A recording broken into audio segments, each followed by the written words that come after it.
petition for Miss Burchell to withdraw this comment. Listen to it. First of all, I want to let you know that it is not against any system that is set up to recover from hurricane medicine as long as no people organized. So every time they try to teach the people walk out and then other people get lost. You may not have heard that. You know, man, this party here is the Jamaica Labour Party asleep? Is the Jamaica Labour Party asleep? Miss Burchell said that every time them try to thief the PNP carry them go to court. What did the PNP win in the court? On the needs bill? On the states of emergency? Neighbor? Yeah, I don't have any better audio. Could you please adjust the screen because you'll have to stream YouTube here as well, please? Okay. I think YouTube will be audio on TikTok. No, neighbor. We want to see. We want to be able to see it. Okay. All right. Hold on a minute. Okay. Okay. Hold on. I'm sorry, guys. Sorry. While neighbor's fixing that, could you please tap the screen, share the live, repost the live, type in the hashtags.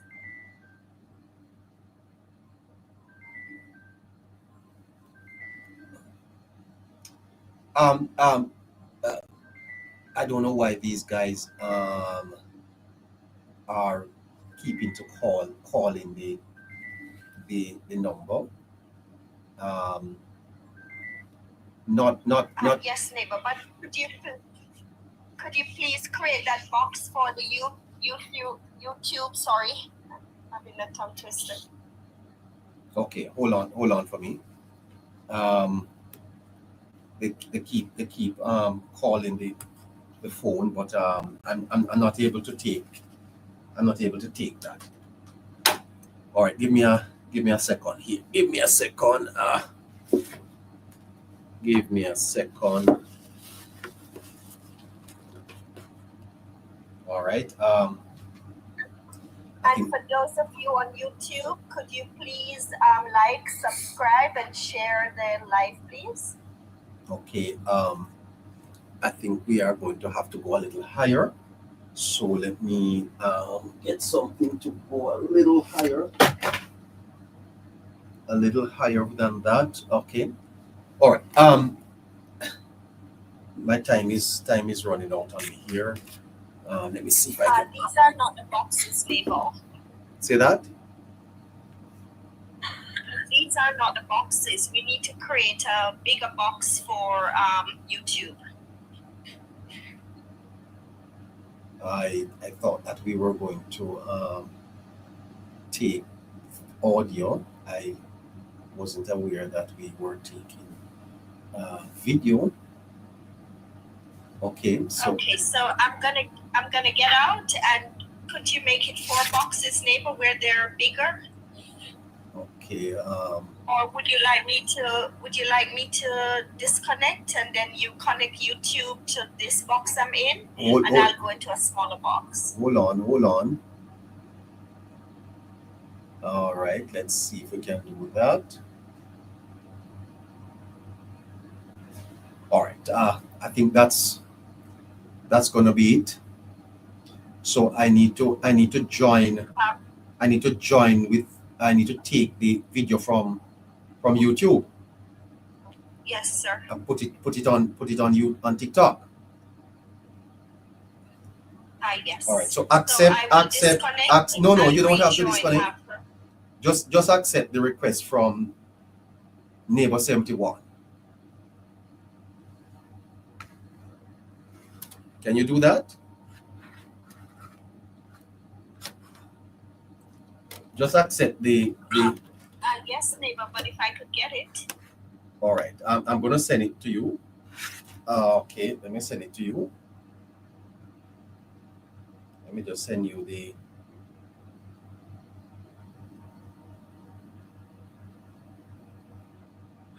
Guys, please keep tapping and sharing and reposting, please. All right. See if you see I'm requesting there now.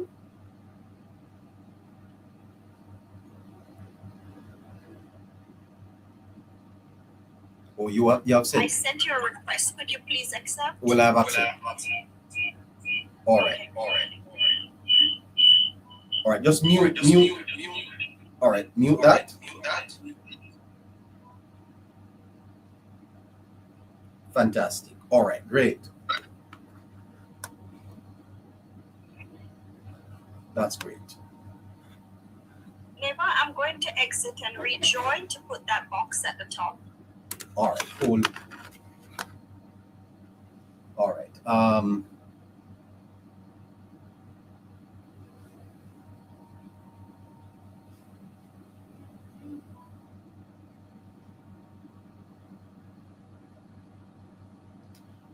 All right, listeners.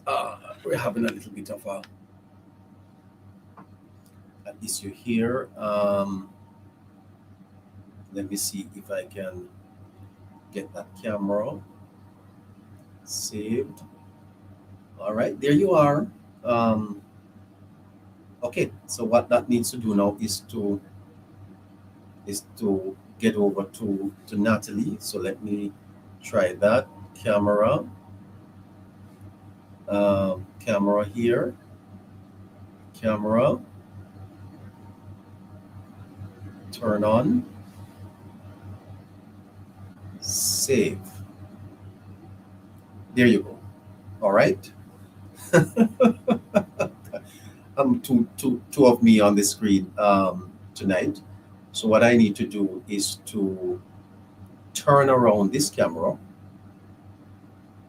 Turn around this camera. Okay. Flip. It's turned off. Turn it back on. Sorry about that.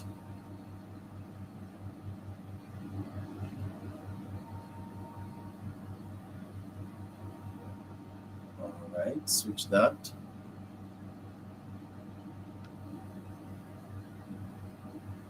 Okay.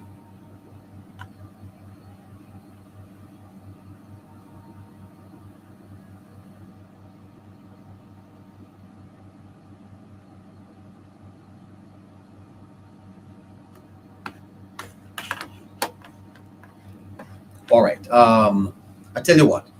Caroline.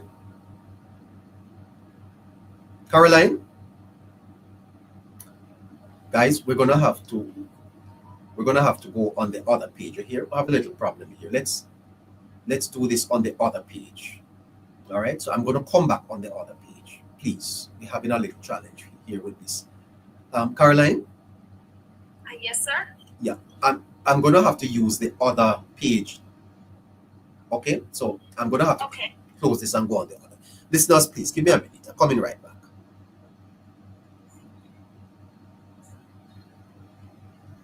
And no. Okay. Sorry.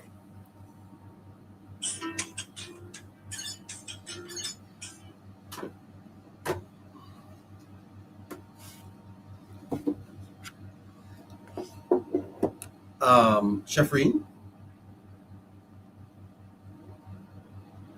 Yes, neighbor.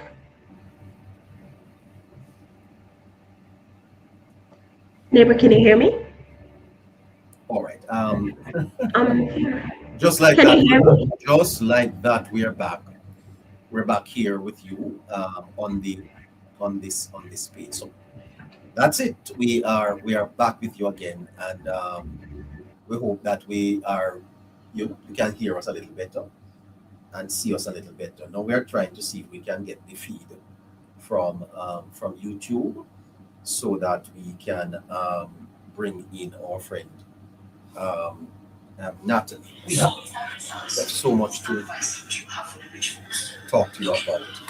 All right, so I'm going to send a request to the Hello Neighbor show and see if I can pick it up from over there. Guys, we apologize for the not the usual technical problems, but all right. So there is an invite sent over here. Let me see if I can invite that. I accept that. All right. Great. So I'm there now. That's that, and let me see if I can go over to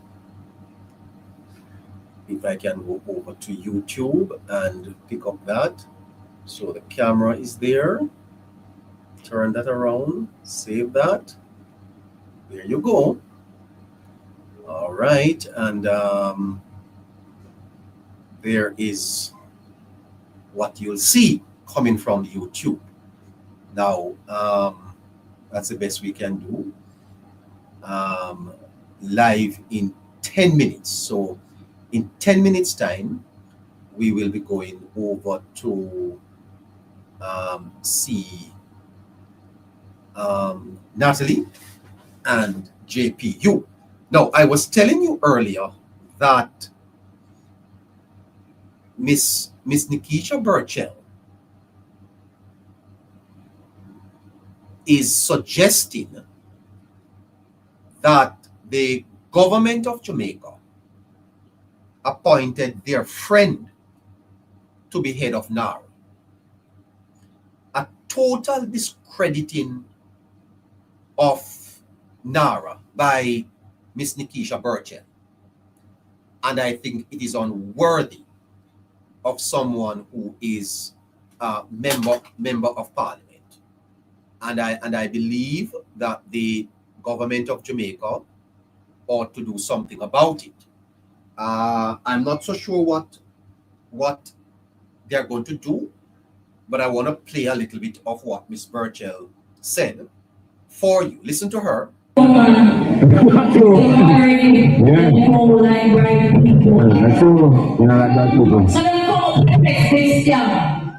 said the one that hit me down to that golf for his name, Nara. So them sit up. Nara.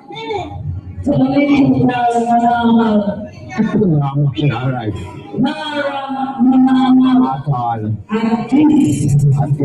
All right. Sorry about that, guys. Gonna have to start the TikTok again. Problems here. Sorry about that. You hear? Just join us again. Log back on. Beg you, please bear with us. Oh boy, it's crazy. All type of things happening here tonight.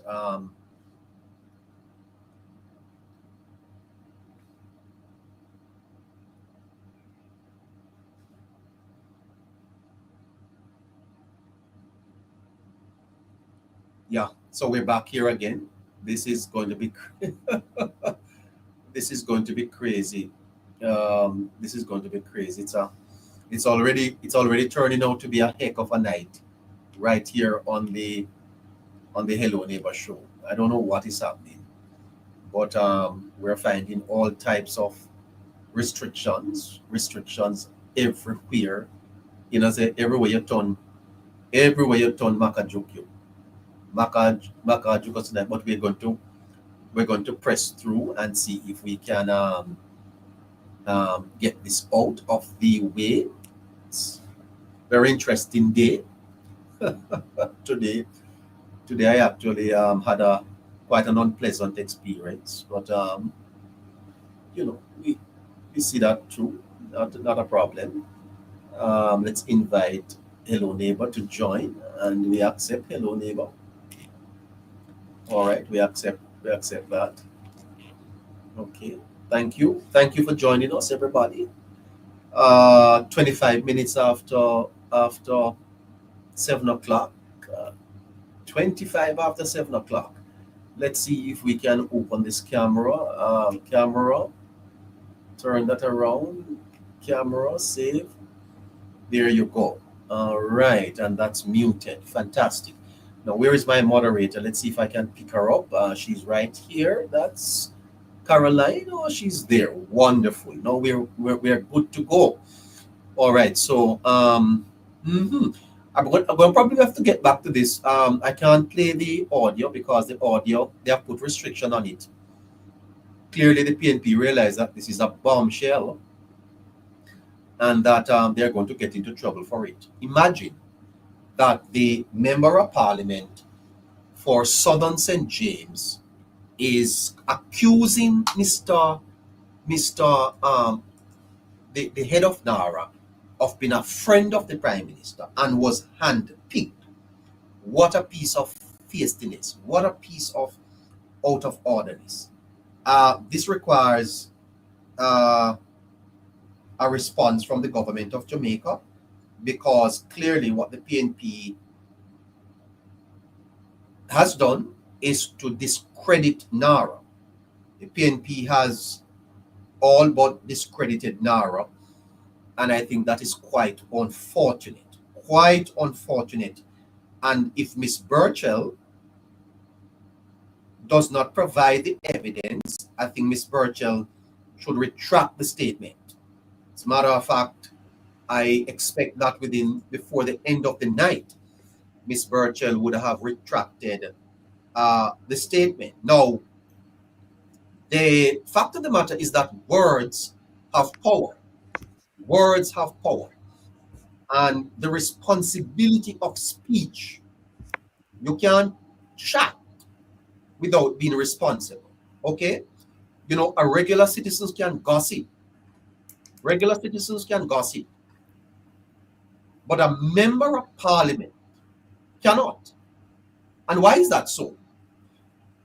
Because their words carry weight. A member of parliament, words carry weight.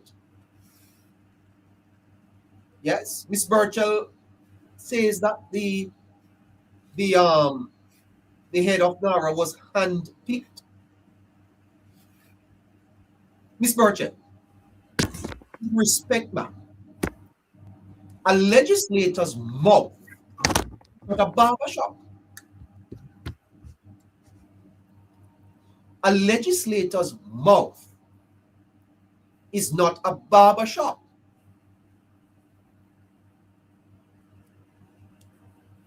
It's a public trust. When you speak, Miss Burchell, you speak with the authority of the Jamaican people behind you. That authority must be used to build institutions, not to burn them down.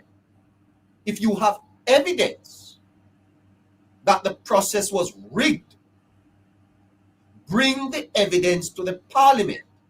That's accountability. If you have no evidence, then handpicked is not criticism. It is character assassination. And what Miss Burchell did was to assassinate the character of the head of NARA. And when you assassinate the character of a man, you assassinate trust in NARA. And Jamaica cannot afford that. The fact of the matter is that NARA is not JLP nor PNP. NARA is Jamaica.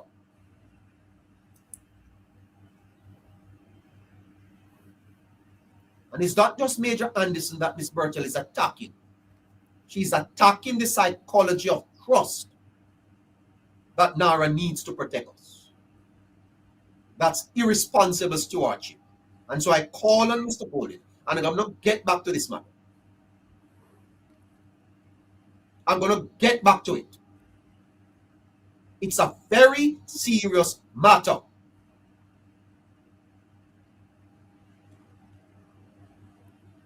What Miss Burchell said about Major General Anderson is distasteful. Not because she's a PNP. It's distasteful because she damaged NARA. An institution that is to reconstruct Jamaica is being damaged even before it gets off the ground. Handpicked with no proof.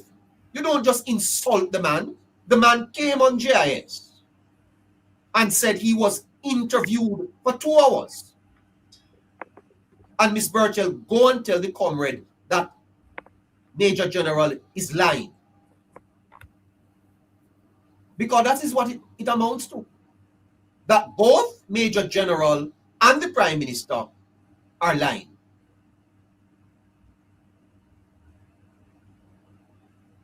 I need to ask Mr. Bolin a couple questions before I go over to Natalee.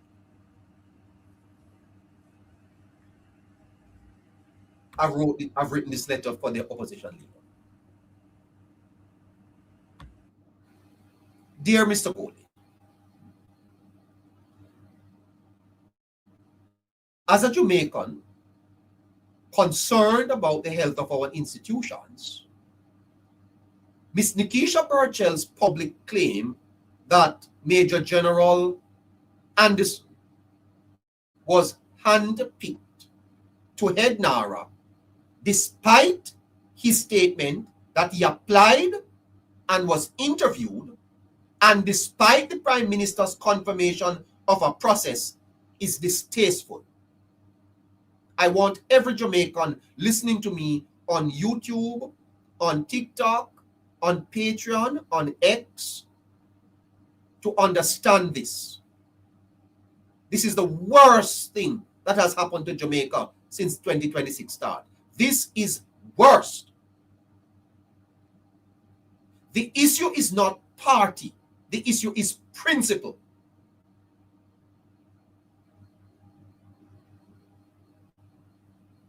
Therefore, I respectfully ask the leader of the opposition two things. One, Chat if you can. do you endorse, Mr. Golding, do you endorse Nikisha Burchell's branding the head of NARA as corrupt? Because that is what handpick mean. It means that it would be corrupt. If the government handpicked Mr. Anderson, that would be an act of corruption.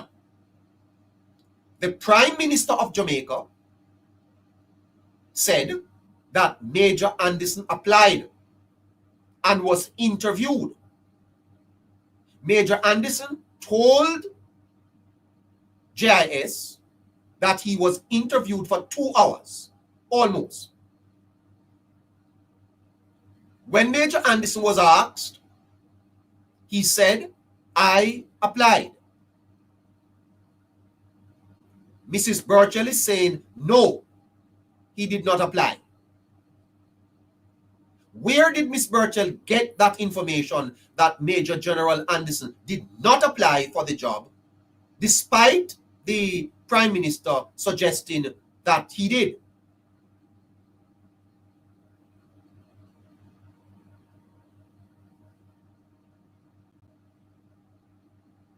That's not right. I'm going to get back to this matter.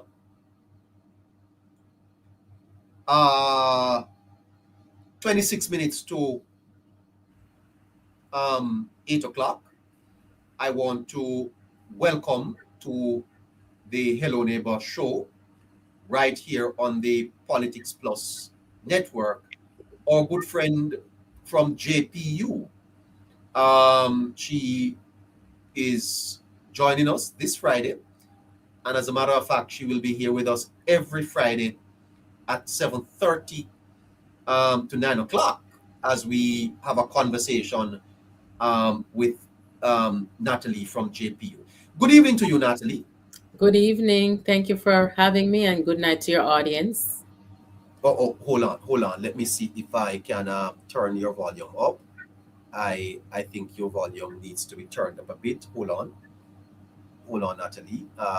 Okay. Go ahead now. Good evening to you, neighbor, and good evening to your audience, and thank you for having me. Absolutely. I think you are muted though on TikTok. I wonder if the TikTokers are hearing you. TikTokers, could you tell me whether or not you're hearing Natalee? Tell me if you're hearing Natalee. Natalee, go ahead and talk again. Let me see if we're hearing you. Yes. Good evening, neighbor. Good evening to your audience, and thank you for having me. Fantastic. Natalee, we we're starting, and I want to have this conversation with you because I think it is important for us to set the context and to understand and to give Jamaica an understanding of what is happening here, because there is some dirty politics that is at play, Natalee, and I think I want to expose it tonight, because now that the People's National Party have not been able to stop Nara in Parliament, as a matter of fact, if you listen to Miss Burchell in that tape talking to comrades, she let it slip. You are a psychologist. Oh, well, you have studied psychology, Natalee. You understand what I'm talking about. But Yeah. she let it slip that the PNP could not stop Nara in Parliament. She went there, that now that they tried, she said, they tried to stop it in the Parliament, but they couldn't stop it in the Parliament. And so now they are trying to discredit Nara. Now, Natalee, the Prime Minister came out and said that the head of Nara, Major Anderson, applied for the job and was chosen from a pool. The major, in an interview with JIS, said that he applied, he was interviewed for almost 2 hours.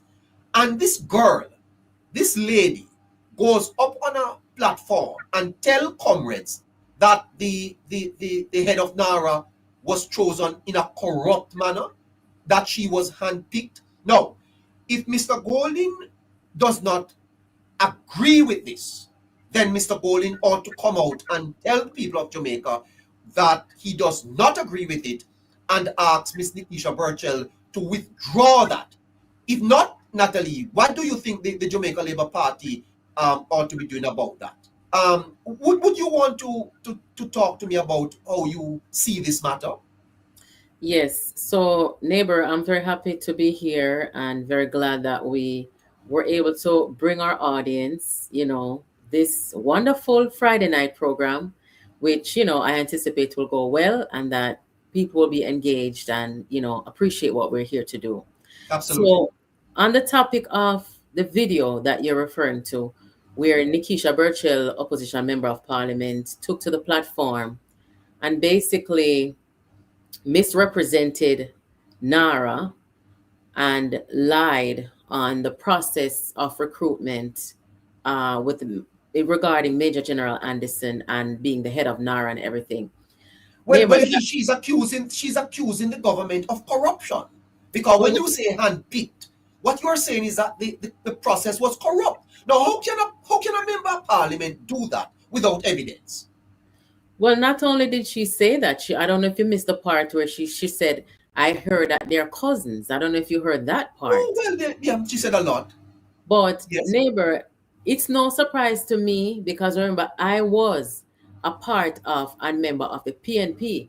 It is people like Nikisha Burchell why I decided to leave the PNP and let the public know what the PNP had become with people like Burchell and Bunting leading it. And this is what you have people who have zero regard for truth, people who have zero regard for the people they say they're representing, zero regard for our norms in Jamaica, where how we politic is concerned.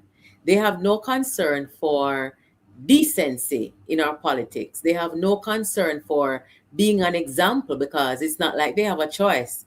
Once you put up yourself to be a member of parliament, automatically you become an example and a role model, right? Now, to the point of the things that Nikisha Burchell said, first of all, clearly it is an attempt to denigrate Nara. I don't know if you know this, neighbor, but for the last several weeks since they had the vote in parliament on Nara, I put it out there in the universe that the people in their constituencies, especially in the disaster areas, they need to know how the PNP voted. I think I said it here to you the last time I was here. So Nikisha, out of fear, I'm assuming, decided to go on the platform. So before the people go tell her constituents that she was the one who voted against their interests, she decided to go and give this narrative that well, we didn't vote against it and we didn't support it because thieving involved, right? So she would have had to face her people because, people listen to what we say. And, people will go out there and say to the constituents, on the MP vote against on the interests, then vote against the Nara. Well, Nikisha cannot afford that. So what she has to do, and I'm going to say this because I have to be honest, what she has to do is go and speak to the most undereducated of the PNP base and say to them, well, we fight against it. We couldn't stop it. As if it was something bad that they need to fight against and stop, right? We fight against it. We couldn't stop it. It passed. It's law. And now we're going to ask you to stand up with Michael Manley and stand up with this and stand up with that and stand against Nara. These people that she's talking to, and I'm so sorry if it sounds bad, but they may not be educated enough to understand that this is something to help them. You know what I mean? So therefore, they get into a town hall setting with a Nikisha Burchell and they soak it Yeah. up Yeah. and they're only harming themselves. Yeah, I don't know, and I'm thinking about this a little bit because I suspect that this matter is a legal matter, Miss Burchell is suggesting that the major was handpicked. That's what she's publicly saying. That them choose them friend. They handpicked him. No. Yeah. There was a process, as was explained by the Prime Minister, and the denigrating of Major Anderson. I'm not so sure that there is not a cause for this matter to be placed before the court.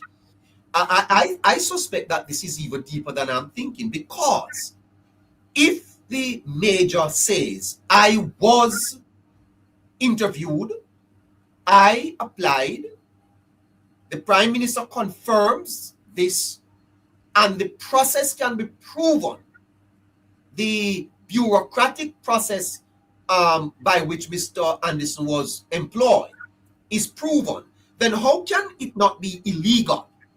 How is this not a defamation of character for you to go on a political platform and tell people that the man was handpicked?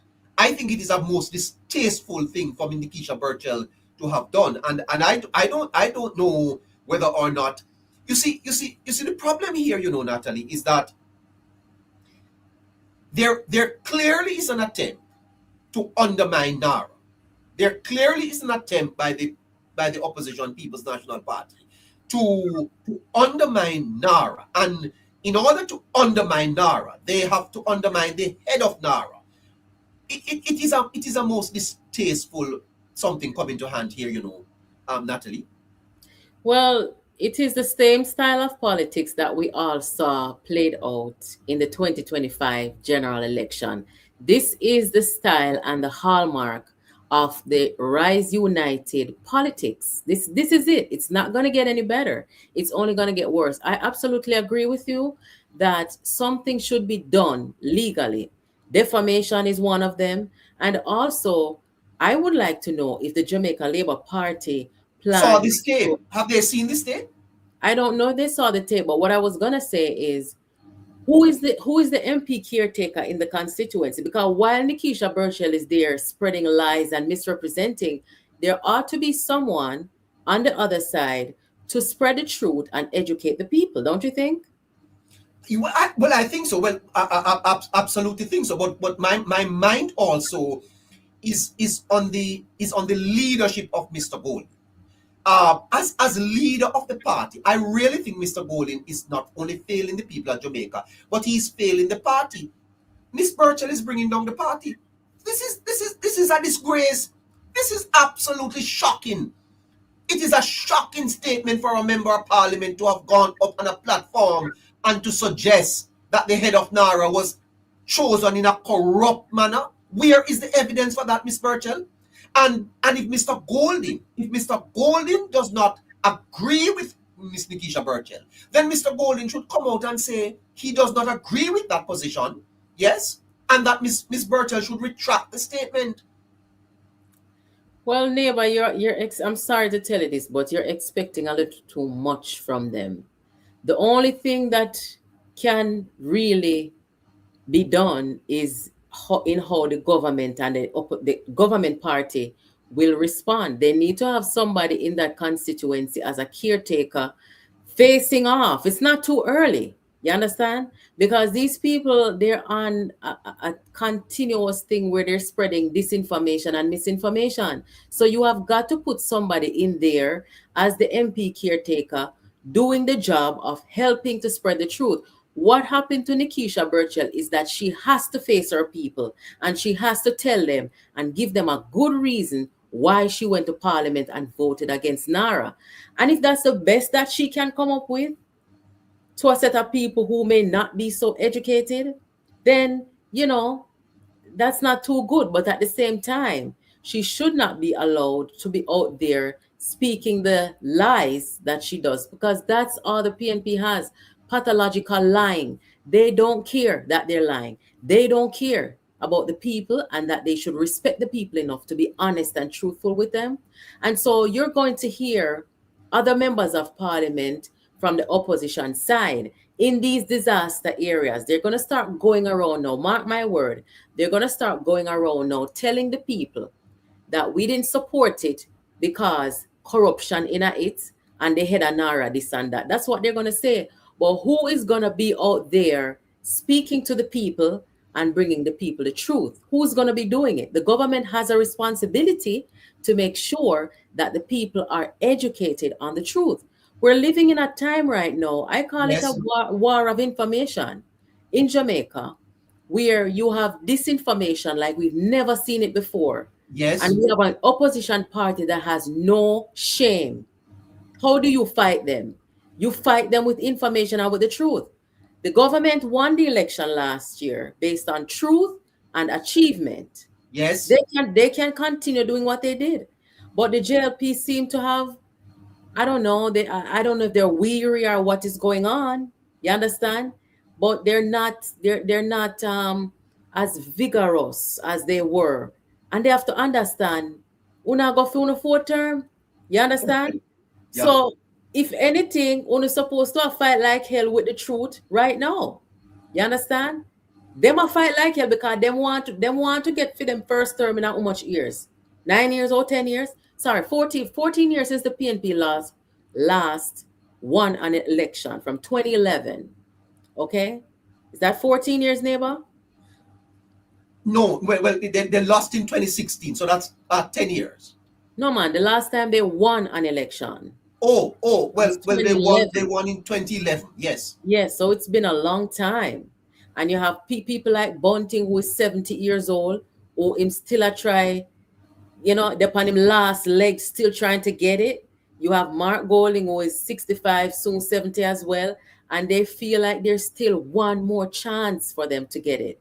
And they're willing to get it by any means necessary. Now, the question is, will the Jamaica Labour Party lose by any means necessary? Because Uh-huh. this information warfare war going in a Jamaica, it is serious. I don't even know if the JLP understand it. Yeah, the minds of Jamaicans are being competed for in a very fierce way. I must add though, Natalie, that in my view, the discrediting of Nara seemed to be a strategy. And I don't know, Miss Burchell says that she's a communication specialist. I don't think that she is. I think she is very weak when it comes on to communication. Miss Burchell, you Absolutely. continue to put your foot in your mouth, ma'am. And I tell you the truth, I don't know why the PNP not just tell Miss Burchell to stop talking. Because every time Miss Burchell open her mouth, Miss Burchell have foot in mouth disease or something like that. Miss Burchell is revealing the strategy of the PNP. Miss Burchell is publicly telling Jamaica and Jamaicans that the People's National Party, yes, tried to stop Nara in Parliament. And now that they did not succeed to stop Nara because Nara are no law, what they are going to do now is to tear down Nara and discredit Nara so that the people of Jamaica won't trust Nara. That position coming from an opposition is distasteful position. And I hope that the people of Jamaica are looking at this and are seeing through it, okay? Because it is clear as day to me now that the PNP have no interest in supporting Nara. They don't want Nara, and Miss Burchell has all but let the puss out of the bag. So what she's telling the people that she spoke to, and the people she's telling that them not have no problem with Nara as long as there's no corruption, right? Well, as of right now, there's no corruption. Is that right? Well, you mean for Nara? Yes, that's what she said. She told the people that she don't have no problem with Nara as long as there's no corruption. As there's no thieving. Yes, and as of right now, we know there's no thieving. So why isn't she supporting it? Why is she out there telling her constituents to, in a way, to get militant against Nara? No, remember, it's there to help them, the people. And she's basically, you see, Nikisha Burchell right now she's in her element of being a social media blogger that helped to tear down the PNP on behalf of Peter Bunting. She cannot perform outside of that element. Uh-huh. She cannot perform as a member of parliament. She is stuck because she was not trained by Bunting or whomever to perform outside of this tear down the PNP to help Peter Bunting kind of element. That's all she's got to offer. I mean, when they made her the director of communication during the election, did you see her do anything to help the PNP? Remember, She was the director of communication for the PNP? During the election, she was the 25 election? Yeah. Oh, but I didn't even realize that. Yes, and about 3 weeks before the election, her party leader was in Connecticut telling people that they cannot match the JLP communication. Uh-huh. So that goes to show, her party leader basically tell the people, say, "Free communication people, them is no good." Yes. In word for word, them communication strong. Them communication arm strong. So Marlon Morgan, big up yourself. Yeah. So she cannot perform outside of that. But, while they're out there on the platforms spreading the propaganda, Neighbour, I don't know if you're aware of this, but the government announced that over the next 2.5 years, they're going to build 55 bridges, right? Yes. We already. I was at the opening of the Spring Village Bridge today. The Prime Minister was in Spring Village, over there in St. Catherine, and I covered that for my listeners. Yeah, so within a 2-week period, we had two of 55 bridges. So we have how much left? 53 left. So the government busy. The government is busy right now, but at the same time, the government cannot be so busy where they're not trying to balance being busy with controlling their own narrative by getting people within their party to, where's that information, that communication arm that we saw in the election? What happened? JLP, what happened? You understand? So they have to be able to do both, to perform and to make sure that the disinformation is not going to cost them the election, because it's possible. They've started very early, Natalee, the question about communication, if I may just spend a little bit of time on that, I am beginning to shape a different view. I don't think the people of Jamaica are understood, and I don't think that they are being communicated to. And as a matter of fact, I am not even sure that communicating to is the right term. I think we talk with people rather than talking to people. And I believe that there has to be a conversation starting in Jamaica, and we have started that process on this program, of positioning Jamaica in terms of what Andrew Holness inherited. In other words, in 2016, the house was on fire. Holness was not the man who set the house on fire. So when you talk about rundown hospitals, that's not Holness. When you talk about dilapidated fire stations and police stations. That's not wholeness. I hear Julika just in Parliament doing her sectoral debate, talking a whole heap of rubbish about the state of justice and the courthouses and so forth. Well, Miss Jess, who built those courthouses and how old are they? Where was the maintenance process and program to repair these courthouses? Talking foolishness, Miss Jess. The conversation, though, Natalie, is how to contextualize Jamaica so that people can understand that wholeness is not to be blamed for the ills of the society, but that the blame should be directed elsewhere.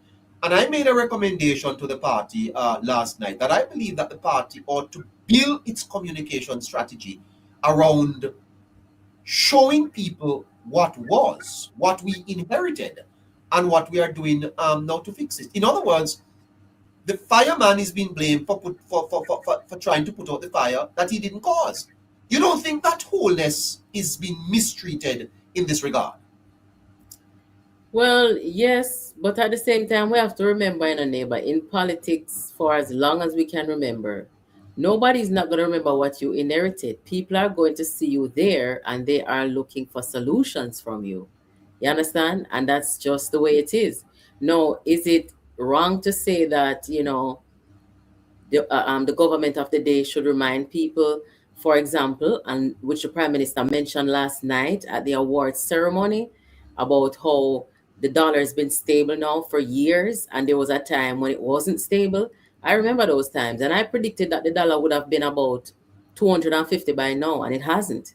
It has been stable.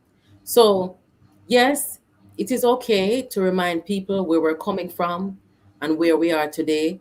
But you see, the communication of the government until they get it together, it's gonna be difficult. I don't know if they think it's too early or if they think our achievement will override, or it's gonna work against the disinformation. I don't know what they're thinking, but it is so important that they, as soon as possible, get their communication together. Right now, would you say the PNP is losing or winning the war of information? That is the question we have to ask ourselves. Is the PNP winning or the JLP winning the war of information? Because the war of information is very active right now. You Uh-huh. understand? Well, I think that the society is has a proclivity towards this information. I think that we lean more towards emotions, that we are an emotive society, and the louder you shout, the more people tend to draw nearer to you. I think we have to maybe balance how we communicate a little bit. I definitely agree that there has to be some sharpening up of the communication. But I feel, Natalie, and some will argue that for the last three times that the Jamaican people went to the polls, they chose Andrew Holness, despite the massive um, propaganda campaign launched by the People's National Party, the attack on the Prime Minister personally, from his house to his family to his children to his finances. But at the same time, the people of Jamaica chose the Jamaica Labour Party, and I don't sense. I saw the Prime Minister over in Spring Village there today. The type of warmth and the popularity that he has on the ground, Holding don't have that, ma'am. I don't think that the PNP is breaking through at all. I think that they are reaching comrades, and comrades are not going to change. But in terms of the broader Jamaican population, I really think that people are beginning to see that this government is doing a good job. And as people continue to remind the people of the disastrous performance of the People's National Party, and may I tell you this, Natalie, that there is no, how did you remain a comrade for so long? There is no objective Jamaican who can look at the past, look at history, and say the PNP has done well in government. They have not. If you go back to the 70s, there was collapse. If you go to the 90s, there was poverty in Jamaica. Jamaica Labour Party governments have performed better. I think that the strategy of the PNP in the 90s, in a largely undereducated society, was to exploit the vulnerabilities of the poor. I believe that with access to information and a more literate society, not that we don't still have problems, that the PNP's strategy is not bearing much fruit. Well, you said a mouthful there. Let me start out with what I can remember that you asked me. So first of all, one of the things that stuck out to me that you just asked, neighbor, is how did I stay a comrade for so long? You want an answer, right? Yes. Right. Help me. So over the history of Jamaica, it is true that both parties contributed to the development of Jamaica, right? Some people will say one party performed better, one party was more disastrous. Either way, both parties contributed to the development of Jamaica. That is a fact. Okay. Yes. No, the PNP has always been very good at controlling the narrative. What have they contributed though? What have who The, contributed? the PNP. The PNP has contributed in infrastructure development, systematic development, reforms. I mean, we can go through them at another time when we have time. But the PNP has helped to develop the country, and likewise the Jamaica Labour Party. You Yes. understand? It But is wouldn't because you of wouldn't you my wouldn't you say that the damage that they have done would have erased all of those achievements, the very little that there is? No, I wouldn't say that because you have to assess each on their own merit. You understand? I mean, Yes. what is done, which was good, it's done, and the bad, it's done. So you can't say the good erase the bad or the bad erase the good. That's not how I view things. But like I said, in answer to your question about why I remained a comrade or a PNP for as long as I did, first of all, you know that in our politics in Jamaica, as I told someone a few days ago, it's almost like a religion. And most people, most times, you don't see Christian people changing over to Rastafari and Catholic people changing over to Church of God. That's not what we do. You understand? You have to really be grounded and rooted in your principle, your values, your need for truth. You understand? So I mean, yeah, growing up around PNP and seeing the good that they did, maybe more than I should have at the time, and not really paying attention to what the JLP had done at the time. That's probably why I remained, as long as I did. But nonetheless, as an adult, as an educated woman, I was able to look at both political parties at the time for what they were, and I made a decision. I don't have any regret, about how I've viewed Jamaican politics and the political party that I was, in favor of or aligned to. I have no guilt or regret about that. I mean, in life, we live and we learn. And I think learning is one of the best things that we can do as growing adults. Growth is never, it's never ending until the day we die. We're continuously growing, right? Some of us at least, because some people, them is just one way from the time them born till now, them not change. But Yes. I like the way that I grew into how I view my country and the way I see my country today in a good light, in a truthful light, in a positive light. I like it. Yeah. You like the direction that Jamaica is going. Absolutely, 100%, yes. Okay. Natalie, you told me the last time that you were here that you have studied psychology, correct? Right? I did. 4 years. Yes. The cost of collapse, Natalie. Jamaica took 30 years to recover from this Pinsac debacle. the multiplier effect of FinSAC would have been felt in every sector of Jamaica and every life, from migration to suicide, Mm-hmm. children dropping out of school, unemployment, underemployment, under education. Um, do you think that the remnants of FinSAC ought to have a space in our politics today?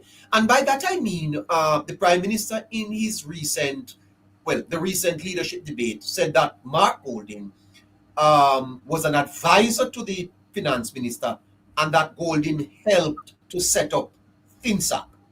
With that in mind, Natalie, there are persons in the opposition party now who are seeking to represent Jamaica, possible to lead Jamaica, who helped to create the greatest transfer of wealth from the poor to the rich that occurred in Jamaica since slavery was abolished. Mm-hmm. How does that make you feel that a man like Golden is seeking to lead Jamaica after the record that he has? Well, neighbor, I've never supported Mark Golding to lead either the PNP or Jamaica. I've always felt that anybody who participated in FinSAC in any way, shape, or form should never be given the chance to lead Jamaica because, one, it is so heartless to me. I Uh-huh. cannot tell you, since I became, you know, since I created Jamaica Politics Uncovered and been doing what I've been doing, I cannot tell you the amount of people who have emailed me and sent me information about their experience with FinSAC. Oh my God. Even during the election, I had a man one time from, I think it's Australia, where he told me that him and his entire family left Jamaica. You have a lady who I won't call her name, who sent me documents on top of documents via email because she wanted me to talk about it so that Mark Golding would not leave Jamaica, so that people would know the role that Mark Golding and those people played in FinSAC. I Yes. think it's unfathomable that the PNP would even allow Mark Golding to run for the presidency of the party. Mark Uh-huh. Golding, Peter Bunting, Omar Davies, and PJ Patterson, they're all responsible, blood on their shoulders, from what happened to all those people who suffered in FinSAC. I have always said that. Yes. But Natalie, in the last election, 401,000 Jamaicans Yeah. supported him. Is it that the people of Jamaica, the people of Jamaica are unaware of this piece of information, or is it that they just don't care? What does it say of a people that underwent such psychological trauma to be so supportive of this man? Well, the kind of campaign that the Jamaica Labour Party ran, it was not a campaign like the PNP ran. That's just, I mean, they chose to run more on achievements, right? It was people like me and Karen and other people who were on the platform years before the election trying to tell the Jamaican people that these guys are only here to enrich themselves, just like they did in the 90s. They know that if they get close to our government, they saw what it was like to become that close to our government and how they benefited, and they want to repeat it. Okay? Because you see people with money, with certain kind of money, they don't stop. It's never enough. It's always more and more and more and more, right? And we know that Mark Golding, they're talking about illicit enrichment. It is Mark Golding, who brought into our politics what illicit enrichment look like, Mark Golding made almost $1 billion US during FinSAC time, after the Jamaica's finance ministry. We've never seen that in our politics before. So when they talk about illicit enrichment, if Andrew Holness was running the kind of campaign that they were running, Andrew Holness would have come out and tell the people about their illicit enrichment, because that is illicit enrichment. Mark Golding family never come to Jamaica with any wealth. Uh-huh. He didn't come to Jamaica with any wealth. He gained his wealth of the corrupt dealing with the PNP and Omar Davis. But how many times did you hear Andrew Holness mention that during the election? Not many times. And these are things that you have to repeat to the people. I'm not saying that you would get the entire PNP base to leave Mark Golden, because quite frankly, a lot of them are uneducated. I don't care how it sounds, it's the truth. A lot of them are uneducated. So even if you tell them the truth, it's not, first of all, most of them life over already, because them not have no ambition in terms of any goals, I should say. That's the comrades. Yes, majority of them, they have no goals. They have, you set goals for yourself and for your children, and Explore that a little with me, Natalie. You are saying that comrades are not aspirational. That no. it is enough. This is something that affects PNP supporters. Majority of the supporters of the PNP that I see on social media are the ones who are out there in the streets. Them can call them and say come protest on a parliament or whatever. But those people don't have a life goal. They don't have any life plans. They're stuck in that time of go beg them MP $500 and them something. So them not really have no goal. Them not have no life goal. That's just the truth. You understand? We can't suppress the truth. But that's just what it is. So Yeah, a lot of the PNP base is like that. That's how they are. yeah. Adam Smith spoke of the poverty of aspiration, Yeah. and the poverty of aspiration is sociological in that Mhm. when you are in an environment where you see very little progress, then it affects you psychologically. Is it that the people are non-aspirational by association? Is that what you're saying? That's part of it. When you are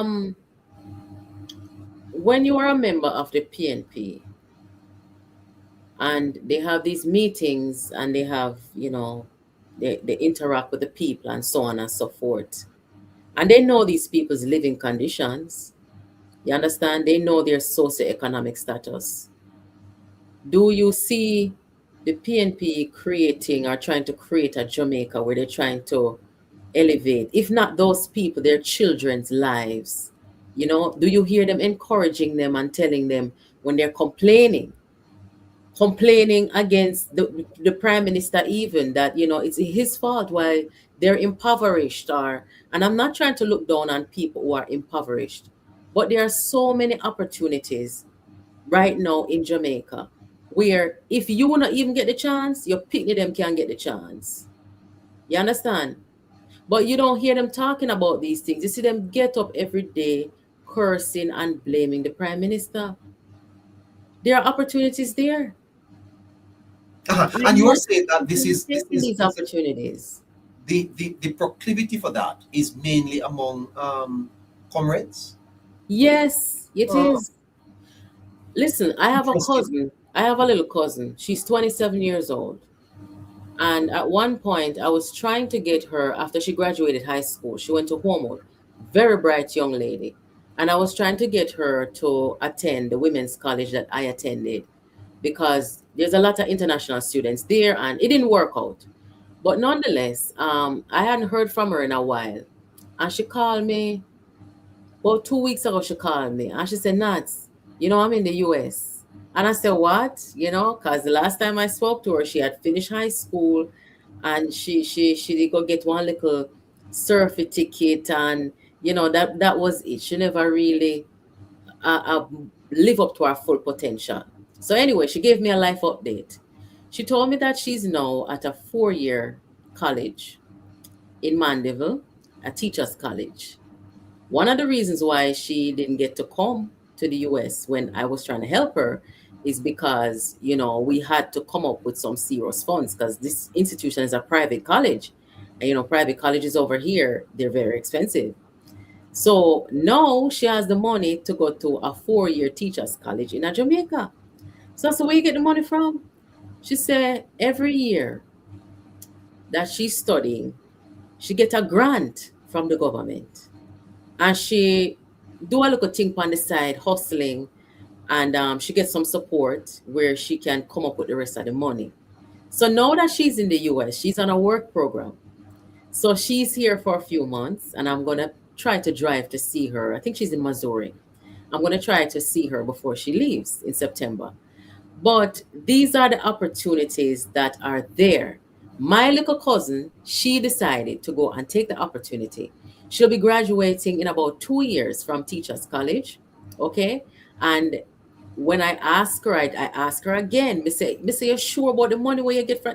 She said, yes, we get a grant.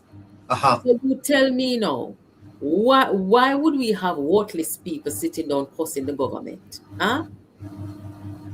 Our father not really involved in her journey, and neither her mom is there, but her mom cannot really afford it. Just to give you a background, but she has the education. She was able to graduate from Wormwood, and she not sit down and wait or cost nobody, right? And you see this young lady I'm telling you about, that is my mother side of family them, my labor right side of family them, from down in the cockpit country. You understand? So those young people, them have ambition, and them don't come from the whole heap of money. They come from a farming family. So they saw the opportunity and they took it. And that is what a government and a country should provide for their people. Not propaganda, not make them feel a sense of dependency, that when they get hungry, just come sit down out of my campaign office, make you want $500 and you live like that. We're not promoting that. And Wow. that is the base of the PNP. It's Oh, just oh. it's just that some people, I mean, I said the whole of the PNP because I have family members who I grew up with and the PNP Uh-huh. system, who are nurses in Jamaica right now, police, Uh-huh. you understand? And even me who grew up most of my life around PNP, I mean, me no worthless. You see me graduate my daughter, me I say my daughter got college, you know what? August I come, she just got her second job for the summer and we're doing well.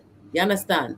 But it's just that somehow we not ascribe to the begging mentality, to the handout, to the dependency. No, we're not all like that.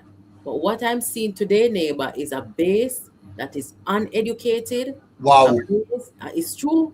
It's true. I'm telling. Me tell one man with Me say carry three comrades come give me. Oh That my is God. gainfully employed. Them don't come back all now. Uh-huh. So it's a Wow. serious thing. Yeah. Mhm. Natalie, let me seek to enlarge this discussion and move on a little. Last week, the youth arm of the Jamaica Labour Party asked for the opposition leader to provide some answers as to why his statutory declarations were not certified. Kind of a bad call by the young professionals because, quite frankly, Golden could not certify himself. Nonetheless, by Sunday, the Integrity Commission certified Mr. Golden. Now, Mhm. the Patriots are celebrating the compliance of a legal obligation. The Patriots put out a wishy-washy statement full of absurdities, suggesting that, oh, their leader is a man of Integrity. accountability, integrity, and transparency. Mr. Golden himself spoke about the malignant influence of money. And I'll tell you later on why I'm framing this question like that. Because the first question is, what exactly is the patriot praising?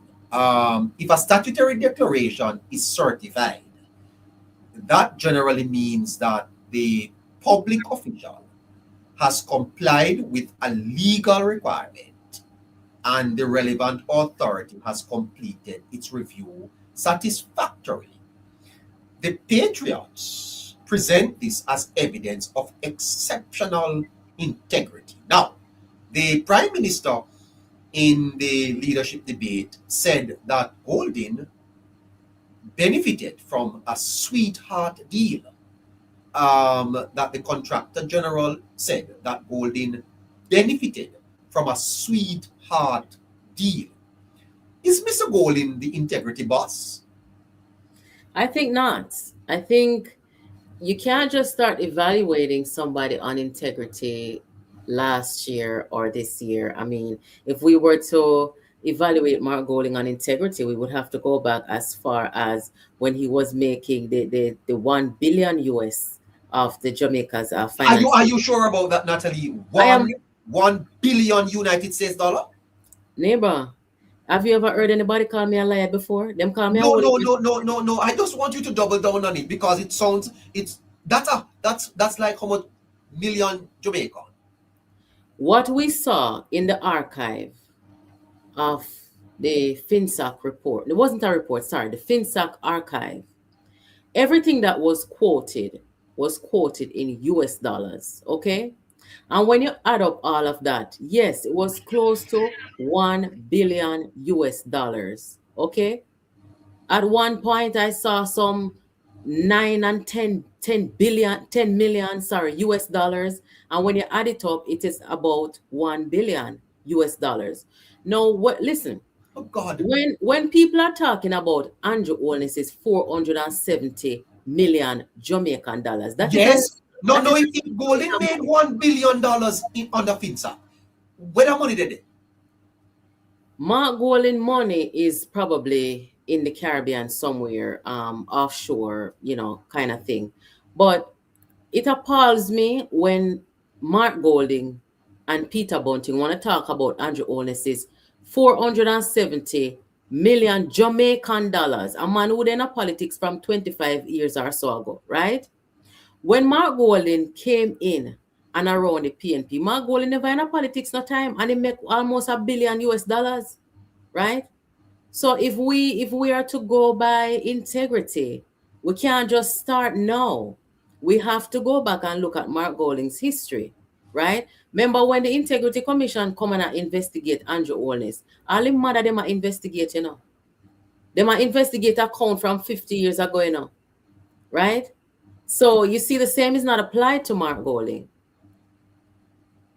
So when people bring up things like what is fear and what is not fear or racism or whatever. You don't say that Andrew Wallace is the victim of racism in his own country.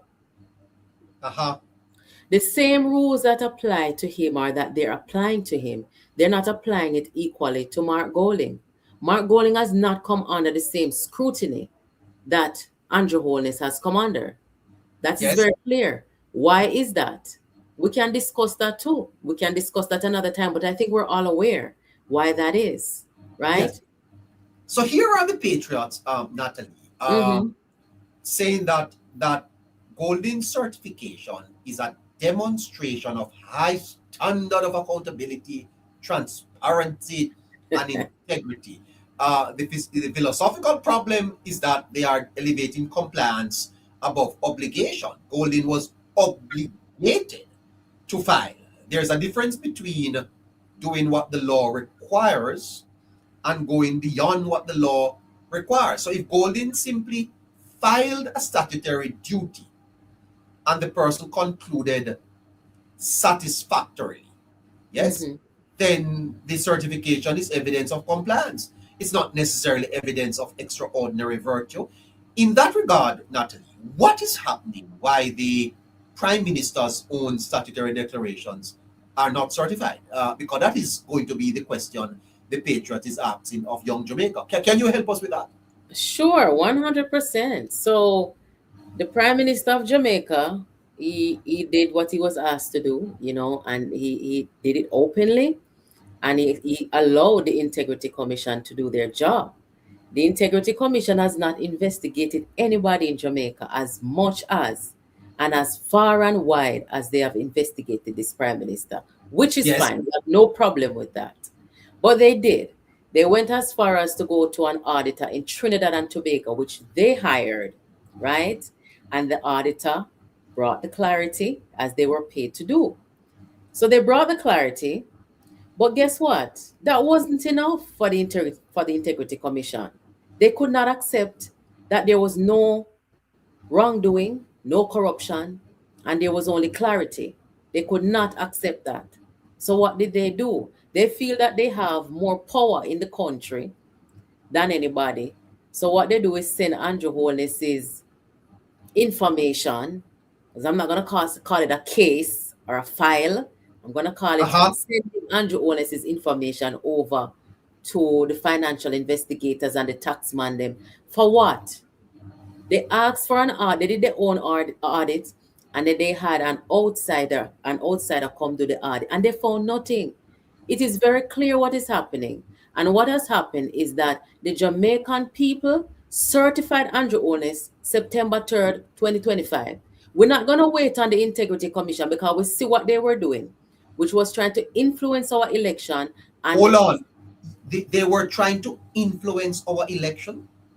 the Integrity Commission was trying to influence our election, and they were trying to interfere with our democracy. I That's a find big, it. that's a big allegation, though, Natalie. That Well, the tell me then, what is the reason for them not to certify the prime minister if they did their investigation, if they hired an outside source to do same, and nothing about corruption or wrongdoing came up? Why then didn't they certify the prime minister? If it is not election interference, if it is not messing with our democracy, what is it then?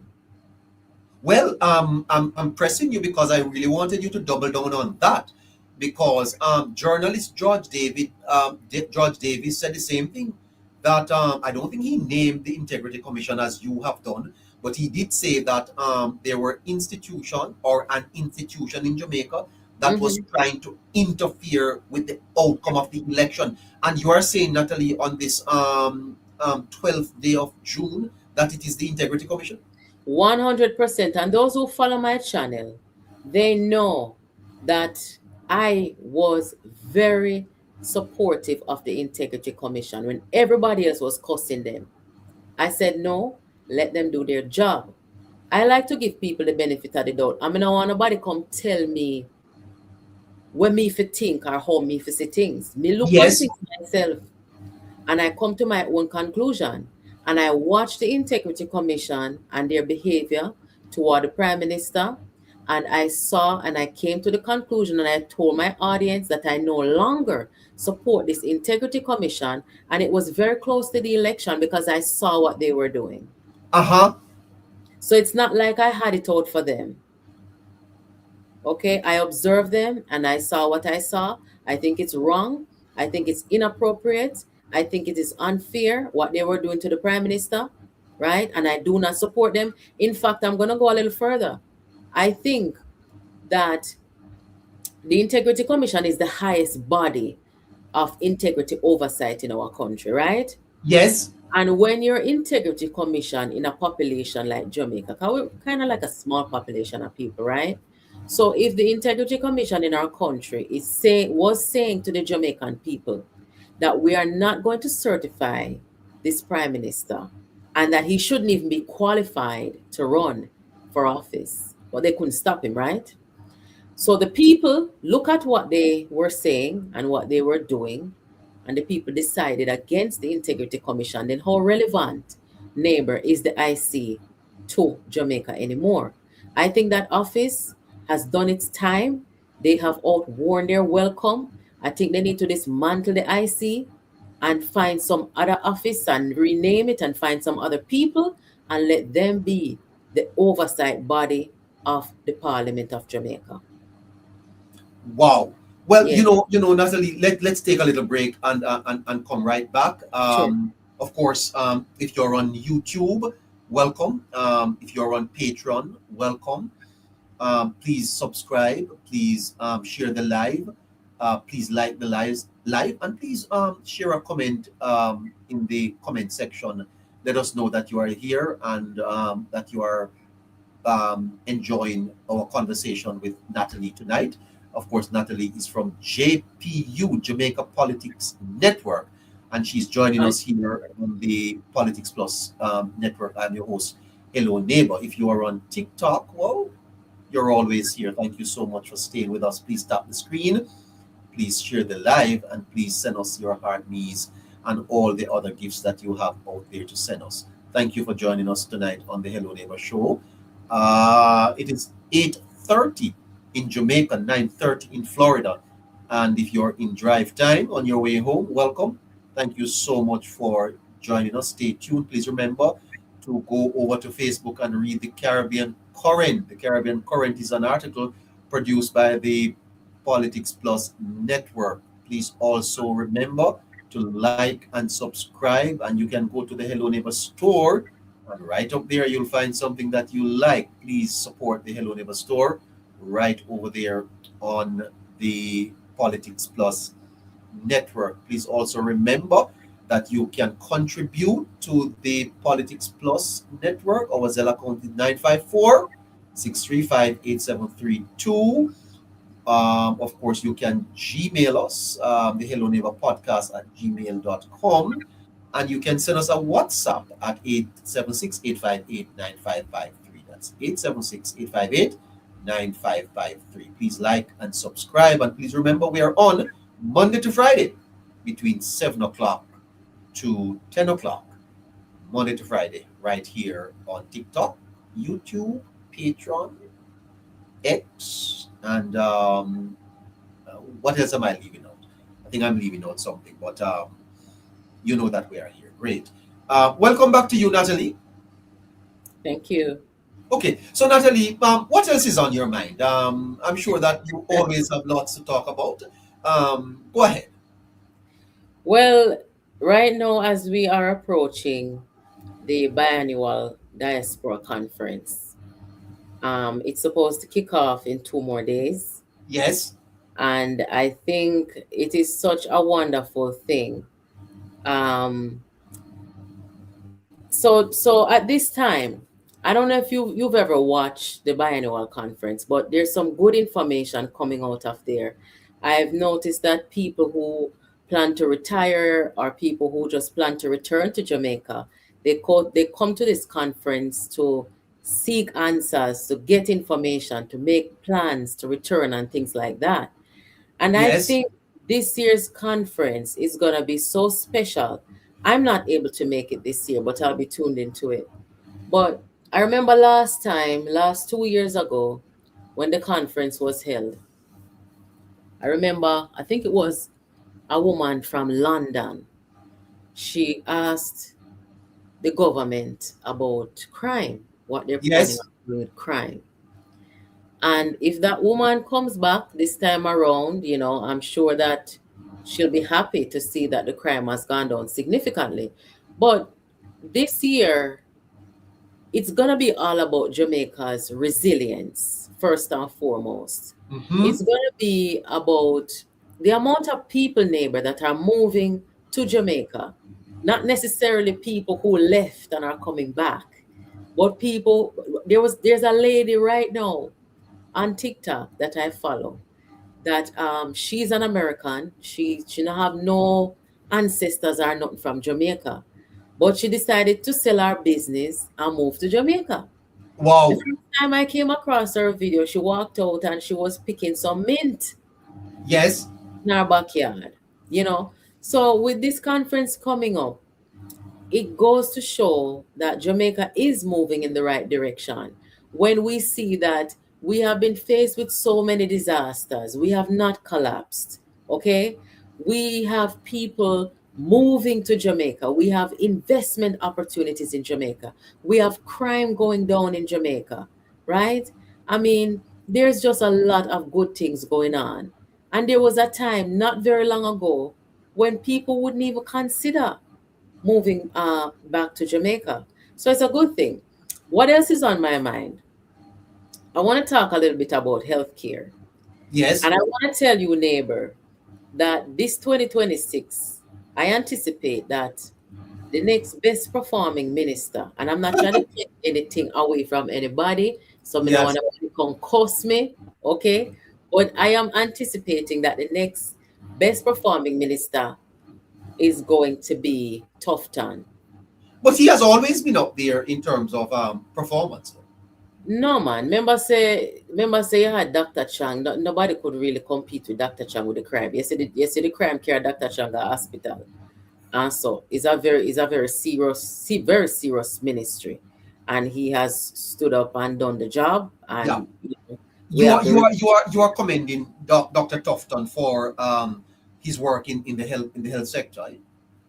Well, what he's done so far and what he is about to do is gonna, in my view, change the culture of healthcare in Jamaica. We already see that he was able to, get some of the Cuban healthcare workers to stay behind with this Yes, new negotiation and new policy with the Cubans. But aside from that, we were able to recruit some 400 healthcare workers from Ghana, from Ghana. right? Yes, But Tufton is not stopping there. Tufton is going to go into the healthcare system. I think this is so cool and so funny at the same time. But he said he's gonna have what is called mystery patients, right? You know how yes, that, sometimes people complain, say, yeah, I saw why that. Yeah, the healthcare workers, them at Jamaica, they rough and they not this and they not that and them something, right? We have uh-huh. heard people say those things. So Tufton decides, say, boy, I'm going to deploy some mystery patients across the country at our healthcare facilities. And what this is going to do, neighbor, is to gather information. It is so doctors and nurses, it is gonna be an evaluation of them and the culture in our healthcare system. Are they treating Yes, patients right? Are they exercising compassion? Do they have good bedside manners? Are they the janitors in the hospital and the facilities? Are they keeping the place clean? Things like that. You have no idea how much that can change a culture of healthcare. So I think that initiative by Tufton, it is going to be big. And then we have the Ghana healthcare workers, them coming. They're coming from a different school of healthcare. They're trained different over there, right? So I'm curious to see what they will bring to Jamaica's healthcare system in terms of how it will help improve our culture of healthcare or not. You understand?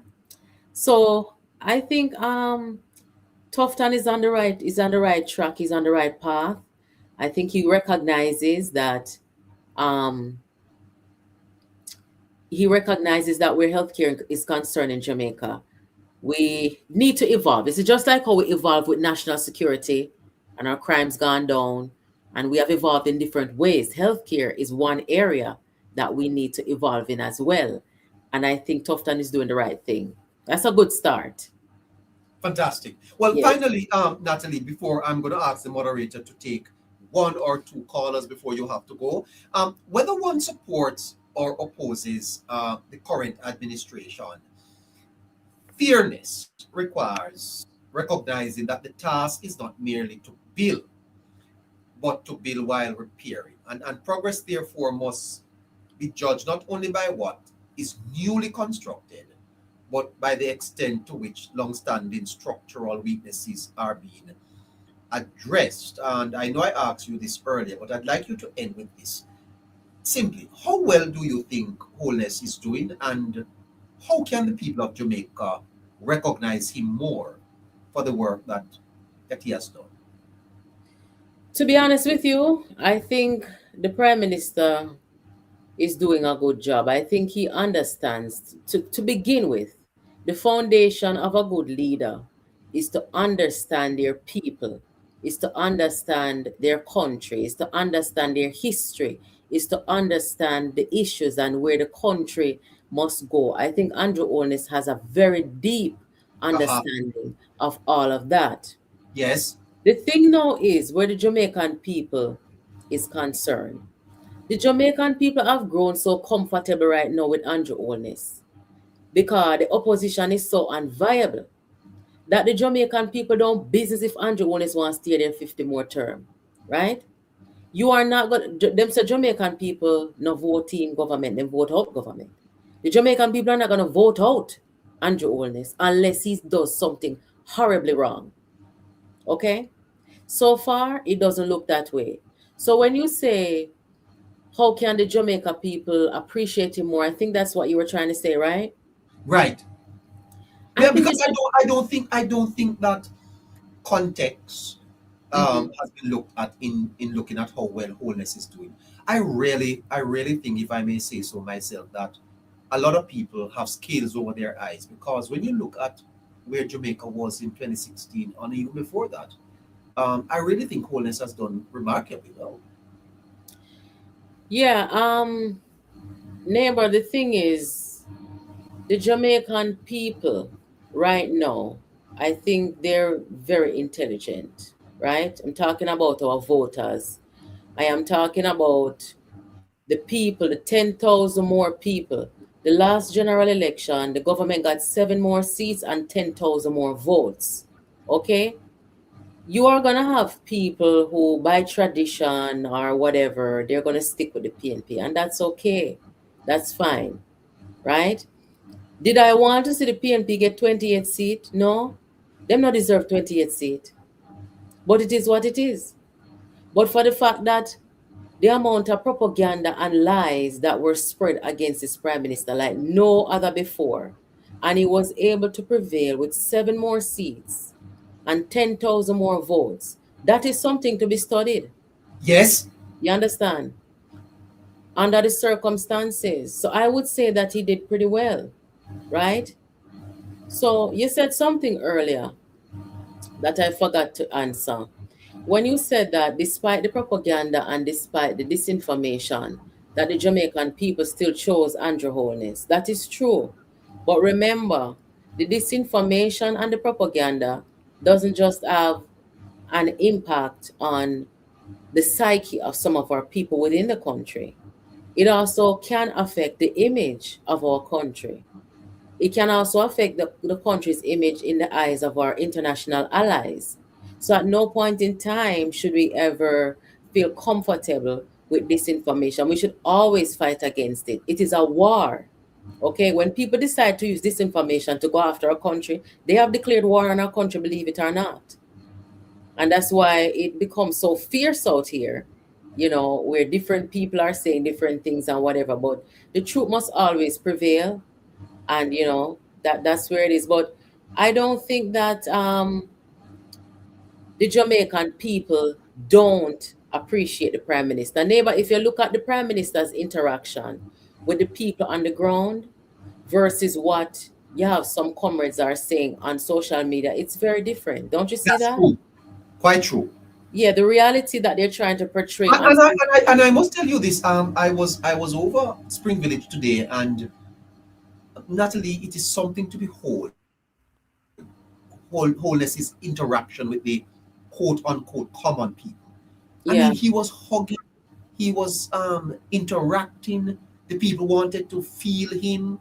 The ladies want to take pictures with him. I mean, I was trying to get close, and I couldn't get near because and I was he was so easy with the people that I was saying to myself, this man is an amazing man, is an amazing man, and I think Natalie that he has some more left in him there, don't you think? I think he has. I think right now, as we speak, he has the fourth term. If he chooses to, if he chooses to, You really think so? of course, Uh-huh. he has it in him, to go for that fourth term. I think right now, neighbor, you see the Nara bill. The Nara bill is the. You asked me this before, and I said, it really depends on how successful this NARA rollout is going to be, right? Yes, We know that the intention is good on the government's part. We know that there are people, in place who have the best interests of our country and our people at heart, right? So I anticipate that it will go well. When we talk about 55 new bridges across Jamaica, including in rural Jamaica, this is just over the last week, 2 bridges. One of them connected 3 parishes. So by the time the 55 bridges finish and all the other things that the government is going to do and cutting out the bureaucracy and everything, you see the PNP and how they're behaving, it is yes, going to be to their detriment. You understand? It better you lose knowing that you try to uplift your country than to lose knowing that you were trying to pull down your country. That is not a good loss. That can be a loss you may never recover from. So when yes, you see them running up and down, talking about NARA, corruption and this and that, them don't know what they might do. But let them do it. The government's job is to make sure that they are informing and educating the people, because only an educated population can make educated decisions, right? Fantastic. Absolutely brilliant. Yeah. Only an educated population can make educated decisions. Moderator, I wonder if we have one or two callers that can will want to ask Natalie a question or two before she has to go. It is 14 minutes to 9 o'clock, and Natalie is already on overtime. Please, let's see if we can get up one or two callers at this time. Do you come in and ask Natalie a question? Well, come right up now.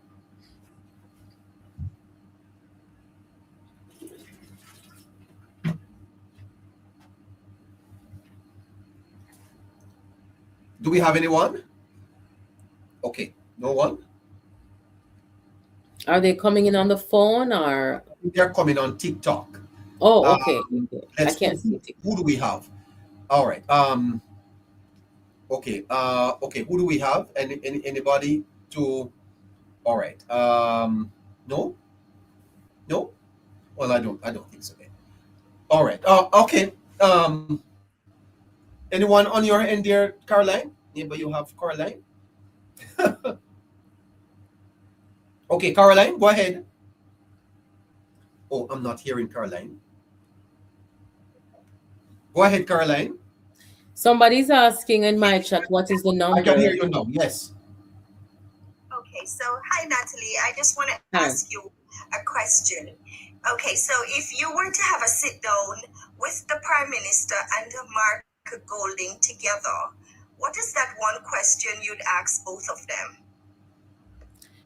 Well, that's a good question, first of all. And the question that I would ask both of them is, are you okay with your base and what they're doing on social media? You know what I mean? I think each of the political leaders in Jamaica have a responsibility to make sure that they are not a symbol of divide and conquer, disrespect, and that kind of thing. I have seen on the on the TikTok platform here where majority of the time, some of the things that the people who say that they support the PNP, some of the things that they say about our prime minister and his wife, it is just appalling. In all my years, even when people disagreed with our political leaders and our prime ministers, I've never heard anything remotely close said about any leader in our country. And I think if Mark Golding in particular does not come out one day and say to his base, what you are doing on social media and the disrespect toward our political leaders, that's not the kind of party that I'm leading. I mean, he cannot stop everybody from, being what they are.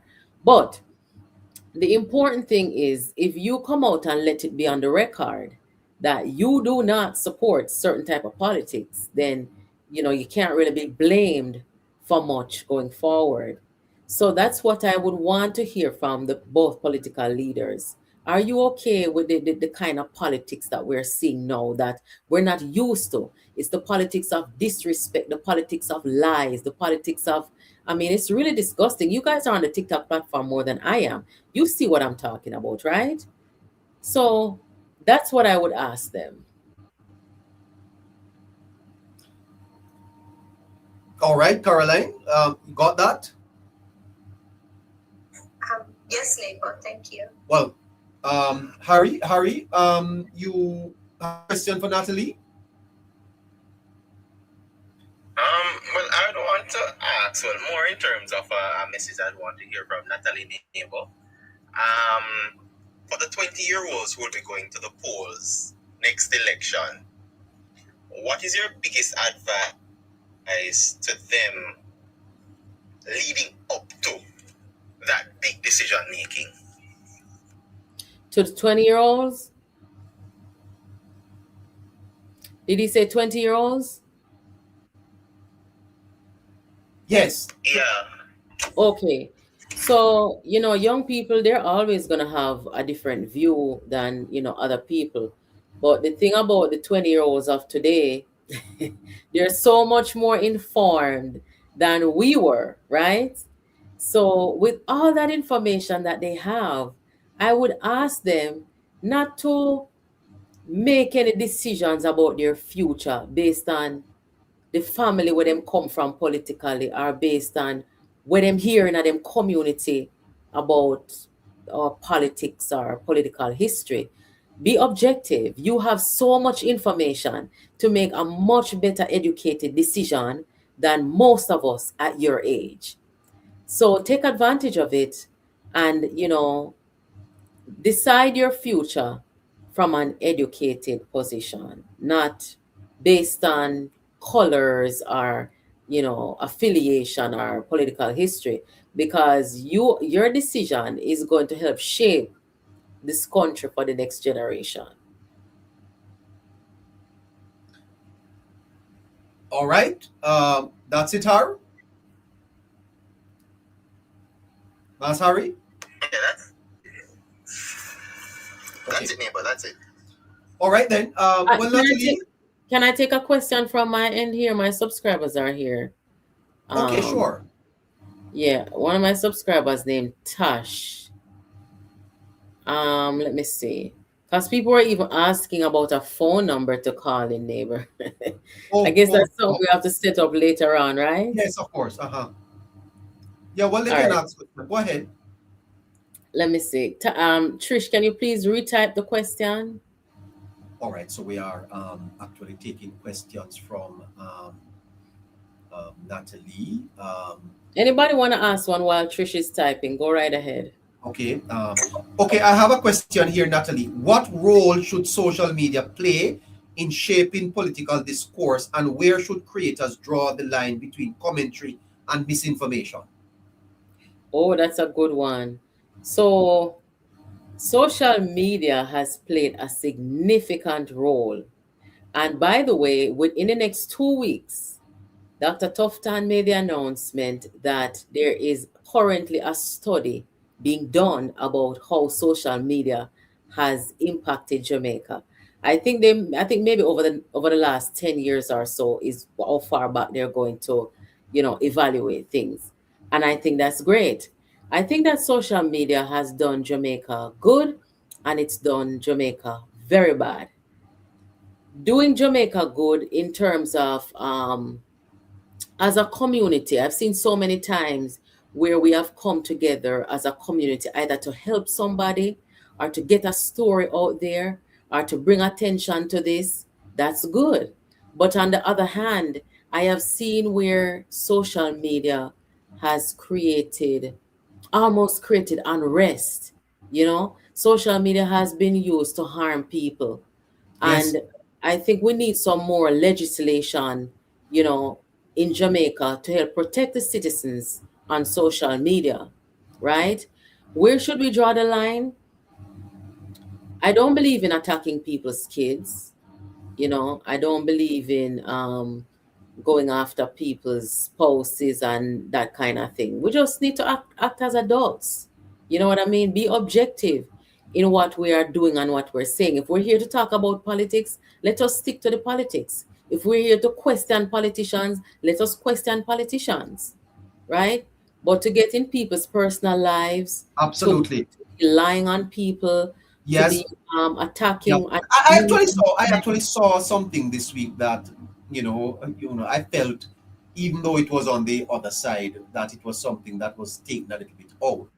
I don't want even to mention it, but I think that the propaganda and the allegations can be toned down. We can destroy people's reputation by simply coming out to talk about there was an allegation and things like that. I think it's something that needs to be addressed. Well, neighbor, I was one of the people who came out here. I blog and I vlog and I speak responsibly, right? When this argument came up about allegedly about Peter Bunting hitting Nikisha Burchell, right? I came out not in an accusatory manner, but I asked the question because the members of parliament are answerable to the people, right? If something don't go so, and this is the thing with some politicians is that they don't think that they're answerable to the people. Now, if Aha. something don't go so, and we as independent journalists, as what them call we, if we come out and say, Peter Bunting or Andrew Holness or anybody, did you do this thing? You can come out and say you didn't do it, right? But sometimes they have such disregard for the people that you will have these things said and you will ask them for answers and they will not respond. And then that is what caused the expansion of the allegation, and then people are spinning it all type of way. All you got to do is come and say you didn't do it if you didn't do it. But if you're asked and you don't say anything, people may assume that you actually did it.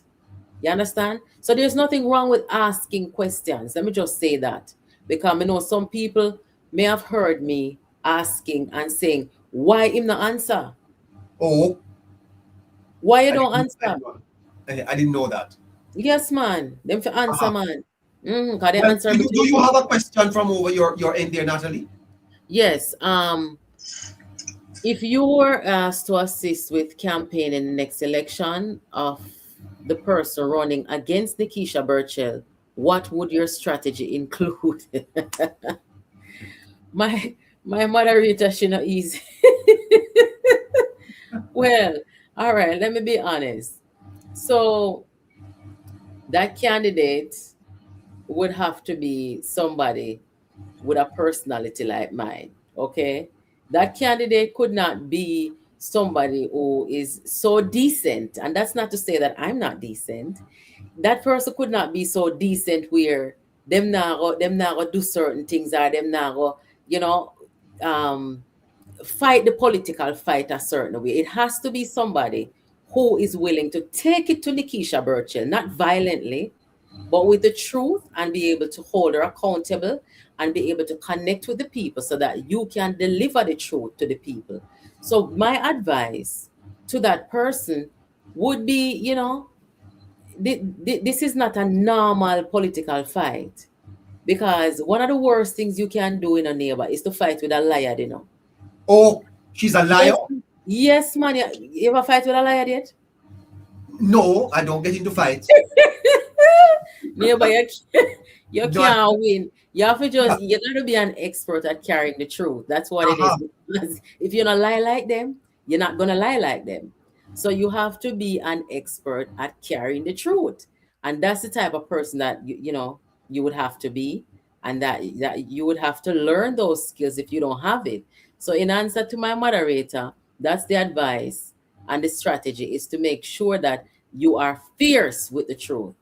But I tell you this though, Natalie and listeners, Nikisha Burchell barely won that seat, and it's a traditionally strong PNP constituency. I think she won by little under 100 votes or just a little bit over. I Yeah, don't think that's true. Isha Burchell's political position in that seat is very strong at all. If you go into a traditionally strong PNP seat at a time when PNP is fully mobilized and you only win it by 100 votes, it means that you are losing. So I think that the advice I would give to anyone who's going to run in Southern St. James is that Burchell standing in that seat is pretty shaky, and she could be knocked off easily. We have a caller over here, Fit Waterman. Good evening to you, sir. Good evening, neighbor. Good evening. Natalie from JPU is on. Natalie. Good evening, Caroline and Harry. Good evening. Natalie, how are you, Natalie? I'm fine, thank you. I'm a big fan of yours. Thank you. One question I have, Natalie, I want to get your opinion on is how you feel about, in my opinion, I see Jamaica has a big population of people that are, I would say, living in the 50s. And what I mean by that is that they're suffering from what I call inferiority complex mentality. And I see that happening because I ran a live last year, and before the election, there were quite a few Jamaicans that came in my live and told me they want to vote for the white man. They did not say they want to vote for Mark Golding. They said the white man. And I said, why? They said the white man would be better for Jamaica.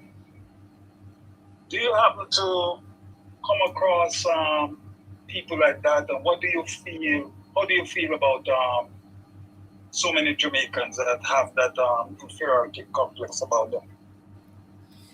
Well, I have not heard anybody say that, but it is true that some of our people have this inferiority complex.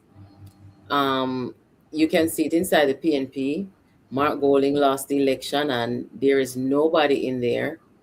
And I'm gonna bet on this. I'm gonna ask somebody to come challenge me on this. There's nobody in the PNP who is gonna challenge Mark Golding because he's an Englishman. That's an inferiority complex. People who are willing to kick out Peter Phillips before he even faced the electorate will not. They will sit there until Mark Golding dead, meaning that he will stay there election after election loss, and then they will never challenge him. That is inferiority complex. Okay? They feel no way that he held up the shackle over Big Stone head and all him something there. That's inferiority complex. So I have not heard anybody say that, but it is clear, and this election really showed me that we unfortunately, yeah, there's quite a bit of people who still suffer from that in Jamaica.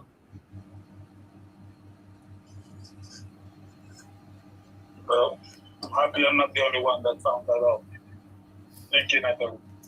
You're I welcome. have one to throw to both you, Neighbour, and Natalie. You asking me a You can question? let the lady go first if you do choose. Okay. Journalism is a dying art in Jamaica.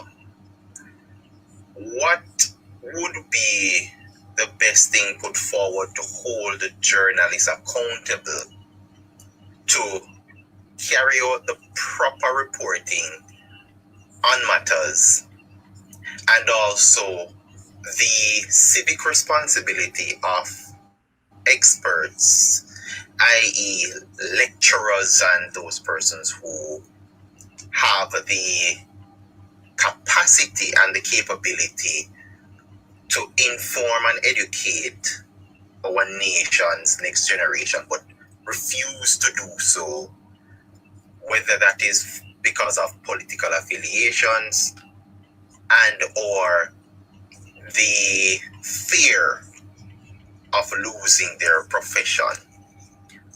How do we hold both accountable and also motivate them to actually carry out proper civic duties? That's a good question. I mean, most of the journalists that we see in Jamaica today is the same set of journalists them who we grew up seeing. Some of them, unfortunately, some of the good ones, they're no longer with us. But I don't think that the journalists that we're seeing today who are on their way out, unfortunately, I don't think that they're leaving the profession in a way that the younger generation coming in have much to look at as example. You know what I mean? Unfortunately. And so when I look at some of the younger journalists at the post cabinet press briefings on Wednesdays, they're very capable of doing their job, but they seem a bit timid to me, the younger ones, and I cannot explain why that is. They seem to lack a certain confidence that we are used to seeing in journalists. So I really don't know what to make of that. But I hope that this generation of journalists coming up, that they will gain a little more courage to do a lot of the things that independent journalists like we can. Neighbor, don't we are independent journalists? Yes, Don't yes, of course. yes. So I'm hoping that they will, find their footing and not be shadowed by those who have been there longer than they have. So yeah, that's it. Yeah. Well, I think Yeah. I think Jamaica has a disadvantage, How and so? when you operate in a small economy and journalism is a career, then you have to look for your career. Because the fact of the matter is that journalists have to eat, And you see what has happened to a particular radio station in Jamaica because they have taken a particular position. Now, in the United States, for example, Fox, if the Republicans are out of government, Fox make profit because the economy is just large. Yeah. Jamaica doesn't have that, and it has always been part of the challenge with Jamaica. What we have in Jamaica are news reporters. We don't have Mm-hmm. we don't have a lot of journalists here. I will tell you this: journalists can bring down governments. Journalists exposes corruption. Journalists go into your bedroom and find out who you are asleep with and tell it to the public. Those are independent journalists that a lot of times these people have already acquired their wealth and don't care. I think, but when you work for a media house that has an editorial board and the editorial board instructs you how to operate and they pay your salary, what are you going to do? Expose what you no you they fire you, and when they fire you, who will hire you? We don't have that in Jamaica, and it is part of the threat to our democracy. And that is why it is so important that the government does have a very effective information strategy, because you can't depend on media in Jamaica to tell the story. In the last election, Nationwide did not get one single ad from the PNP. Not one. Now listen this. Election periods are like Christmas for radio stations and TV stations. They make a Yeah. lot of money. All of us. Yes. We did So pretty well. even for us, we had 10,000 views election night. Yeah, It's a we Christmas did period well. for media. Mm-hmm. And that radio station did not receive one single political ad from the PNP. Imagine that. Not only that, but you remember during the debate how they were saying that some them never want some journalists, some media house there. And I Correct. found that to be so frightening. Correct. And you see what is happening to the Gleaner? Yeah. You see what is happening to the Gleaner? Why? It, some of it is because of their bias. Mm-hmm. And, Mm-hmm. and the government is in power. So the fact of the matter is that supporters of the government will not buy the Gleaner. and if they have businesses, they won't place their ads in the Gleaner. And so that is a problem that we'll have to recognize, that if we are going to have good reporting, good journalism in a court, let's look at the IC, for example. There need to be an investigation into that institution, and journalists can do it. Journalists can plant people in there. Media can plant people in there. And in ministries too, to get information. So that the public can be how you think Mr.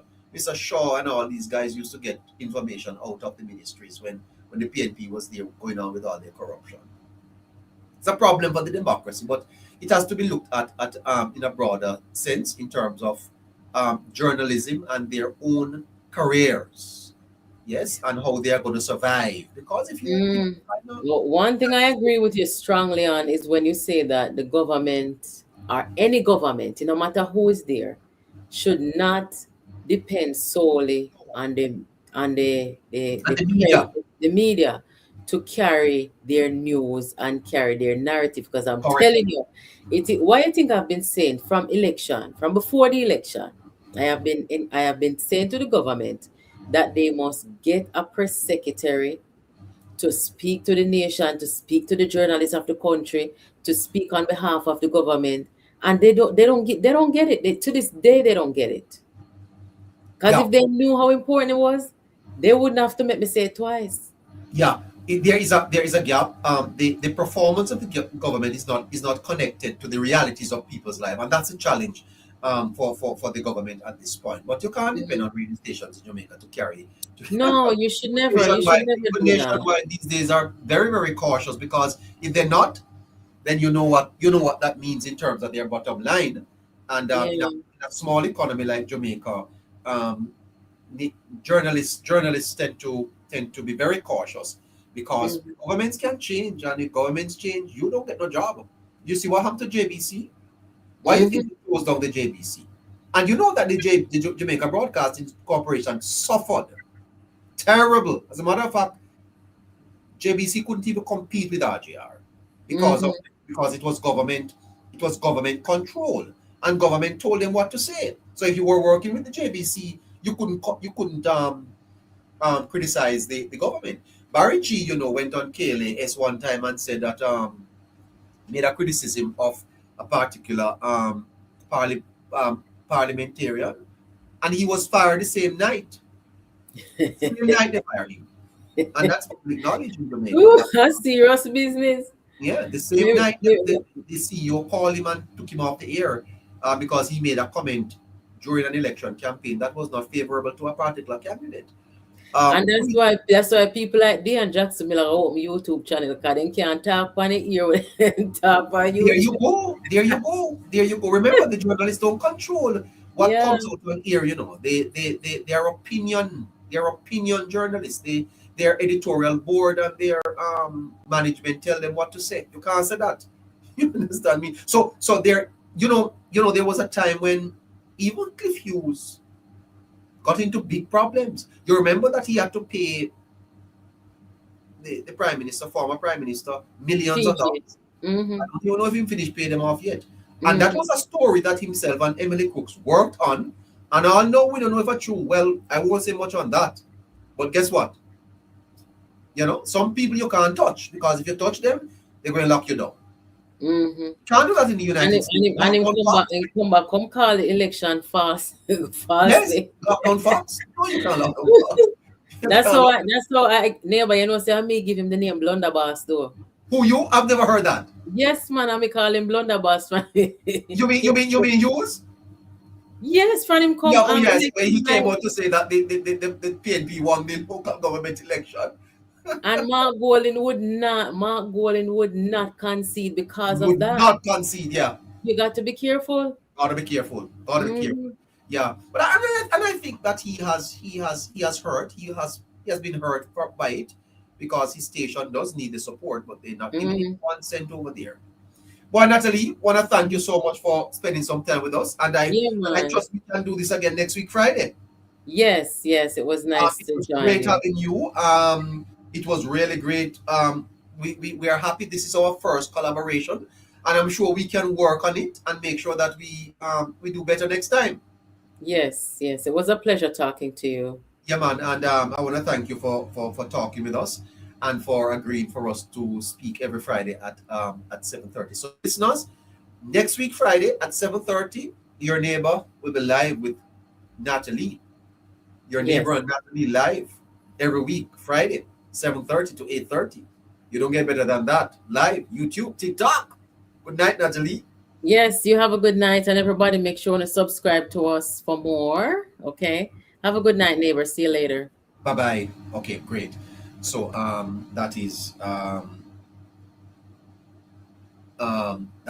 that was Natalie over there at JPU. Fascinating discussion that there with her. So when we started the program, we were looking at Miss Nikisha Burchell, and how Miss Burchell is defaming the government, because that is what Miss Burchell is doing. Miss Nikisha Burchell is suggesting that Major Anthony Anderson was handpicked. Moderator, is Harry there? Is Harry there? He'll be back in 5 minutes, neighbor. Was handpicked. No. Miss Burchell revealed to the comrades that the PNP tried to stop NARA in Parliament. They tried to stop NARA in Parliament. Miss Burchell is saying that the government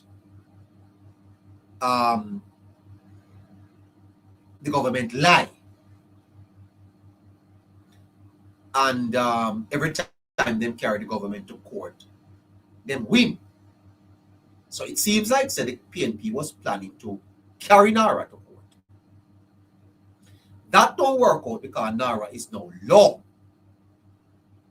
So you couldn't stop NARA in the Parliament. So now you are going to discredit NARA. This I want one petition, man. If this is not political, it's very bad. And I don't know if this is the position of the People's National Party. Is Mr. Pelucid Perry anywhere there? I could talk to him.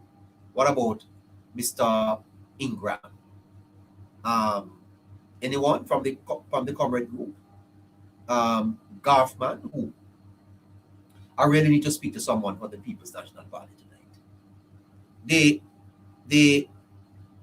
The member of Parliament for Southern St. James is telling Jamaica tonight that Major Anderson was handpicked. That's what she said.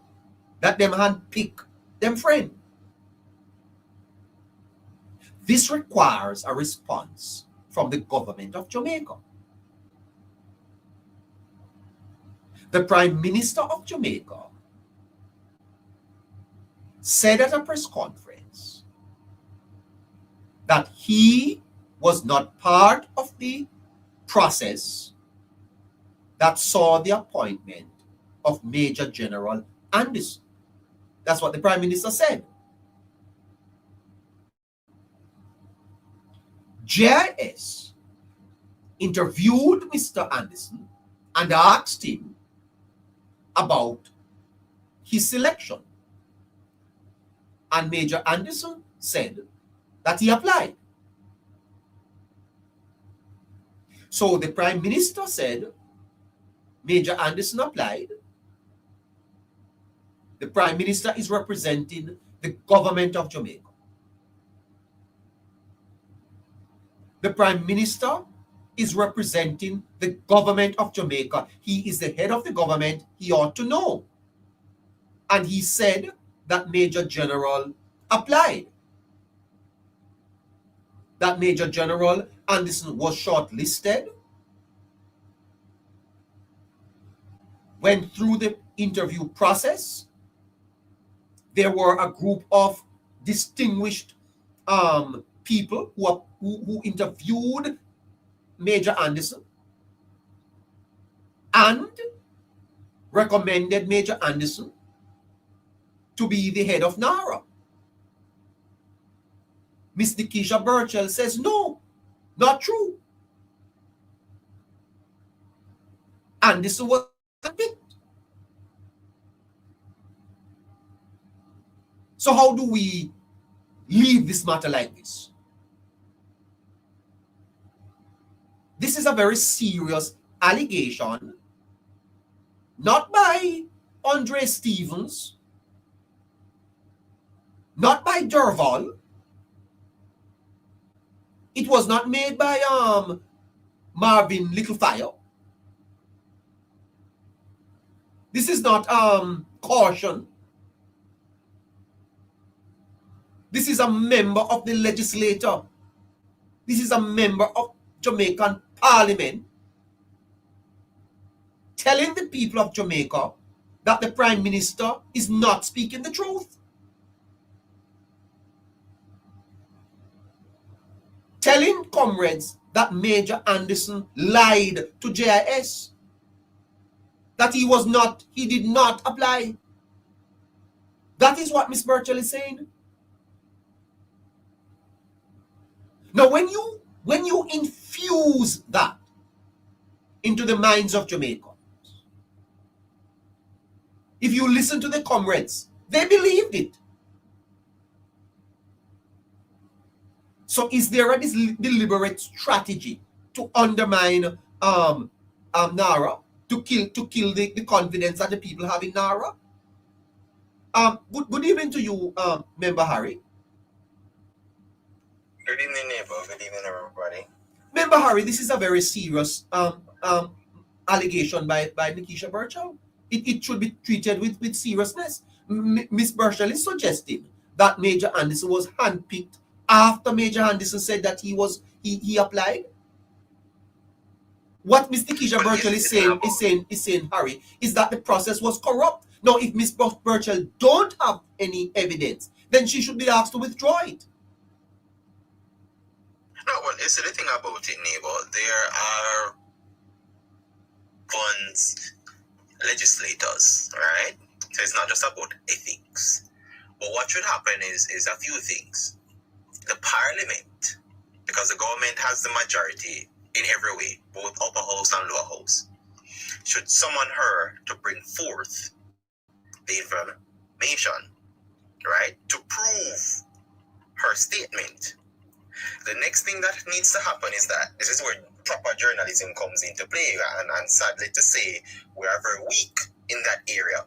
But journalists now need to pull her to the forefront and demand further information on that. Civic society, which they won't do. Oh God, man! Because from God, I think this is the failure. This is a failure of the society. It is.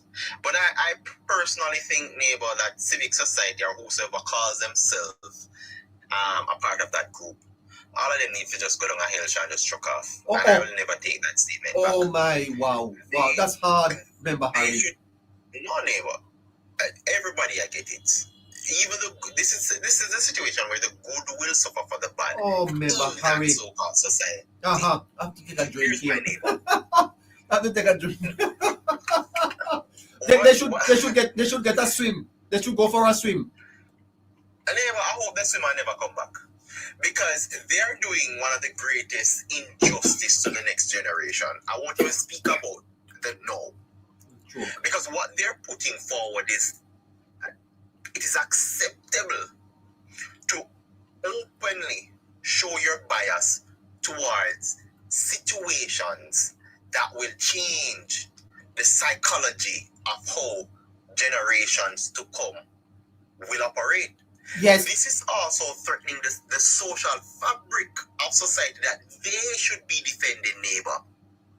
And they're showing that they rather defend the political fabric at the expense of the social fabric that runs a nation. That is what they've chosen, you know. So none of them not use. And I want to put it out there. Jamaica don't have a lot of civic society groups here. They're individuals who are calling themselves groups, neighbor. That is one of the things we need to look at. Everybody around to call themselves a part of civic society, right? And this is not the first time somebody from the People's National Party has had the opportunity to run away with something like this with no repercussions, no nothing. And there's nobody to hold them accountable. So this is a time now where the rest of the legislatures, specifically those on the government side, need to demand it. Because what you're doing now is a serious thing. NARA has just been passed, and you want to say the chief of it is corrupt before me. That is a liar. And that he's a friend of the Prime Minister. And he's a friend of the Prime Minister, and he was handpicked after the Prime Minister came out. And more importantly, neighbor. No, Harry. They are calling we have to march down to Harry. This is a very serious allegation by a member of parliament, Harry. In a country of low trust, a member of parliament is telling the country, and it should be treated with extreme prejudice because you are a legislator. You should know better.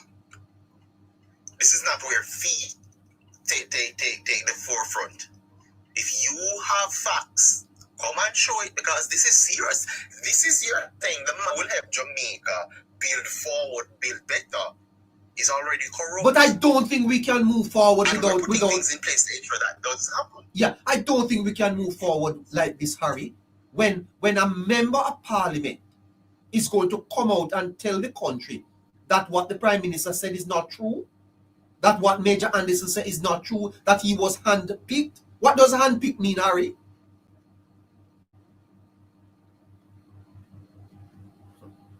Neighbor, it means this person didn't go through the relevant process in order to be selected. And that's not the case. And you know what's funny about it? The People's National Party called for this process. So you see, they're two mode, neighbor. It is similar to the whole thing with Melissa where they asked to be have a committee, and when they did manage to get it, they nobody want it. And you remember I said these things will hurt the People's National Party come in the future. And they're repeating the same mistake. They asked for a selection like this, how it would be done. They're pressured, right? Act as if this selection process was never going to be in existence. Now they got it. Now they are the ones criticizing what they asked for. You can't be pleased. And that tells me you can't be trusted because you ask for something and you get it. And when you get it, you then find something else to say. So you always move the goalpost. You can't be trusted. Yeah. You're a very card party. Yeah. When Miss Burchell says hand-picked, she's not just saying that Major General was chosen. She's saying the system was rigged, that the system was corrupt, that he's unqualified. Yes? In other words, there was no advertisement. That means that the advertisement was a sham. That the panel of reputable Jamaicans that we heard interviewed that was not done. That Major General is unqualified. The Prime Minister said he applied, was interviewed, that the process existed. If that's true, then handpicked is false. That word would be appointed after process. Scratchy, Harry, what is the government to respond? How is the government to respond to this? Give me a second, neighbor.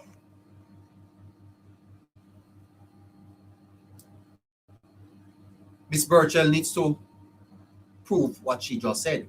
Because if she cannot prove it, then I think that she should be brought to court for defamation of character. Miss Burchell is saying that Major Anderson is not speaking the truth. And if that is so, then this matter just cannot be left like that. It is a very serious matter, and I think that the party should demand from Miss Burchell the evidence. And if Miss Burchell cannot provide the evidence, this is where you have to get Miss Burchell. Miss Burchell has talked a lot. It's time for Miss Burchell to put her money where her mouth is. If she cannot prove this matter, then I think that there's a matter that should be filed before the court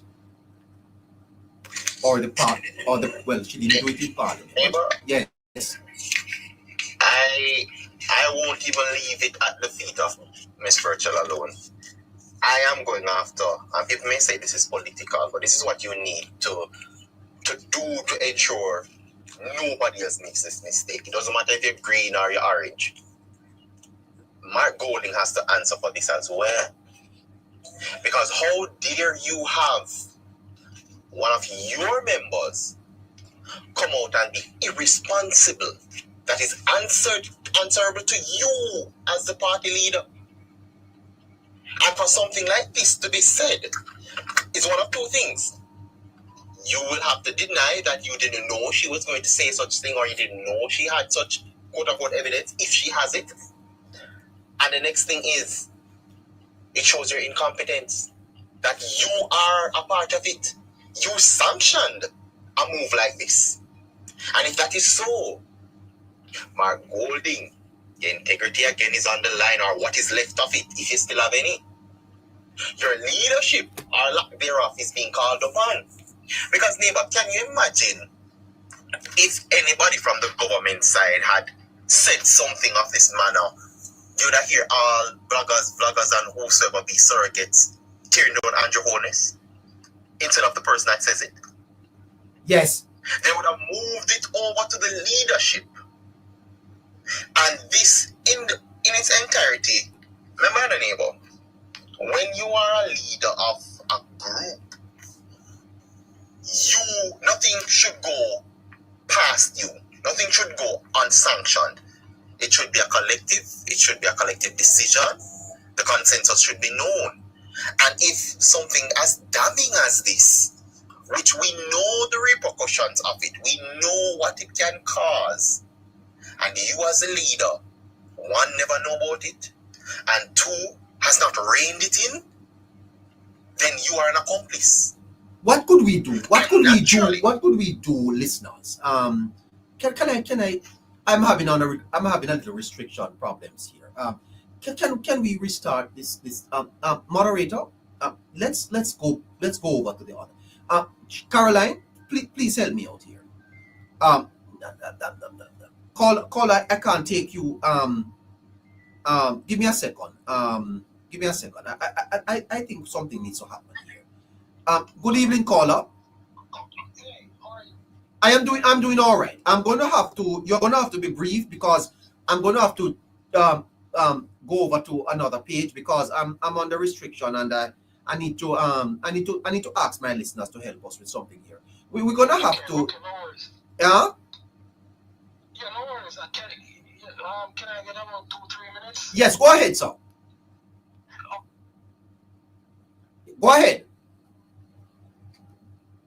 No, you're muted. You're muted. Okay, I'm muted. Sorry about that, neighbor.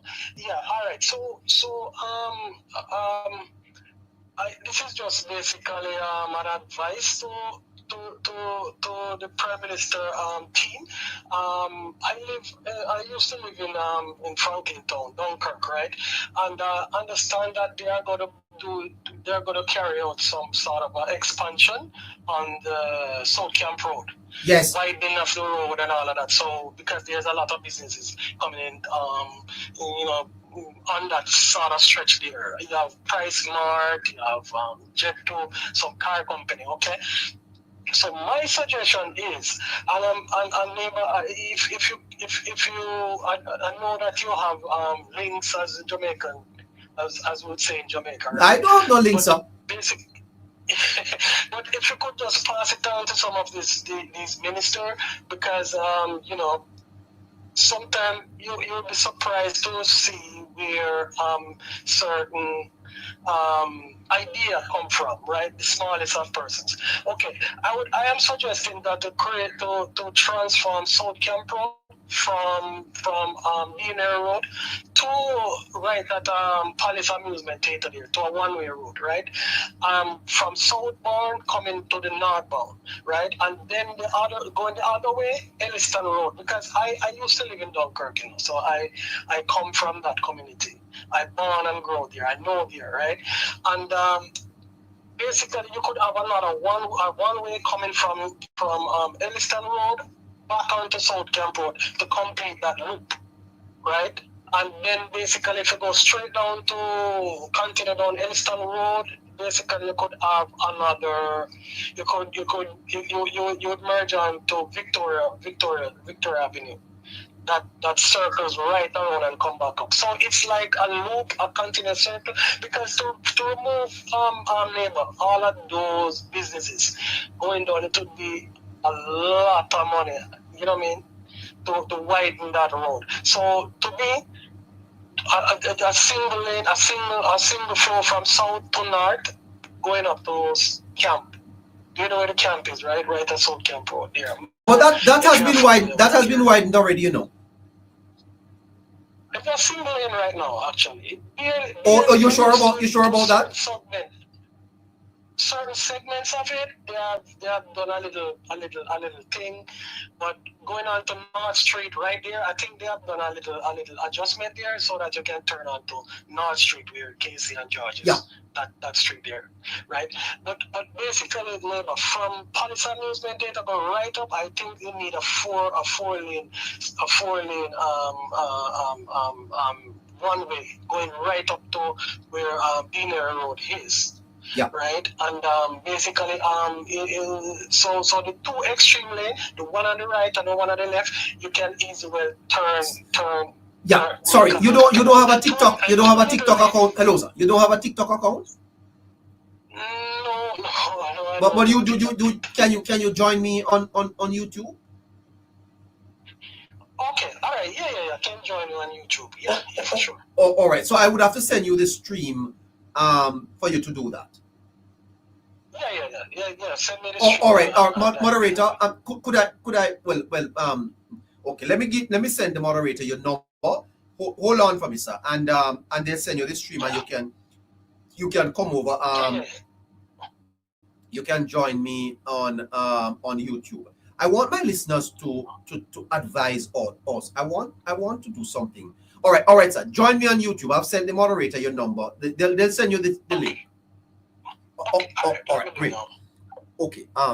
Listeners, I'm going to go over to the other page. Just log on there, and I want us to do something here on the program tonight. This Miss Burchell something. Stay with me, Harry. This Miss Burchell something here is a serious matter. We can't just leave it like that. Something I've got to do. Something I've got done about it. We have to fight for our country, man. This is Miss Burchell taking things a little too far. That the Prime Minister is not speaking the truth. No, we can't accept that. We're gonna have to call on the PNP to provide an explanation, and we need a petition. We're gonna start a petition over here. So tonight, listeners, go over to the other page right now. Just log off this and join the other page. I'm live over there right as I speak. So I'm live on the other page. I'm live. Okay, so go over to the other page. See if you're hearing me, and go over there. Go over to the other page. Log off this and go over to the other page. Okay, I'm gonna end this one. Okay. Harry? Yes, Neighbour. Go over next door. Thank you. Careful, the door next door, Neighbour. Careful. I didn't say back door, I said next door, okay? I see you. By the way, Harry, I see you in the moderator group misbehaving yourself. Why you misbehaving yourself? No, Neighbour, I'm trying to keep the order. No, sir. I can't even talk on here. Why are you doing that? You want Keisha. Boy, taps and roses. Go over to the other page, everybody. Please log off. We're gonna end this live here. We're under restriction, and them trying to make some noise and all them something there. Just log off this. Not just join the Hello Neighbor page the other way. That's where we are right now.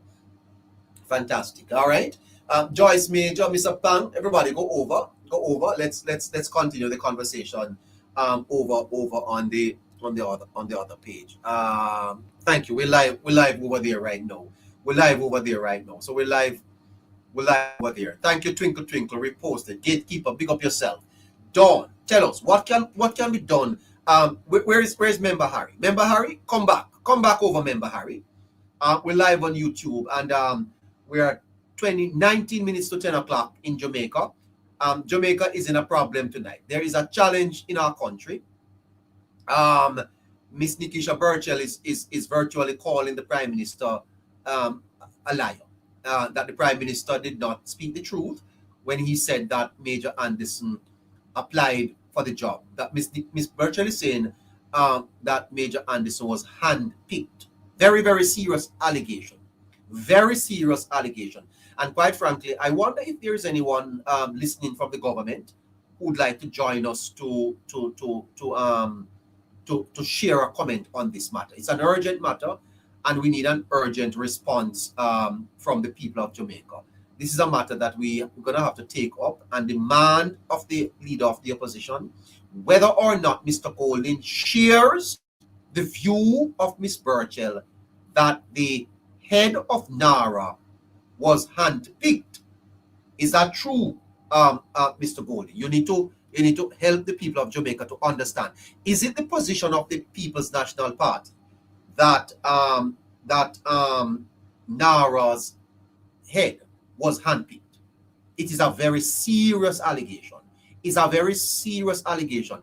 This is the National Reconstruction and Resilience Agency. It's not a full thing we're talking about.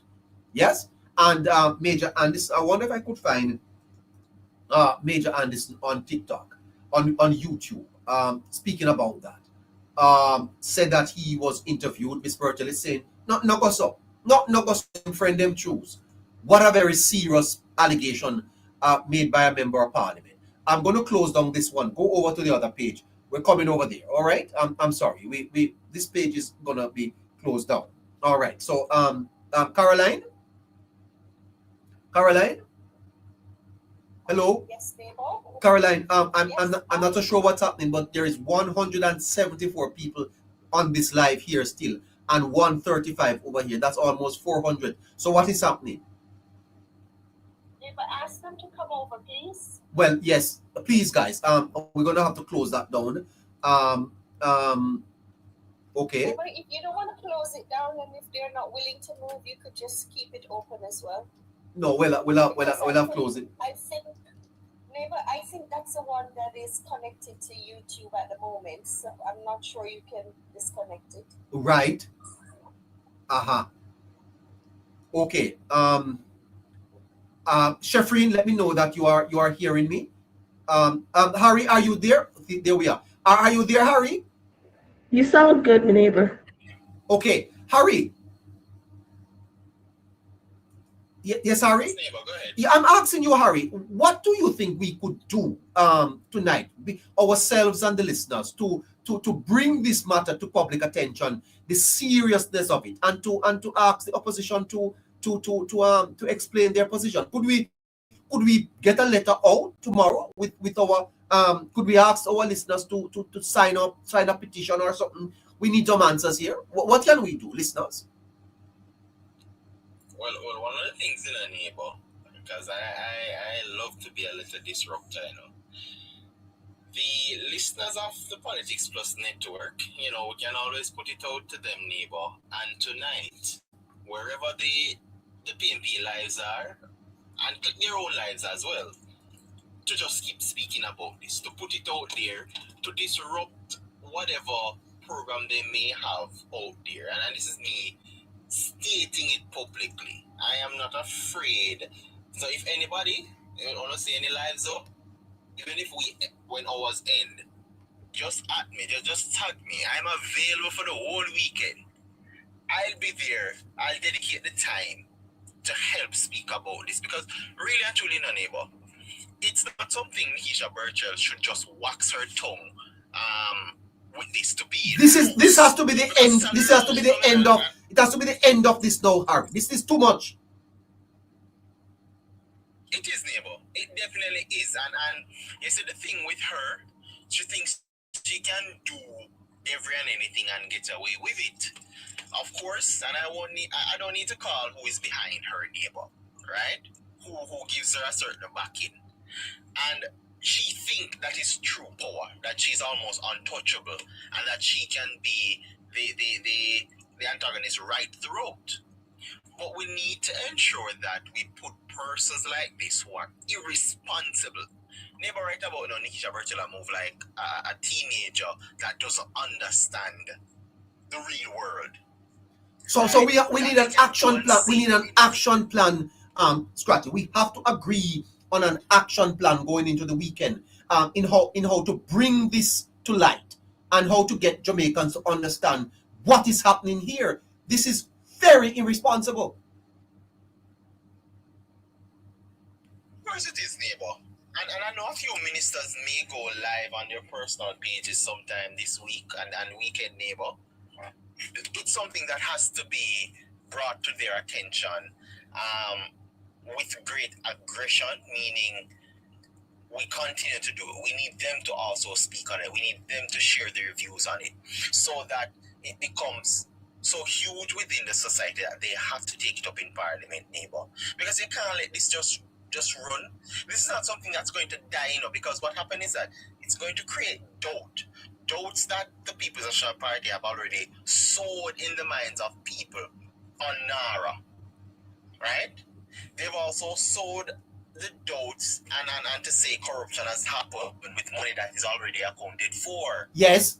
And budgeted to do other things to impact the lives of those who suffer the most loss and those who are most vulnerable. And this is a continuation of that. So you can't let them get away with a series of lies, because this is not even propaganda anymore. It's just blatant lies, right? Neighbor, right now, I don't even know who is worse, she or Mark Malava. I genuinely don't know who is worse right now. Because Neighbor, can you hear me? Yes, I can hear you, Caroline. Okay, please allow me to interrupt. There are some listeners who are saying they are not able to find this page to join. Are they still hearing us, neighbor, on the other page? No, they are not. Oh, did you disconnect? Yes, I shut it down. Yeah. You want me to open it back up? Sorry. Hello? You could, neighbor. Okay, all right. Let me do that then. Something in a hurry. I'm sorry to interrupt. Let me do that. Okay. All right. Boy, we are dealing with a matter here. I see Chops Media. I wonder if he could help us with sorry. Listeners, just bear with us. Now we're dealing with a matter here that is of national importance. A member of parliament is saying that the head of NARA was handpicked. This is a very serious allegation, and we are suggesting tonight that there has to be an action plan by Jamaicans, and we are prepared to lead this action for this matter to be dealt with. This needs to be withdrawn. We're live on the other page. Go ahead, Harry. I just saw Shafreen said to turn. But hear me clear, loud and clear, Shafreen? Yeah, we're hearing you loud and clear, Harry. Okay. Neighbor, it's about time we real. And when I say we, I'm speaking the people of Jamaica. We really Nikisha Burchell. Because I don't think we should let somebody, a legislator at that, who has a certain capacity in our society, to just be saying things loosely, to just be running off our mouth with no facts behind it. And I'm challenging her tonight to submit the facts, even anonymously. If she don't want step to the forefront, which I think the horse is already through the gate for that, but submit the facts. Let's look at the facts that she has, yes, right, or she proclaims to have, and let the society be the judge of that.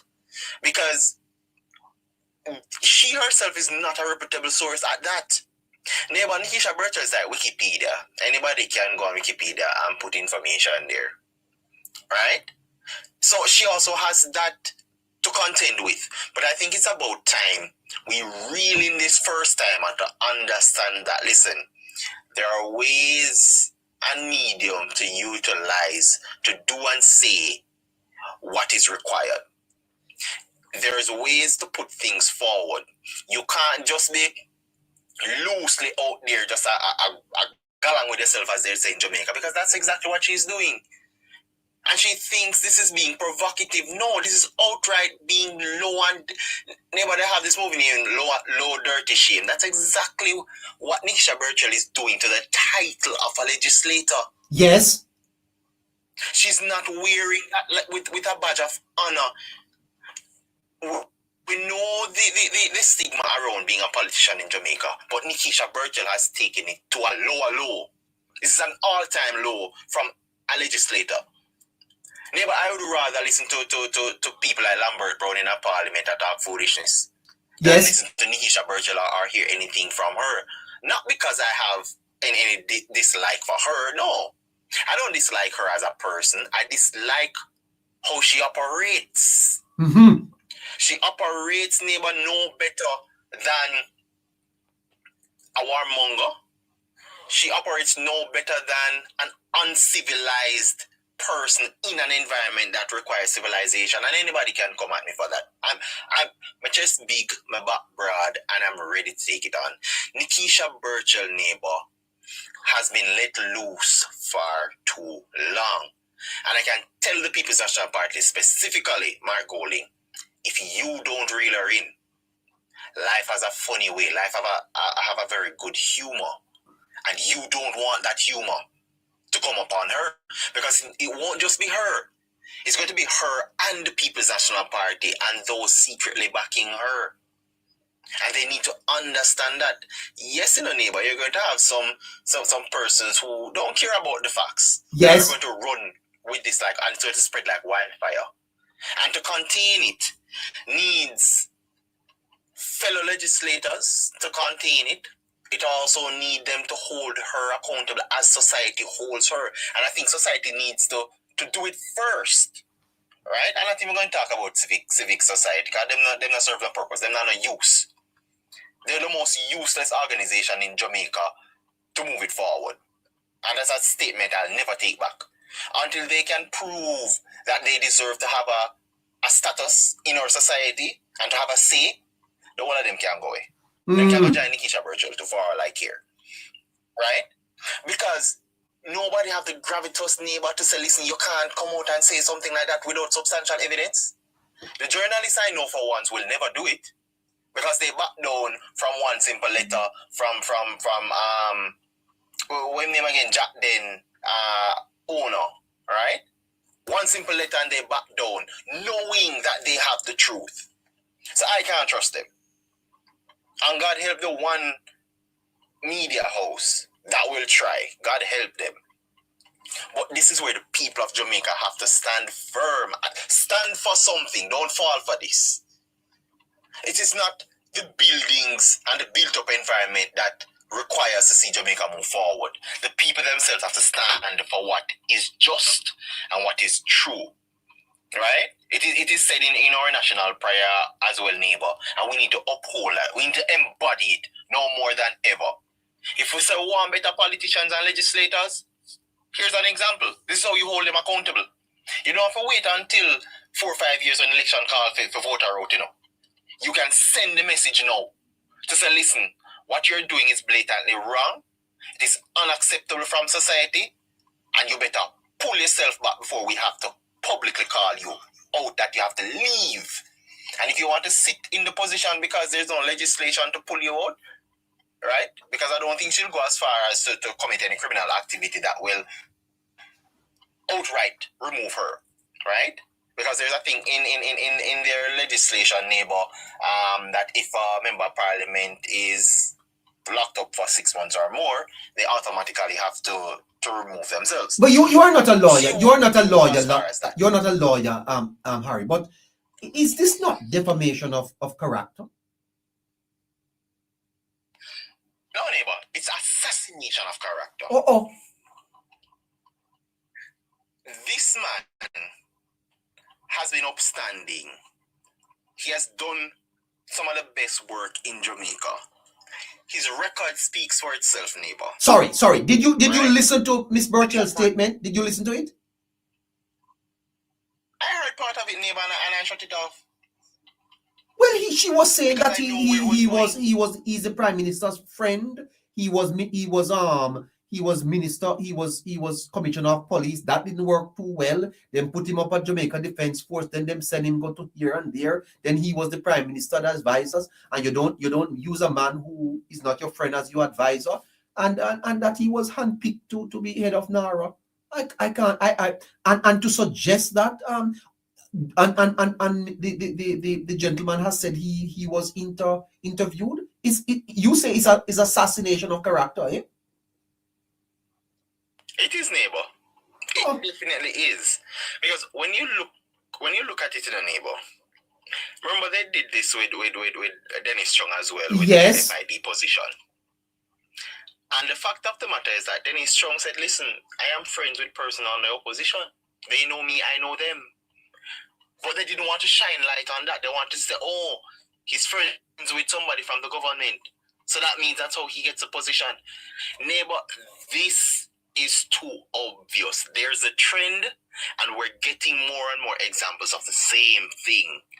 That says to us that the People's National Party is a redundant party, and they're sticking to the same old tricks that never work. Never worked. Neighbor, the definition of insanity is doing the same thing over and over and expecting a different result. But tonight and going forward, we need to change the result. They're going to get a result now, but the result we want is to pull Keisha Birchall to the forefront. I don't care how them want pull her. Let's listen to Nationwide as they cover the story. Major General saying he applied. Listen. Prime Minister Dr. Andrew Holness announced Anderson's appointment during the post-cabinet media briefing on May 27. He disclosed that Anderson, Jamaica's most recent ambassador to the United States and a former commissioner of police, was selected from a shortlist of 7.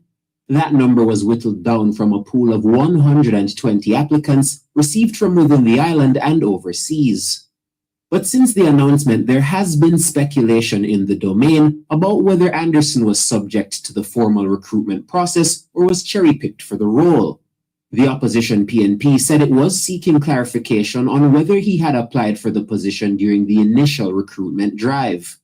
In his first interview, Anderson disclosed that his interview with the selection panel was close to 2 hours long.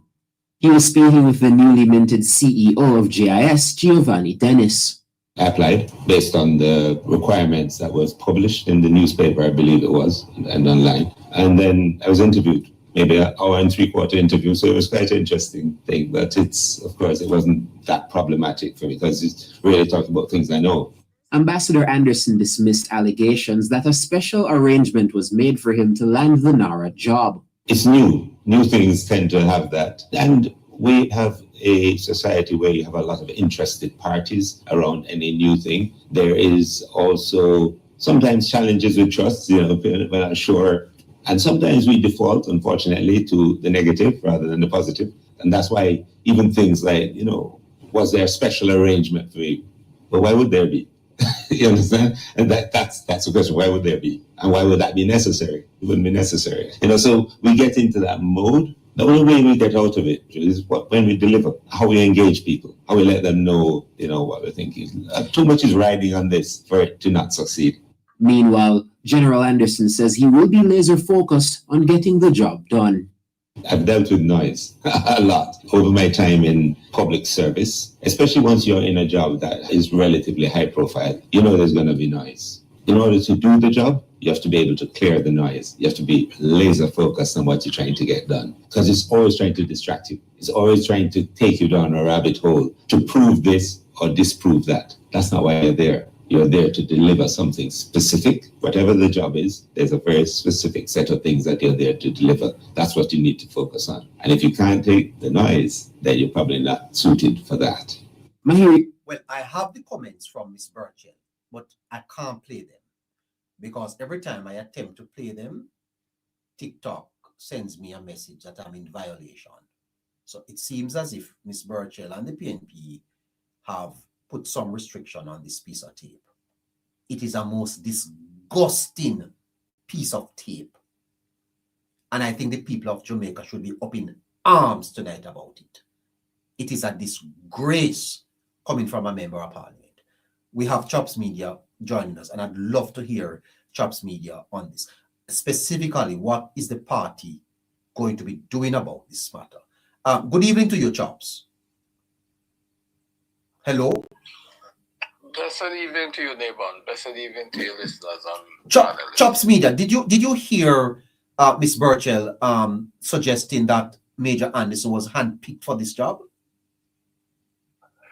I heard the comments secondhand. I didn't hear the tape coming from her. We can send you the copy. We can send you the copy.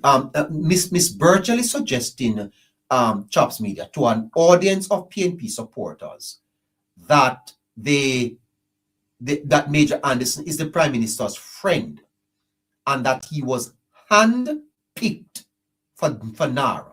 Miss Burchell is saying that the PNP actually tried to stop Nara in Parliament. They did not succeed, and now the PNP is, well, Burchell is the PNP. That Major Anderson was hand-picked, Chops Media, after the Prime Minister outlined the process, and Major Anderson himself told GIS that I applied for the job. How does the PNP say to Jamaica that's not true? Isn't this a very serious matter? Yeah, it is a serious matter, neighbor, but it is also not foreign to the PNP. It is actually consistent with their mode of operandi. That is exactly. But that's how we're gonna make them just get away with misleading people and dividing the country, man, and speaking to a man's character and reputation that he gets a job because he's the Prime Minister's friend. Yeah, and you see, and again, I think Major Anderson answered it very well in terms of saying to us that you have to be focused on what it is that the task at hand, because what the PNP is bringing is noise and distraction. And if you focus on it too much, you will lose sight of the goal and the objective in terms of getting this country where it needs to be. Because the truth is, neighbor, there is, as I said to you before, that there is an abundance of misinformation out there. And it is so much that it is going to take a very serious effort to counter it. And I urge the party, I've been saying it for quite some time now, that a strategy has to be developed to not to fight against it, because like I said to you, this thing is like wildfire. I just played a tape, listened to a tape a while ago with a lady who is spewing so much hatred for the Prime Minister that is just unbelievable.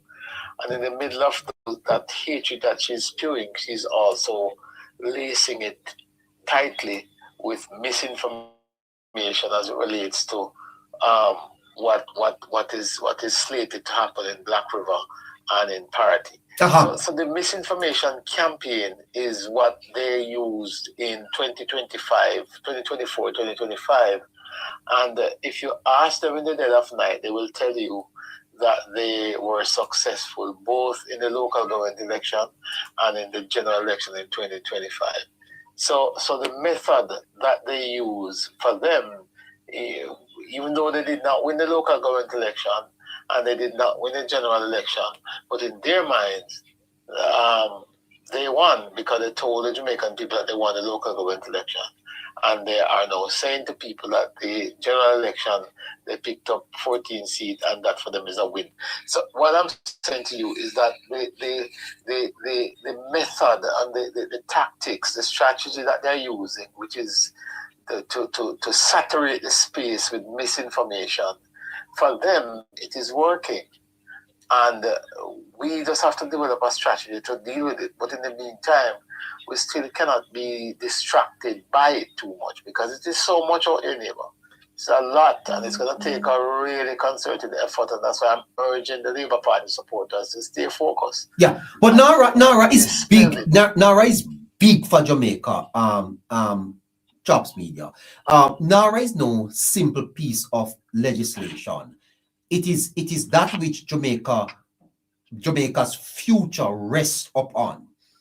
And the credibility of the organization is at, I mean, the PNP is saying the head of it was a man who's a prime minister's friend, and they just grab him from somewhere, put him at the head of NARA, and therefore some thieving and go on. I mean, if you listen to this tape, are you saying to me that yeah, she has said it? What can we do? Shouldn't we ask some questions here, Chaps Media? For example, is this the position of the People's National Party that after a prime minister stands up and tells the country a process, and the man himself, a reputable man, a man of impeccable character, as far as I'm saying, you are going to say, well, he didn't do too well as commissioner, and then he was at the army, then he was the prime minister's friend, and that is what you are telling Jamaicans? That means Chop, that you are discrediting the organization. Yeah, and they have no regret in doing stuff like that. Oh God! And speak again. These are not people who have any respect for persons who have chosen to serve this country. They will ruin someone's reputation just to score cheap political points. They've done it before, and they are continuing to do it. As I said here before, it is not just by coincidence that these arguments are coming out of the PNP. It is by design. It is a part of their political strategy. They have used it in 2023, 2024. They believe that they won the local government election. They've used it between 2024 2025, and for them, they won 14 seats in the last general election. So you cannot tell them that this method don't work. And there is also an audience out there, Neighbour, that will purchase this for nothing at all. They'll purchase the misinformation. They are convinced that whatever these guys tell them is factual, even when there's no evidence to substantiate it. They will tear any Jamaican who offer themselves for service to this country, as long as they are coming through the appointment from the Jamaica Labour Party. They are willing to tear them down to pieces, and they'll do so without any fear or any apology at all. General Anderson is somebody who have served this country at the highest level, ambassador to the United States, Chief of Defense Staff, Jamaica's first National Security Advisor, and Police Commissioner. You would not want a more decorated Jamaican than that. And for you now to reduce his contribution to yes, and speak of it in. I wonder if I could play a little bit of it from you. The audio is not clear. Appreciate it. Listen to this. I may have to transmit it as I go.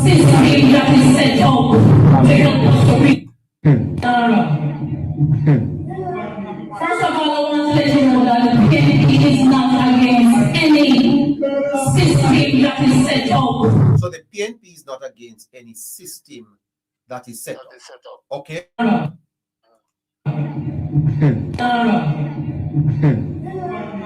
of all, I want to let you know that the PNP is not against any system that is set up to help us to recover from Hurricane Melissa as long as no thieving in it. So the PNP is not against it so long as not thieving in it.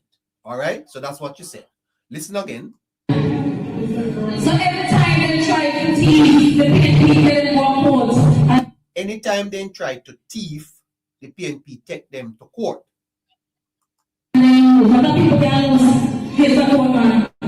What are people them can lose case a court?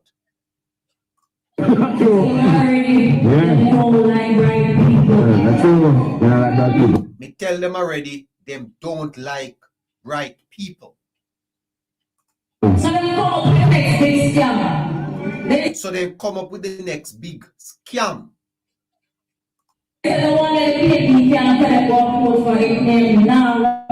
This is one year the PNP can't carry them go to court for. It name Nara. So them set up Nara. So make sure Nara alright. Nara no normal. And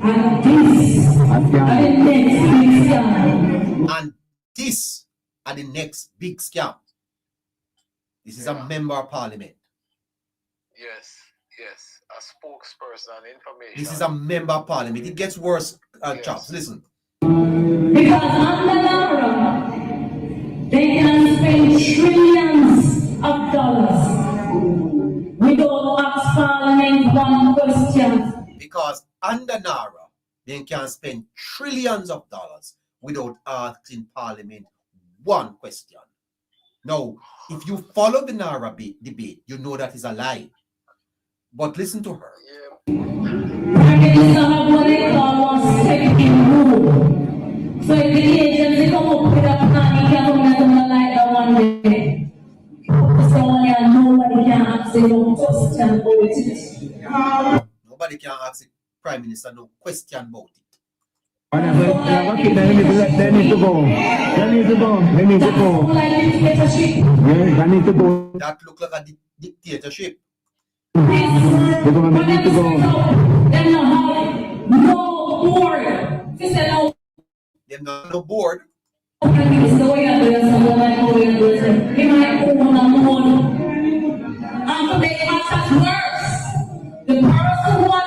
And to make matters worse, listen up. To run this Nara. The person who was handpicked to run this Nara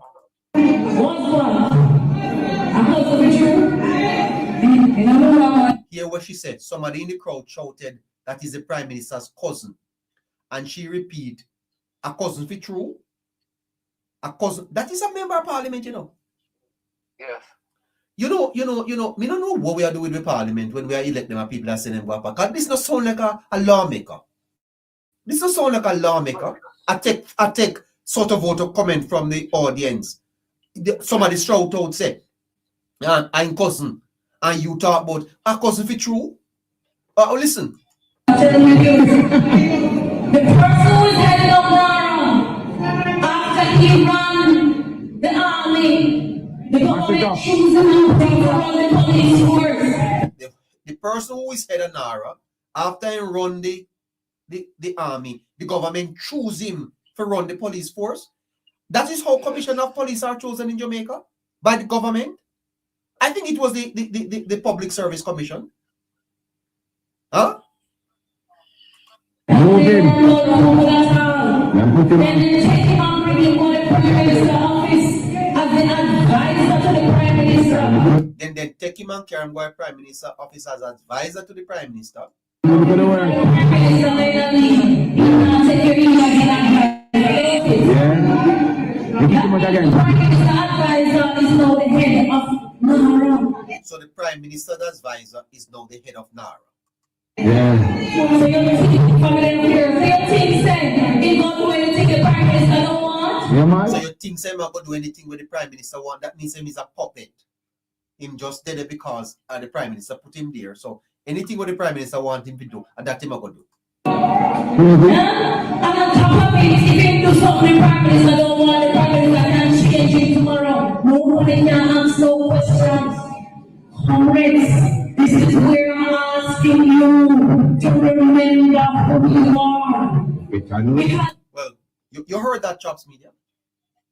Yeah, man, loud and clear.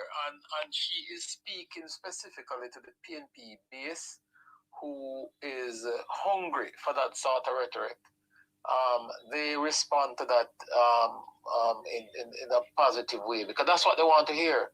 They want to hear doom and gloom. They want to hear everything that is bad about this country, and they want the PNP to really rip through every fabric of good deed in this country, and every individual who offer themselves a service in this country, as long as they're doing something positive, the PNP's base will respond to them, tearing it to pieces.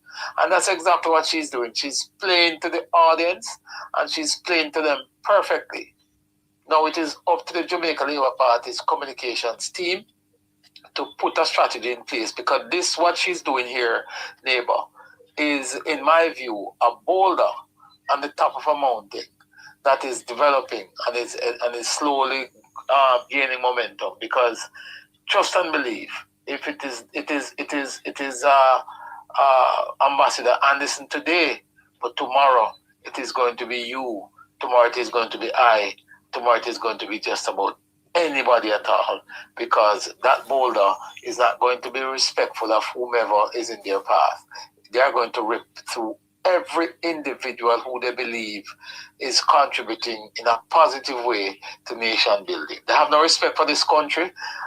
They spoke about dictatorship. Let me tell you something. If anybody wants to talk about dictatorship in Jamaica, 1976, when the PNP declared a public state of emergency, lock up its opponent and call a general election, if that did not have dictatorship written all over it, I don't know what is. So, you know, we just have to stay vigilant.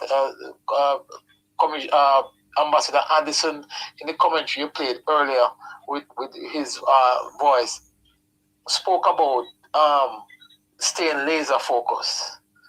And I think sometimes that's what we might have to do. Because the truth is, Neighbour, it is virtually impossible to take on the high level of misinformation and just nasty politics that the PNP intends to play. And it means that we have to go down in the gutter with them. It's disappointing. It is very disappointing, Chops. Really. Very disappointing. Very disappointing. You know, I have no issue with us playing politics or having the political debate and conversation. But the truth is, there is a limit and there is a boundary.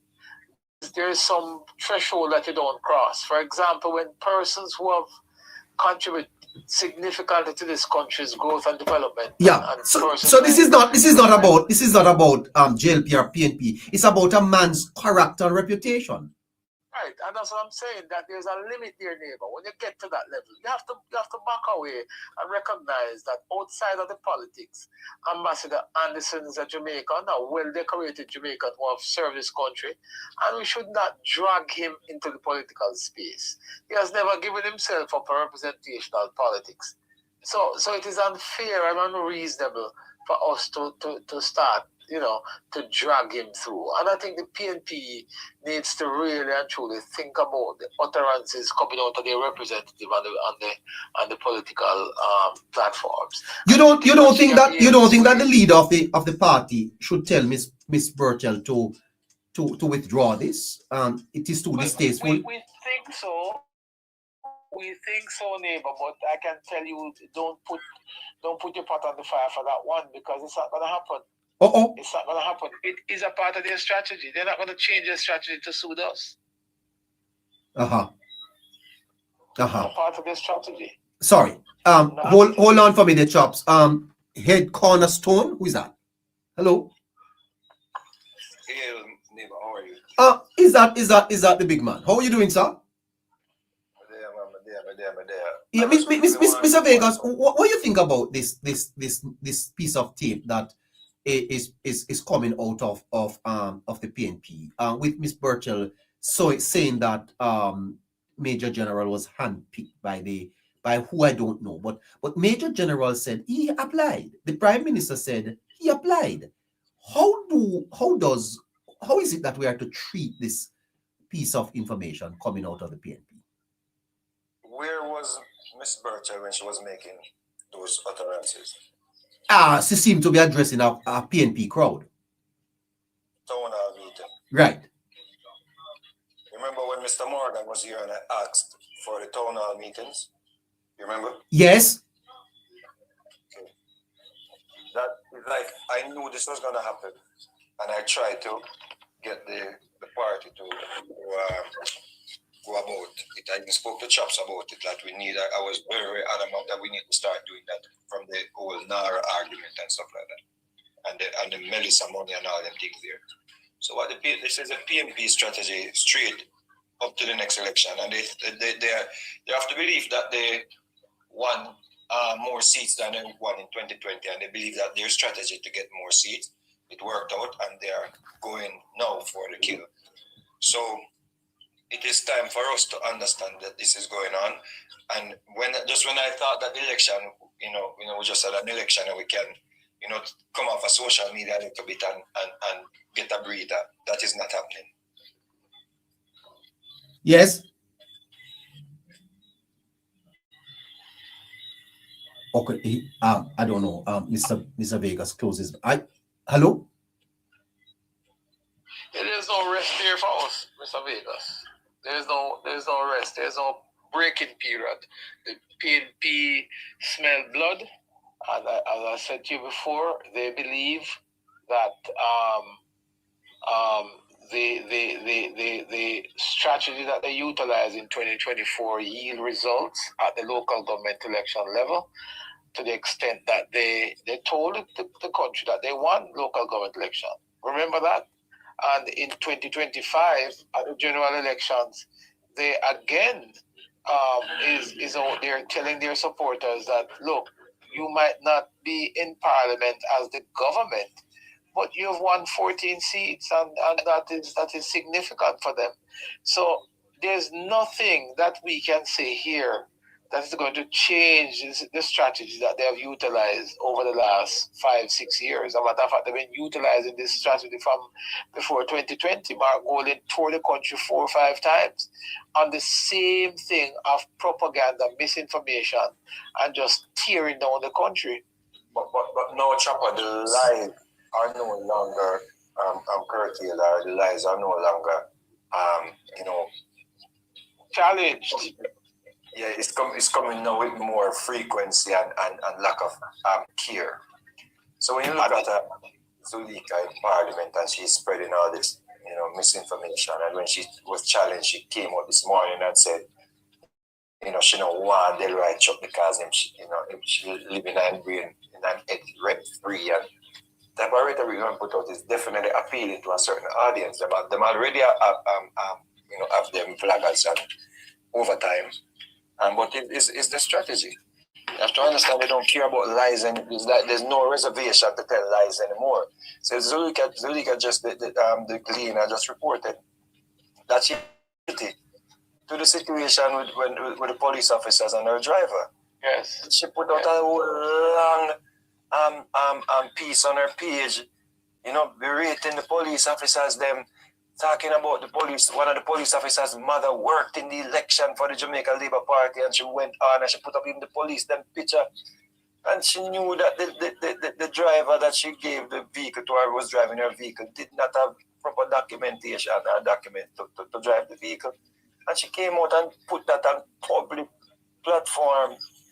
So there's no care anymore. They're going to keep spreading lies, and as I said to Neighbour, it's going to be somebody else tomorrow and somebody else tomorrow. Anything in them way, they're going to try to run over it. And we have to. But you see the thing, Mr. Vegas. I think it's about time the party makes a lesson out of somebody, because they have gone unchecked far too long. And I hear Chops say, there's no rest. But Chops, in every battle, there's a breathing period. And until the Jamaica Labour Party makes a lesson out of one of these persons, it only is going to get worse and worse and worse. And they won't stop until they get that uncharacteristic response from a member of the Jamaica Labour Party. And then that, if it's ever to happen, would tip it over for them to say, yes, this is how they all are. And we can't allow that, because sustained pressure, or what they think of sustained pressure in our jobs, can boil over at some point in time. But you need to check them sooner rather than later. Yes, I agree with you, Harry. And that is why I think we have to know how. We have to use our voices now, Neighbour. Yes. And collectively. You don't think, Chops, before I would cut you, that this creates an opportunity for all of the people online who are speaking for the Labour Party to highlight this as a tragedy, as something that is distasteful. problem with us, Neighbour, is that again, there has to be, first of all, there needs to be a proper social media strategy that is designed to get everybody on one accord and speaking from one voice. So that has to be the number one strategy, is getting everybody to be synced into one unit and to function as a unit. And when I say that, I speak specifically to social media coordination, which is something that we had some time ago. Yes. And that has fallen apart. We need to get that back in place where we can now, because I'll tell you this, Neighbour. Yes. The communication in the Jamaica Labour Party has never been perfect. But there was a period in time when we had somewhat of a structure in place and some level of coordination and leadership within the space that could easily mobilize and get things moving in a particular direction. Then based on the importance of NARA to the party, especially to the party's election going forward. I'm not speaking here of NARA necessarily winning the Labour Party the election. What I'm saying is that the success of NARA or failure thereby will impact the government and the party, because people the country have to build back. And clearly the PNP is seeking to discredit NARA. She said it, that they tried to virtually stop it in Parliament, and it is no law, so they can't do nothing about it. So now, kill it, discredit it, so you can't kill it. So now we're going to try to make it. So guess what? Look at the man when them choose to lead NARA. NARA hasn't even signed off on one project yet. Why do that? Why do that to your country? Neighbour, remember, you're dealing with a political party who has a track record of success in attacking the leadership of the Jamaica Labour Party. They have a record of success in attacking any institution that they deem will bring any level of success to the JLP. Bear in mind that when the JLP took office in 2007 and we had the JDIP, you remember the JDIP program? It was at the time the largest infrastructure building program that we had. Yes. Do you remember what happened when they started to attack Mike Henry? Oh boy. Discredited Mike Henry. He had to step away. The talk about it is that how much he was stealing government money and was using it to refurbish his personal home. And he was cleared. He was cleared after that, eh? Before he was cleared. Remember that they were so successful in that drive against the JD program, and not just the program overall, but the individual minister who led the program, Mr. Vegas, they tore him to pieces to the extent that Andrew Holness had to ask him to resign. It was the PNP who came back in office in 2011, finalized the investigation, and cleared Mike Henry of no wrongdoing and no misappropriation of funds or anything. But they were successful because they got the Prime Minister to remove him. He had to resign. And a matter of fact, the program itself was so tainted with negativity that during the 2011 election, the JLP could not even mention the word JDIP, one of the country's one of the flagship program, significant infrastructure program. Yes, and they couldn't mention it in 2011 election. They couldn't. Watch his trucker, watch his son. What I notice what is going on, if you look at what's going on, what's happening, you see, every good news come out with about the Jamaica Labour Party, every ribbon we cut, the PMP find something to put in at the media to drown it out. It's like things coming from all different angles. You know, sometimes it's not even from politicians, it's maybe from somebody where you say, wow, that's a suspect. Understand? Look at the situation and with and that make it rounds and they feel, favor had to come out, and when favor came out and rebuked it, then the lady came back out and said, oh, it was not 100,000, it was 8,600 US, and it's just on and on and on. But we have to get to the point where there are some members of the Jamaica Labour Party who will not seek re-election at it. right? I know Mr. Chang, Mr. Chang is one of them, and some other members, right? I think it is time for the people to start going to the area them and make these people uncomfortable, make them start going to the PMP area them who serve a caretaker them is and start make them people come to the point out where them now do and put on social media. Give me some video. That's true, Fingers. That's true. Go in there, show us about from September you win and all you do is on social media and run up and down. What have you done here? You understand me? I say find the people them we're living in the constituencies them where not come on, we have to get to that point. It's not just about them on social media alone. Where the caretaker them for these constituencies where the PMP them win. Well, Mr. Vegas, I can tell you something, There was a time not so long ago when members of the diaspora, I call them dissidents, took on Jamaica on the international scale. And our political party did not, as a coordinated group, as a party, did not really attack them, did not really take them out. It took persons like, and I will say it without any fear of contradiction, it took persons like myself and you and other Jamaicans to take them on without the backing of the party. So perhaps what we are identifying here might have to go it alone again. It was so bad. It was so bad that when me and you link up and we decided that man, I go Washington. The council never even knew not about it. Them even come out and people thought they were rebuking me or chiding me. You remember? Yes, man, of course I remember. They never come out because they were afraid. They were like afraid of any, counter protest and it was like, and this we go down to Washington, go make right thing and keep them catch them afraid and not go back on the road. Listen, man, when they chastise the Prime Minister, never forget when Greg Christie tweeted that the Prime Minister is going to be prosecuted misinformation and he retweeted it all over the place. And we as Labour decided that we are going to march on the Integrity Commission office and ask for the resignation of Greg Christie. The Prime Minister said, no, don't do it. Right? When the Prime Minister was overseas at the time and we organized and said we are going to meet the Prime Minister at the airport and show solidarity and stand up with him. He said, no bother with it. Go easy.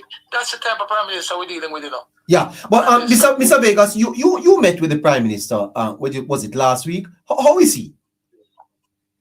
Listen, I understand exactly what's happening and what chaps just say a while ago when him say, yo, no bother with that. It's like when you go around him, it's just like his whole temperance and everything and his whole attitude. It just brings you to a place where it's almost like a passive state. It brings you to that point where you feel it just make you. I think it makes everyone around him feel comfortable, and I think people may have been taking that for granted. I think because him is not the confrontational type, and the way he speaks and the way he deals with people. Even when you see him deal with the comrades them, the PMP them, it's like in front of his face is all smiles because him basically induced that level of passiveness that out of you are make you comfortable in a sense. So it's in demeanor. I think he's not an aggressive person. He's an approachable person.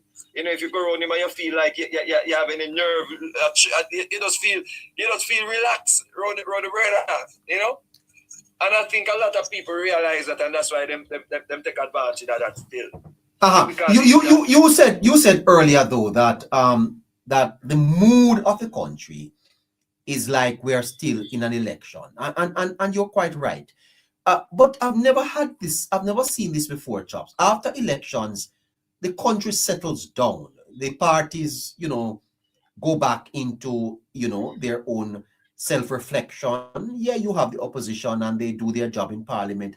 But this is an activist opposition. Clearly, they are on the ground and the misinformation war, disinformation is very, very strong in Jamaica. What with social media.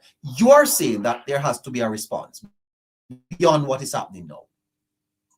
has to be, and I'm not necessarily using this medium because I like to do these kind of calling out in a setting that doesn't carry the public sentiments behind it. But I'm saying to you that there has to be a strategy to deal with the misinformation in the public space. It is not to be taken for granted. Listen, last election, had it not been for the grace of God, we could have been in opposition today. Oh boy. We could have been. We're coming from 49 to 14, right? And with the level of performance we're talking about Nara will not spend the amount of money that we have spent since 2020 into this year. Nara will not spend that amount of money. Not to mention that some of these projects will not be completed before the next election. To you, if it is that we had done so much for this country as a government, and to be brutally honest with you, and I'm not being ungrateful here because we won an unprecedented third term, but when you look at the margin of victory, right, and the stress that some persons had to undergo, when you look at the Prime Minister out there 2 o'clock in the morning convincing people to vote for the JLP after turning this country around, rescuing this country from collapse, right, marshalling the country through COVID, right, and you have to be out there at 2 a.m. in the morning convincing persons to vote for you. Something is wrong. Something is wrong. It was much too close, eh? Yes, there's lessons there for us to learn, neighbor. Yes. And I think we have developed a high level of complacency and comfort. And I cannot understand for the life of me what is there for us to be comfortable about, or to be complacent about. Chopper, you see the last election, the Prime Minister, I think he did some great things. Yeah, he was even ridiculed for some of them. When the Prime Minister went on the road and started give up the booklet, them and them something there, him change a whole heap of people, man. Them start see him as, you know, as a regular, you know, person where them can speak to and come close to. When the last night over St. Catherine and him talk about the threshold for the minimum wage and everything there, you know, and the income tax threshold, I think those things jerked Mark Golding. I remember Mark Golding was on stage, I think it was with Mandeville, and when the Prime Minister dropped it, Mark Golding was an idiot. Couldn't come back.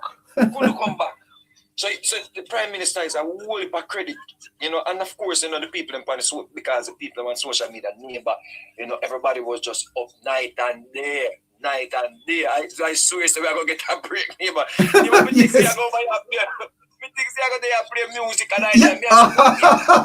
yes, sir. As a matter of fact, I was prepared to give it up, you know. Neighbour, I disappeared for like 4 or 5 months. Yes. Yeah, and when I look now, I see everybody. When I come out of the space and I ask them the questions, I said to the comrades, I call them comrades. So what the problem we don't have with Nara? Them can't tell me the problem with Nara, you know. All them are say, Andrew go thief the money. And is that Nikisha Burchill me on a platform in a town hall meeting and she said, we want Nara. We the MCHA endorse Nara. She said, we just don't want them thief the money. And I'm like, them already set it up in a neighbor. You see, them have a no-lose situation. You know? So if the money do it for you, they can say, yeah, and we make sure send the money never thief. Yes. So them already are saying, no, we're not against Nara. We just don't want the money thief.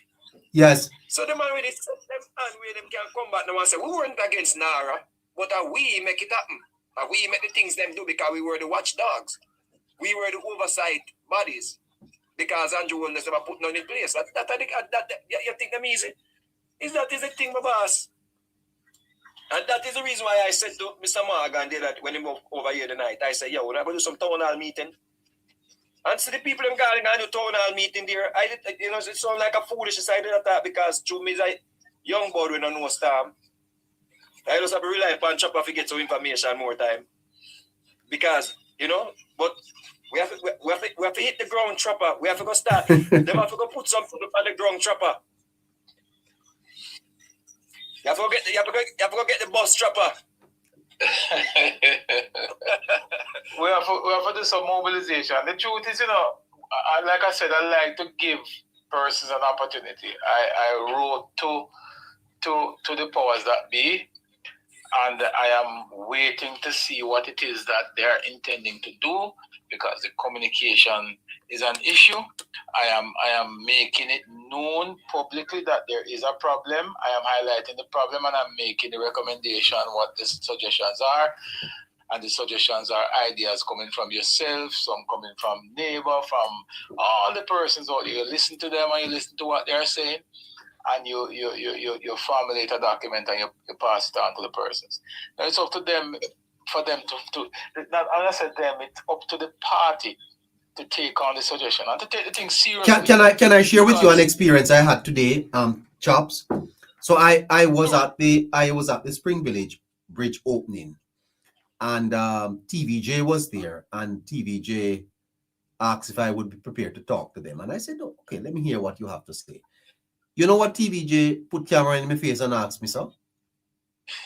No, sir. If I think that the bridge was built because of Brester's Chicken Factory, if the bridge was for the people or because Brester's Chicken Factory up the road. You imagine that, sir? And I can clip it and play. I'm not joking. Eh? So, when you see the flaggers them run out and say these things, you think so them just get catched out that thin ear? The TVJ people ask me, sir, if I think that the bridge is built back for the people or because the Brester's Chicken Factory up at the road. No, imagine that, sir.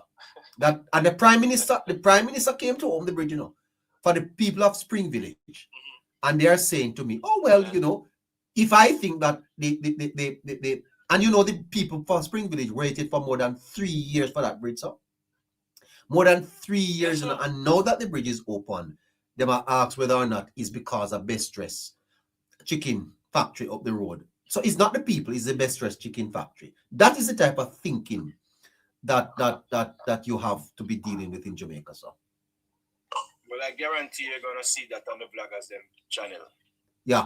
Don't credit the government for it. Spin it and say, oh, no man, I best stretch chicken them build back the bridge for. Not for the people. You know? It is sad. It is sad. Very sad. It's very sad. But you know, let me tell you something. One of the things I would not say to anybody that we should get discouraged. I think we should. Jamaica is worth fighting for. You have heard me say that many, many times. Jamaica is worth fighting. Neighbor, I live in the United States, right? And I choose to come back to Jamaica. If you ask me, I'm still in transition. Yeah? And I made that decision at a time when the murder rate was high. When people were asking me if I'm crazy. What are you talking about? Where are you going? Right? And I live to see our murder rate reduced by 50%. I live to see infrastructure development at an unprecedented level in this country. I live to see things looking better. The debt to GDP is lower than it has ever been. I live to see these things. I live to see the level of stability in the government that I've never seen before, Mr. Vegas. And as such, I believe that the country is worth fighting for. And if it means that I'm going to spend the rest of my waking moments to defend it, I am going to. Because I know what occurred when the PNP was in office the last time. I know what happened in the 60s when the GLP was doing very well, when the country discovered all the gold that I can think about, the backside, the banana, you name it. And when they took office, what occurred, I remember that. I know that it was 884 murders in 1980. And when Eddie Seaga demit office in 1989, it was 434. That was a 50% reduction. I know that it was a PNP who took us from 434 murders in 89 to 1,600 in 2007. I know that. And having known these things, I cannot afford to turn over a country that is doing well to the PNP. And that is why I spend so much time on these programs trying to educate young people, people who have never seen the PNP yet, people who are flirting with the idea and say, why not give them a chance? People who are sitting in the town hall meetings, listening to persons like Nikisha Burchell. I am saying to them, beware. Be careful. Yeah, and you know something, Chops Media, and you know Chops Media, Mr. Vegas, the crowd that the PNP is attracting, you know, I did a little bit of research yesterday, and would you believe me, Mr. Vegas, Chops, that I came away thinking that, you know, that the PNP's base is about 300,000. But, you know, I think that the Jamaica Labour Party's goodwill in Jamaica is close to 750,000 people. Would you believe me that that's what I came away there with? That there are a lot more people in Jamaica that are minded to support the Jamaica Labour Party. But how do you convert that into votes, Chops? The last election prove where the two base of the two political party base lies, and you are correct. But not only the base, but I'm speaking about there are so many Jamaicans because their lived reality would have changed over the last 10 years, and they credit the Jamaica Labour Party, but they still didn't go and vote for the party. How do you get those people to support the party? And that's why you have the three categories. You have both JLP base and the PNP base. Then you have those persons that you are referring to now, the persons who support the Jamaica Labour Party, but they really don't go and vote. And that is where now we will have to find a creative way. And why those persons don't vote? A lot of those persons don't vote because we have not been able to successfully explain to them that what the government told them or what they have seen happening throughout the country, we have not, in a creative way, we have not said to them that, did you know that the reason you now have a job is because the government had actually put in that highway from Miami Bay into Kingston? And that is one of the reasons why tourists was able to move through quicker, and you get a job because the company expanded and needed extra persons. That's why you got a job. We have not been able, neighbor, to sit down and explain. What about the matter of, you just said it, Chops. What about the fear of re-electing the PNP? You don't think that should, you know, if you package things to say, hey, these guys are dangerous? What about that? It has to be said. It is, a matter of fact, it is the most potent argument to be made. Mr. Vegas, you know that you've been out there with us last 2 years. Yeah, because you say if you flirt with the idea of putting these guys back, in other words, you better come and make sure that the party win. Because if you don't, your salary depends on this. But remember, neighbor, that history is our best friend. History is not in favor of the PNP. And I've always said to persons, do not be afraid to explain to people why am I so that the PNP should not be given a chance. As a matter of fact, let me put it in a more diplomatic way. The PNP, the current PNP, unless they separate themselves and denounce the action of the past PNP and demonstrate that to us, they should never be given state power again. Why am I saying that? I'm not saying that because I hate PNP. I don't hate PNP. I'm family members who are members of the PNP. I don't hate PNP. But what I will tell you, Why should I turn over our country to a political organization with a history like the PNP? Think about what happened between 1989 and 2007. Think about what occurred during the 1990s when 40,000 businesses in Jamaica collapsed because of bad economic decisions by the PNP. Think about it. Yes. Think about what happened in the 1970s when they took the wrong turn and make bad foreign policy choices that plunge us into the crosshairs of the United States and mash up the country's economy. If they made those decisions, listen, the PNP did not just fail this country once. They didn't. They failed the country at least 3 times. That is true. So what we have to look into, Chopper and Neighbour, we have to hammer home these points. No, we have to go back. You have to hammer home these points, right? We have to hammer home these points because check this out now.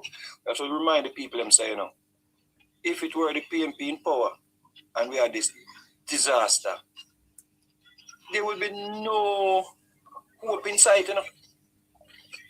because this government here never have to go through all the rigmaroles and all the channels them to get money for borrow. People were ready to lend us money to rebuild the country. Can you imagine PNP in a power did win the last election? Where would the money that come from to rebuild the country? What they would have done? Borrowed from them Tapanari's friend, them and give them high interest rate and mash up the economy. That would have been the other day. The Tapanari's them would have licked them finger. That's what we want. We have to lend them money for make up the deficit. That's what would have been happening. So we have to remind the people them say, listen to me, we have a government because of fiscal responsibility and because we are good economy and because we cut down the debt to GDP. We were able to borrow money to fix by the country. And we have a finance minister. We watch the money like a hawk. She watch the money so much say the people can't get certain things that they want to do in a time the man can't to them. Because she make certain say, listen to me. They're going to spend off the rent money, And those are the things that we have to point out. We have to remind the people them so them people that come for just eat a food. Is a eat a food. Them are people worse than PJ them trapper. That's about PJ them. But Neighbour spoke about it yesterday, Vegas. Neighbour spoke about FinSac and the effect it had on Jamaica. And I told him that I still don't believe that the PNP has paid the political price for what FinSac has done to this country. Now, you tell me if any well-thinking Jamaican who can make an X and who have an ears to ear and an eye to see. And if you can sit with that Jamaican and say to them, look, man, the PNP that you are thinking about, the PNP that you sat in a town hall meeting and listened to, Nikisha Burchell spewing all that nonsense, that is a PNP that did this to this country. Here's what they did. Yeah. Not only that, Chop, but when you listen to them today, there is no indication that they would govern any differently. No, so you remember what I said to you earlier about if they're not willing to no indication. PNP, they have not indicated one bit that they would have done it. A matter of fact, the PNP, Mark Golding has said that the period of the 1990s was the best of the PNP. Wow. Make that sink in your brain. Make that soak.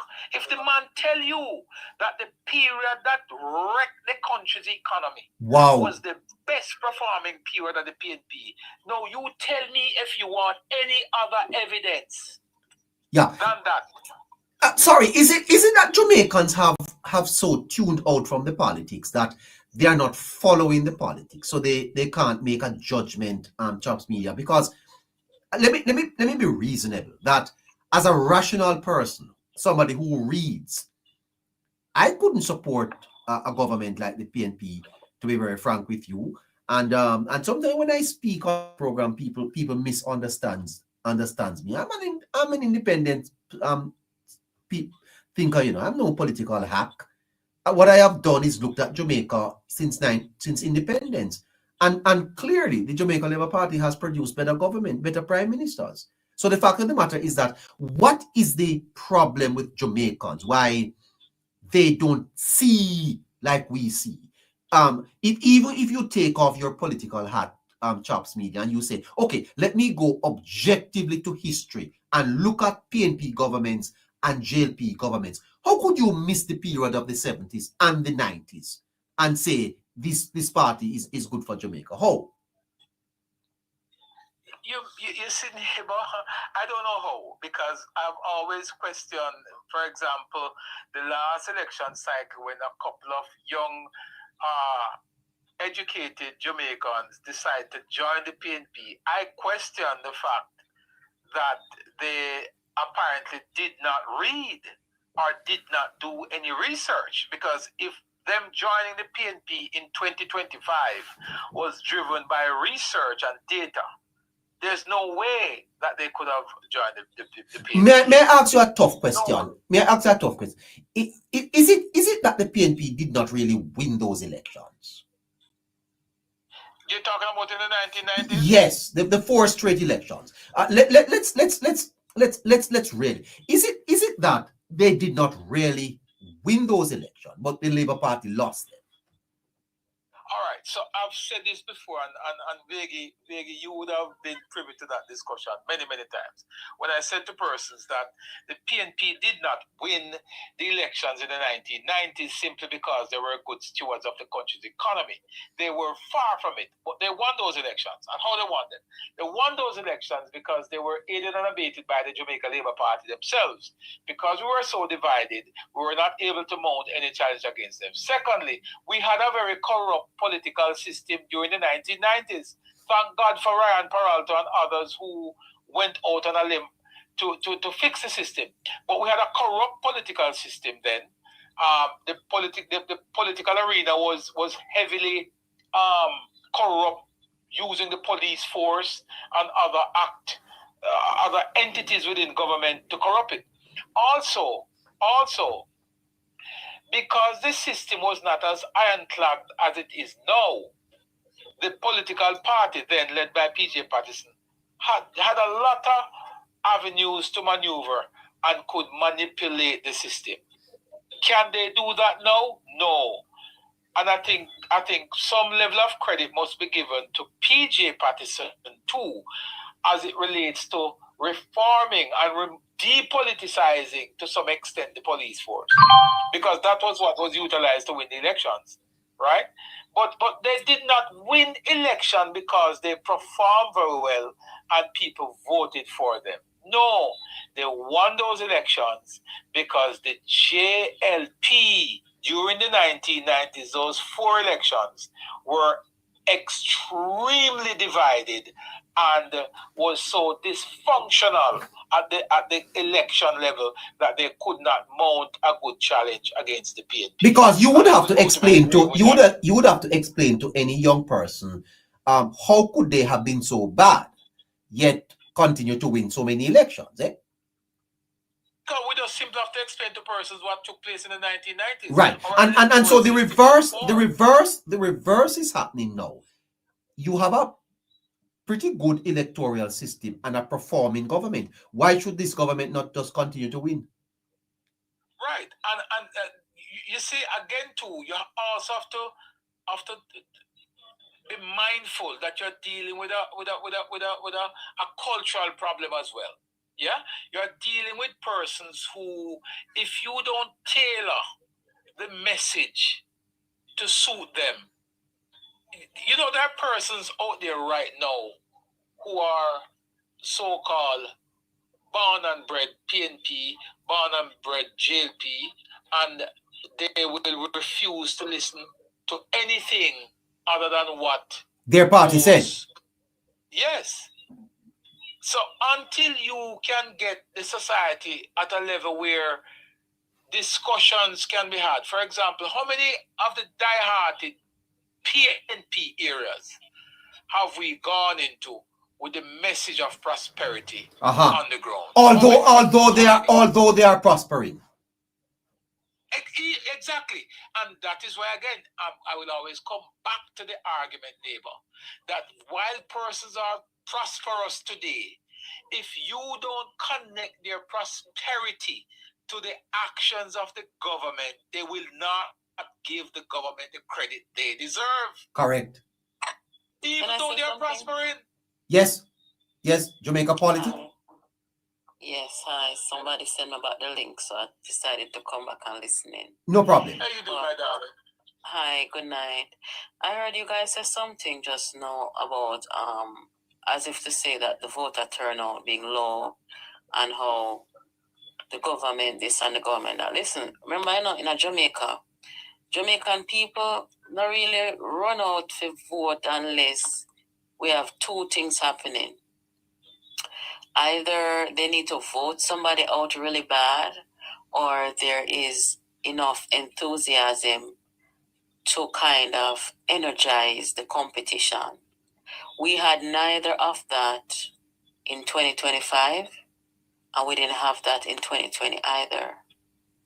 So when you see 37% of voters came out and 39%, the people really didn't have anything to come out for. You mean Natalee, that for the last 10 years, 250,000 new jobs, crime cut at a 30-year low, that those were not determinant factors, what people were looking at? Listen, let me rephrase what I just said, neighbor. Jamaican people only come out to vote under two conditions. Either to vote out of government, or unless there is enough enthusiasm, both in the JLP and the PNP, where the competition is so heightened. You understand? And we have not had that in the last two elections. The Jamaican people did not feel the need to come and vote out Andrew Holness. Likewise, there was no viability or enthusiasm in the People's National Party. So the people did not come out with any excitement or eagerness to vote out anybody or to participate in the festivities of an election. How do we change that though? Because that is an indictment on us. Are you telling me that a government that took us through COVID, cut our debt, bring most people out of poverty, fixing health, fixing infrastructure, creating jobs, don't excite people, then that would be a failure of the communication chops media? No, neighbor. It's not that the people them not see what the government are doing and appreciate it. You have to look at the way that we in Jamaica vote. We vote a certain way. We vote out governments. If Andrew Holness was doing bad and doing wrong, the Jamaican people would have come out, rain or shine, and voted him out. But they did not have a need to do it, because all those things you mentioned, the people are aware of it. The people are also aware that the PNP is unviable and they cannot move. But look at the numbers. Look at the numbers, Natalee. It's 10,000 people separated them. 7 seats. Yes, that's good. That's a lot. That's good. That's a lot. No, that's actually low. But may I just add this to you, Natalee? May I just say this to you though? That's a lot compared. Hold on. Let me just finish this. That's a lot. When you say that's a lot compared to the totality of voters that actually came out. If Jamaican people had a reason to come out and vote, they would. I want to add something to what you're saying there, Natalee, and to give you a different perspective on this whole voter turnout, because it is something that I have spoken about on numerous occasions. The percentage of voter turnout in this country that has been reported over the last 15 years or so is grossly inaccurate. And take it from somebody who have worked in the system, who have access to the data, and who have examined the data from the electoral office level. Yeah? The turnout that we are registering now in terms of percentage is incorrect. And why is it incorrect? Because I believe that the voter list is not accurate. And if the voters list is not accurate, then the result by way of percentage is going to be inaccurate. Why am I saying that? If you were to look at a voters list in any constituency at all, and go through and do your canvassing, you'll recognize that at least 40% of the persons on the list is either migrated or dead. At least 40% gone, not here, not active. And they are still on the list, and they're still on the list, and will be counted in the percentage. Yes. And we have not been able to clean up the voters list. And that is why we are getting this horrible percentage by way of voter turnout. It is inaccurate. And until EOJ fix that problem, I have absolutely zero belief that the voter turnout is as low as it is being reported. So I don't buy that. And I'm telling you that as somebody who have looked at it as an indoor, outdoor, as a cluster. I looked at it at all the different levels, and I know. Can I say something? Yes, TV man. TV man, go ahead. I've been listening over 1.5 or 2 now. Okay, what I'm saying to you now, there's some problem I have with this voters thing. When people are walking a voter's office and tell you about them don't have an ID and a sweep and book, these crap and foolishness to cut out. You don't have an ID to recognize you, to show that you are John Brown and you're on the voters list, you cannot vote. That's what voting is supposed to be. People are supposed to walk in a voters. A place about, okay, I'm going to stir in a black book. You could feel like years, you could have go vote. Do chemical, I don't know, people use any chemical and take over them one and finger and come back and go do what they want to do. And then some of these people sit down and watch them do it. Because somebody must say first thing and say, oh, when I get my people business, and at the same time, you are still working in the voters office, right there in the center. There's a lot of things need to done right now. And from my point with the GLP are lacking some things like, one, who responds for them local, the councillors, who keep meeting with these people, who keep update with these people. Because I have all one in my area. From before general election, I fired him there. And him don't come back up till now. Your councillor, your councillor, sir? Your councillor, they are firing? My councillor is not a caretaker. The caretaker, because the councillor not doing anything. The MP not doing anything for 54 years. They control Central St. Mary for. And you are not getting with GLP candidate on the ground. I don't know why we keep putting these people in GLP seats, in the seats. GLP need to stop, rely on them safe seat and start to spread their wings out to get more seats under them wing. Because these seats are not hard to win where we are. They're not hard to win, but we don't have anybody who have PR communication that I first thing. We don't have nobody where willing to go work. We get one him just run up and down like a little happy dog. You know, some big puppy there, I'm just telling you as it is. Some big puppy in your yard, we just have in the leg and nobody can walk through and so look up on him. So that's the kind of one. Then we have a councillor now. Him and him not communicate. Them not talk. Okay, to all them campaign together. So you see the councillor and you see the MP. So whenever the time come, you know who is next in line. You don't see none of that. And okay, you try to say to them, let's all keep meeting together. You keep meeting on Father's Day when everybody account their wife and their husband. And keep him on Mother's Day when everybody account their wife and their husband. And him, if you keep on meeting, then it's at 5 o'clock, at 6 o'clock, and 7 o'clock he come. Him not enough to say meeting. He can't upon campaign address, nobody kind of have no PR skills for that. What are we doing with these people? TV man. What are we doing with them? TV man, I'm glad they said that to say. You know, what me that raise so is, why is it that the politicians of today in Jamaica cannot understand that they're so disconnected with the Jamaican people? They're very disconnected. And it's on both sides, you know. When last you see one MP keep a decent meeting and educate the people? When last you ever see that? You want to have him keep a dance? Let me play devil's advocate a little bit, if I may. Go ahead. You see, when a caretaker or a counsellor, because I have a counselor's history, and when she tells me her stories, the way it cost her, and we depleted the little money she have to be a counselor, if The phone know one of them people are dealing life when not talk to me, you know. Then get raised, Mr. Vegas. Then get raised. Mr. Listen to me. Chopper. Who don't think say this is an easy thing for deal with. See me, I live with me are two different something. Alright. Where someone is not an MP or an elected official, who don't think so, some of the people they have to find way to make ends meet, you know. Who knows how the PMP them and some of them before they go back in the parliament, while you know so they look like them are close. But Mr. Vegas, look here, with Nara. Who knows some of the PMP them just win back to put on weight. And some of them, but who knows stress come up for some of them. Look here now with Nara now in the making. I say, you know what I notice?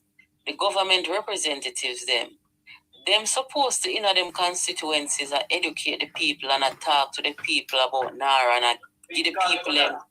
You know?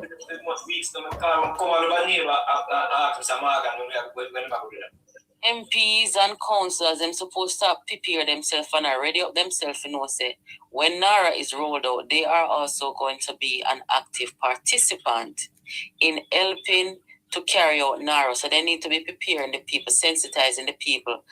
Instead, them have Nikisha Burchell going into these constituencies, telling pure lies about Nara. But the government representatives, they have nothing to say to the people about Nara. That's what I'm saying. That's what I'm saying. That's a problem. Don't cut to JP. But what I'm saying about this thing from I hear Nara thing, you know. Nara should set up where the government have a body of people travel the country and educate people at school and town hall what is happening with Nara and how it works for you, to the benefit of you, make people. Because I went to a joke. Today I was speaking to a friend of mine. She voted PMP. A good girlfriend of mine. She comes sit down and reads with me today and show me a plight. She'll look land for lease and she'll look all kind of thing. And you know, I have to be going on my phone today. Go on my phone. I go through my phone and I show her the government program them. When I tell the girl about the return income tax, she said she never know about it. When I say to her, the NI, she said she don't know about it.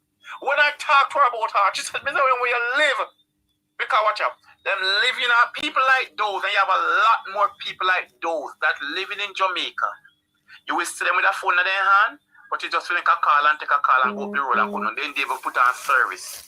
Sometimes they can't afford certain things. So whatever them have, them just work with their needs. But when the time comes, PMP can sheen upon them vulnerability to carry them go vote and then left them out along the wayside. Because they don't care. All they want is get the vote from them and then you're on your own. And when me I show the girl said you could have never believed. She never want left beside you, me and I did that reason. Because she would have never believed these things are taking place. And all the people who said they are PMP where she live, never highlight her with this. I said they don't want to think the government is doing anything. They don't want the government look like him look good in another era. So them now go tell them these things. And that's what the government need to do. The government can't just sit down and wait for a press conference once a week. The government needs to have people who bring out the conversation to the people. Go out to the school, them go out, keep when you can keep bringing the media, because they are no media, you know. We can't rely on people about media, you know. Because people is no media from day one. We've been talking, there are no media. They just choose something, ask the same question, 5 of them ask the same question, round over that you have to ask them the same question. You know, you may ask me just answer the but sometimes when I listen to them I have to laugh when I see them in a press conference. They don't have anything to ask. Kind of what they want. And then the people who listen to PMP, when them do have a phone, if you notice, every 3/4 Jamaican people, when you're passing them phone is all about, that's what they like. They don't like conversation where you can talk. A PMP can't hold conversation, you know. PMP cannot sit and hold conversation. They cannot debate in a conversation. PMP like I said, I'm getting that Thief in, Andrew. You want the people to come off of the land for thief it. Yes. yes. Then to them all live down Westmoreland and thief land them. Them is to the woman say, then if they live down Westmoreland and develop Westmoreland, then you better for you. When you live in a shack and live in a hole all day long, you know, you get good work for work, but you man say, they want to go for you, they want to go in your house. Why? These are the things I'm telling them people. And And these are the things I'm walking around telling the people and the bloggers them doing. Because if you, Nikisha, a person like Nikisha Birchall, you go to a town hall meeting, where you think them a push you up, so not push Damien outside. Because them know Nikisha Birchall will never become anything in the party more than just what she's doing right now. Okay, sir. She not have it. If it comes, so they don't sit here as a threat. They just use she now as a mouthpiece to run around the country and do what they want to do and chatter and disrespect your speaker and disrespect everybody. But a man like Andrew Holness and Damien Crawford, who them then see as a promising person, or Lawrence, those are the people and the other people and then see as threat. PMP no like development strong people, you know. They like idiot. And that's why it's an issue about to get the work stuff to do, because she's an idiot. They don't like such people. PMP don't like people with caliber. PMP don't like people with goals and dreams and vision. They don't like it. You hear I send you the story with Andrea, you know, listen to that story, they're good, you know. You hear when Nikisha Birchall come out and talk what they say, and talk what happened. You hear what they want to say? That's why they tried to stop NARA. Where is the government to show the people and why these people were stopping this program? Yes, yes. We should have them people at benefit. Yes, TV man.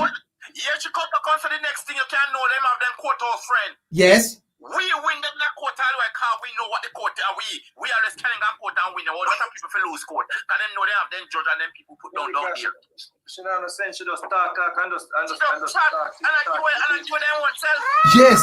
Like you them one self. Yes. Yes, TV man. You listen to them. And you listen to them African. Everything these people do, they come out and confess it. We just listen to words. Listen to the tone of words how they put them together. They confess. They know exactly what they are saying. These are things what they have been doing. How can you stop something before it even starts for the benefit of the people? When you see one come in the parliament and demand money from the government for. You want to see one come and demand you want help, but when the help is coming, you go down the road and stop the truck from come down the road and block the road. Yes. So how the people going to get the goods? When you up the road and block the road and cut down a tree in the road and block the road, when you are telling me say can't goods come here, come with goods, you cut down a tree in the road. Yes, yes. You're so right, sir. These people are wicked. You're wicked. So the government needs to step out and show them that these are the people who block the road when I'm coming to you. Yes. And let the people understand, you know, nobody go to talk a big language, you know. You want people like Marlon Morgan, who me hear and talk. You want some people who can really reason with the people of this country. Because Jamaican people, some of them don't like much English, you know, you talk much English, mix up the English and pat for make them understand what you have said to them. Because, watch out. If you notice these young people now, when they text, they use 1 3 words. Sometimes when I say, no matter text me now, if you can't text me English, nobody even text me. That's one thing what you have to say to me. Because if I use 1 3 language, say part 1 English, you know, when they mix up something when they text. So when you talk to them, you talk to them in them terms. Brother, sister, this is what happened. Make them know what I want. Yes. You understand? We need people like that. Yes. As I said to you, them have this girl making mischief because they target them. When before they come to me, I tell you about Iraqi, me talk to some BNB, and I tell you, this is what before they go, they make up, they stop a one little office up on the head office, and before they got the head office, leave on the parliament, then say, okay, you going to attack him and attack this old speaker, and you have to attack the one there. Because I try to tear down who they can't tear down, you know. They're tearing down hall who can tear down, they just them set up them plan to attack. So the government need to say, we don't have to fight back in a violent way. We just teach people in this country, and then you go make a second video for clear it up. When the first video did not mention all of this detail, yes, the first video which caused the problem was not well explained. And go ahead, Chop. Go ahead. No man, go ahead, TV man. I think Chops is talking to somebody else. Go ahead. Yeah. All right, listen now. Watch what they do now in the election. I've been watching her on TV the other morning when the gentleman said to him, say don't obey the house rules of the speaker in the house. She's saying bluntly, no. This has to change. And the man said, how can you change something and you're not the person in the power to change it? You don't have the power to change it yet. Wait till you get your turn to do so, you change it. Well, it has to. No, tell me the truth now. That's why I'm saying to you. JLP government has to be careful of what he's doing because these people that they put, that PMP grab anything and put don't represent anything, you know. What? Because they know the set of base of people they have. They know the kind of people they have. So they can take anybody from anywhere and throw them and then go vote. When JLP, when you throw a man named JLP at certain places and people see him, people never want to vote for him unless they can credible say him okay, you know. But what I found out now that JLP doing with them, see, JLP are not moving them foot as fast as they should be moving them foot toward their seat, calling them minister and whole conversation, calling them counselor and them caretaker and all these people and all regular meeting. Because let me tell you something, PMP will take up money and fling this on caretaker when we not feet yet. Just to overcome the JLP, you know, and how to run out the JLP, you know. The Jamaica Labour Party either need to come up with ways where them have some cash put on hand, where them going to stand by the caretaker and try to push some things towards the caretaker way. They need to, we're talking about like from the donorship, you need to start push out faster, put the caretaker in place, and then somebody come round, come assess the caretaker. If he's doing what he's supposed to be doing within the area, if people are seeing him, if I pay attention on the ground, if he look out, where I do, if he walk up on his material, go talk to two people, how long you see him in the area, all this with JLP need to come up with that plan and start to work them base like that. Send, you don't have to wait till a man win before you start to deal with him. Send him out as a caretaker, but you still have to. What if you don't see him vibrant? You can't move him. Fast enough. Many people not see some do some things too. Right. Move him. Come have him money. So if him not spend the money wise and you not see him do, you can go in and you say, and him now report back to Parliament and say, look here, I book up 6 people really need a 2 house, you know. And if I have 2, we can get 6 and really hard, we can help them. You know, that community, they want one road for ball off. Watch ya. It's a protocol road or whatever it is, I want track for go down there so. That not trouble the council, and if the council job, me I go do it for my own because that none of the you understand me can't do that. So then can say right then, so I'm 500 towards there, but buy 2 truckload of mall, go down the mall here because remember in a personal place that you have 10 off down there. Where feed I want truck the feed 15 and 10 off down there, right? You have 3 hours of voters down there where you can first your labor or 3 or 4 hours of voters down there. Well, you have some people who go back and front and couple PMP hours down the same way. But what now? Mali have them. Whosoever will be when they touch election, man, insist you are the person who can fix that over the last 50 years of PMP never do it. And them the years of PMP look on 50 years, they don't fix nothing that year. So we need to have the JLP. Mr. Vegas, I don't know close here to Mr. Holness when you see him. You need to sit down. Talk to Mr. Holness about these things. Let them know. Don't sit and wait on the seat that you normally win. You need to start to collect new seat. Pay attention. Central St. Mary need to pay attention to. It need to pay attention to. You need to get caretaker who know PR skill. Caretaker who can speak. Caretaker who can hit the road. Caretaker who know what they're saying. Look here, when you come in at Central St. Mary, a place like Central St. Mary, look when they want to run the last time, like Mr. Maraj. And the money, nobody look for Maraj, you know. If Mr. Maraj not PR skill and attack, he may be win a seat here. Yes. We carry down this vote right down to 200 vote. We come down with this from nearly 4,000 they used to win by to 200. But each time you tell this gentleman, go there and show what the PMP is not doing. In their town of I get you don't even have a good bathroom to run to if you want to release yourself. Oh my God. For 54 years, you don't have a ballroom. You can carry your family, go sit down and a good ballroom them where you can go sit down with your family on Sunday evening or a weekend, go sit down and watch a match. You don't like to depend them, no seat, no depend them, nothing. I just go past a business. From the school, if Mary's High School, I keep a sport. The people have to run from now the ballroom, run nearly quarter mile, go back up at the school to go use bathroom. If they want to use a bathroom, I run back a wall or make somebody talk when in uniform or one blouse. TV man, watch this now. Watch this. You see the energy where you have and the enthusiasm where you have, brother. Chopper mentioned something earlier on, you know. When we don't take on the dissidents, them, you know. We never wait for the party because we just know there's something we have to do. You see that energy we have? Yeah. We have to start come together ourselves and just organize on things and just talk on the ground, you know. So it's when they see things happen. then I have no choice but to come on board, you know. We not just wait for nobody, you know. Right. This guy said that they sitting there. You feel just know, say, yeah, we come and we meet today, you just link up me and we link up chops and we just go down there.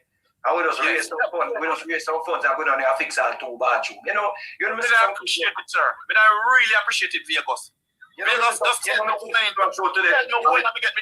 get a team of people together, Vegas. Just tell me when we can organize a team of people who are willing to come say, all right, we're going to put in Vegas. If we can block you up in an idea where we do and get the consent from the school. I'm not saying idea, brother. Our main objective is this all the work where this government put in, you know, can't go to waste, you know. We are doing this with generation to come in. I think so we are doing this for just now, bro. We know something and mash it up, bro. So when the level of energy we have, bro, we not wait for no government, bro. Bro, yesterday, all right. I link up Chopper, I say, Chopper, you know me, I go up. And I ends me there yesterday, me alone. Me alone, go one place yesterday. Me not appreciate it, as I said to you. Me not appreciate it, my brother. Because when I look on the man, me say to the man, say, man, do things that everybody get result from. Me agree, I go want a man with a handout thing, of course, but tell the man with the handout thing, say, watch me now, I don't say me can't get the handout thing, but wait till me pick up my momentum. No, I want to fix the bathroom where everybody get it for use. Yes. No, I want the bathroom where everybody can get it for use. We have a platform, we have children of 50 people. Right now, if you utilize the platform and say, yo, you know what? We are going to need $300,000 now. Yes. I'm going to jump up that because them know say Neighbour he said that I'm going to jump up that and pass it on to where we just go to go fix all of that. Caroline. No, I don't deal with money. Caroline. Caroline, I want him, man, if we just say the word, bro, I could just come there one evening and say, yo, I saw the man, like when the man in the church, I keep rally, brother, with you, man. Yeah, man. So we have to think, bro. I try my best to talk to the man. I talk to the man, and the man will never listen to me. The man lose the seat. The comment and say, neighbor, we vote on the seat in the man. Yes. Fight this and you know, So how much you lost by in Central St. Mary Day? Then hear them go tell me about he get more vote. He then get more vote than the normal person where you say. I say, why he get more vote? Because Andrew Holness set the momentum for that. Not by you. The man would even tap and sit down and talk to one person and address one conversation, address one little town hall meeting. Maybe, man, please keep on town hall meeting here for one day. So that's for come, we're going to work with you. You have the people in back and you are travel. Stop and take one mic. You can't talk. You know, I tell you, come in up here if you want to talk. When I talk nothing out. Come here and tell you, he's not up here skill for talk. But why you never talk? Why you never talk TV, man, and you can't chat so much? Look here now. It's not my place to do so. Okay. And him a run. Him supposed to address people. When you go and take up politics, you need to know you can address people. And when people call you 11 o'clock in the night, or when you want to sleep, wipe out your ear and go find out where I say. Can you look at vote? Can you look at vote? No, sir. Right? You don't see the politician yet. When people say you do sitting to when they call, they know you come tomorrow. You know have to get up and prove to the people them what you can do and how you will come at them foot. Right? You can't make labor to acquire labor because of you. Because you go down the road and say you give $2, so you give $1 $10. And the one there say, but you know me, they ask them for $2 and he can give you 10 and me ask him for 2. No, you can't do that. You address the situation by saying, look, it's not, we can't afford to give out the handout, but what I'm going to do it for everybody. So if you have your house post, to go on post, make we cut off, look here, all of we decide to come together. We say this to the man, we say you can't hand out money. Buy the material and make all of we come together and right and go help that person with one house, with film house this week, and next week we go help that person there, and next week we go help Mr. John with him bathroom, and next week all we go, and so we go right around one circle like a partner. I come up with a plan and say to the man, we will come up and Liberty headquarters and go talk to Miss Lady there when we come there. What's your name? Natalee Edley? Not Natalee Edley. Sharon A. Webster? Yes. Is she? Yes. Right. I know Sharon A. Webster go look for me and tell me when I go. I said, Sharon, what I am doing, I already say we're doing a partnership through we as the voters and the people on the ground, as the people who be the followers. We're doing a partnership for each other. We just want the MP to just like him do it, oversee the thing. This is how it works. We throw our money.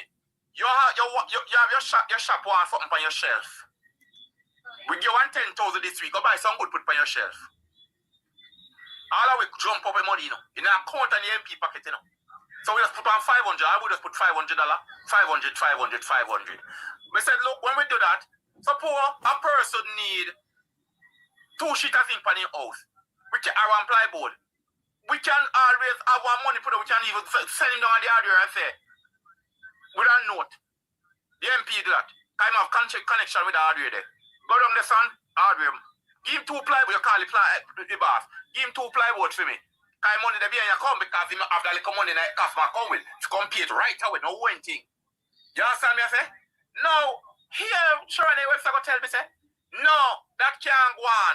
Then allow MP or people or caretaker for angle money. Mr. Caretaker or angle money. We are bigging up the caretaker, we are pushing the caretaker forward, and that's exactly what we are doing. We are financing our own organization and our own thing. We are donors to the party, and we are doing what we are doing. We want to get registered to do that. And she tell me, say, can't go on, you know, that me walk out of the office and I feel look on Sharon, I say, look here, this man come like say, I drink some rum and boom in or something. Well, like she not the she Ask a question, neighbor. Yes, sir. This is what he just say. The leader say caretaker and angle money. And Chopper, maybe can answer this. Like for them have opposition, right, in a parliament and them get paid. The caretaker them get salary? No. We not takes all in Jamaican politics, sir. If you're a caretaker, councillor, candidate, not even $1. So now you understand why them have the foreign and come back down yet? Well, if you lose it, you know, there's a man in Portmore, and I can tell you this because that's Mr. Delroy Dobney. Mr. Dobney had a protest over his constituency the other day because Mr. Dobney couldn't buy bun and cheese to give his people for the Easter. So them say. And think of it. I don't know that Mr. Dobney got any money from the party as a caretaker to buy bun and cheese. It would have to be recognize caretakers. Right. Caretakers are not recognized. It would have to come out of his own resources. So broke man can't run politics. We're pushing like that because if all of us help each other, me put 500 this week, neighbor, you get the 10,000 this week. Next week, Miss G want 8,000 for do. Catch your shop put in, we get 8,000. So it wouldn't look no way upon the MP. So all of we just rotate around the MP and the MP rotate with we. So you are saying hold on, TV man. You are saying that you came up with a creative idea that could help people in the constituency. So why did you need to get party central to approve it? No, because we're not the party central. When I go to headquarters to explain, look here, talk to the MP, talk to the caretaker because him now get up like when we get up. Oh. Him now, we go as far as try to get them fit ask to speak to him for him to start to hold a microphone. For the whole campaign, the man don't take a microphone. Oh God. Well. Silent man chat, deaf man can't run politics. When you have a blind man, we can't see, when you can't talk. But you can't have a deaf man or a dumb man in politics because things you're not going to be able to address your people. And when I go there with the intention to tell them, look, I'm going to ask him if you address him. Let him know him have to speak because PMP coming out full blazing, then talking all. Remember, you can't only around 54 years, but you still actually blame on somebody's foot.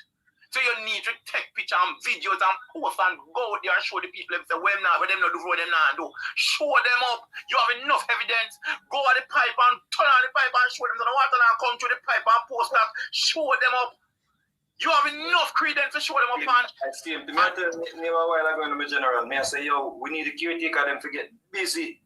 Busy. They have too much time on their hands. Zuli can just them have too much time on their hands, brother. What time? Yeah, man, that's true you talk, man.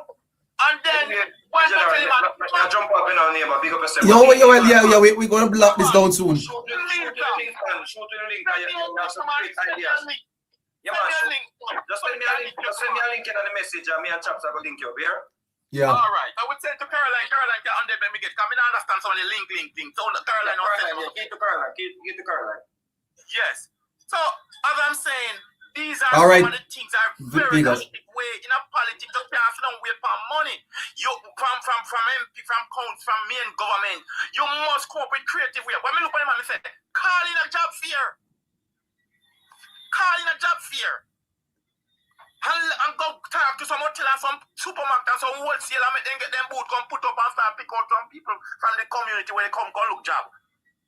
Hear the man say to me, you can imagine him and don't look for me and tell me say,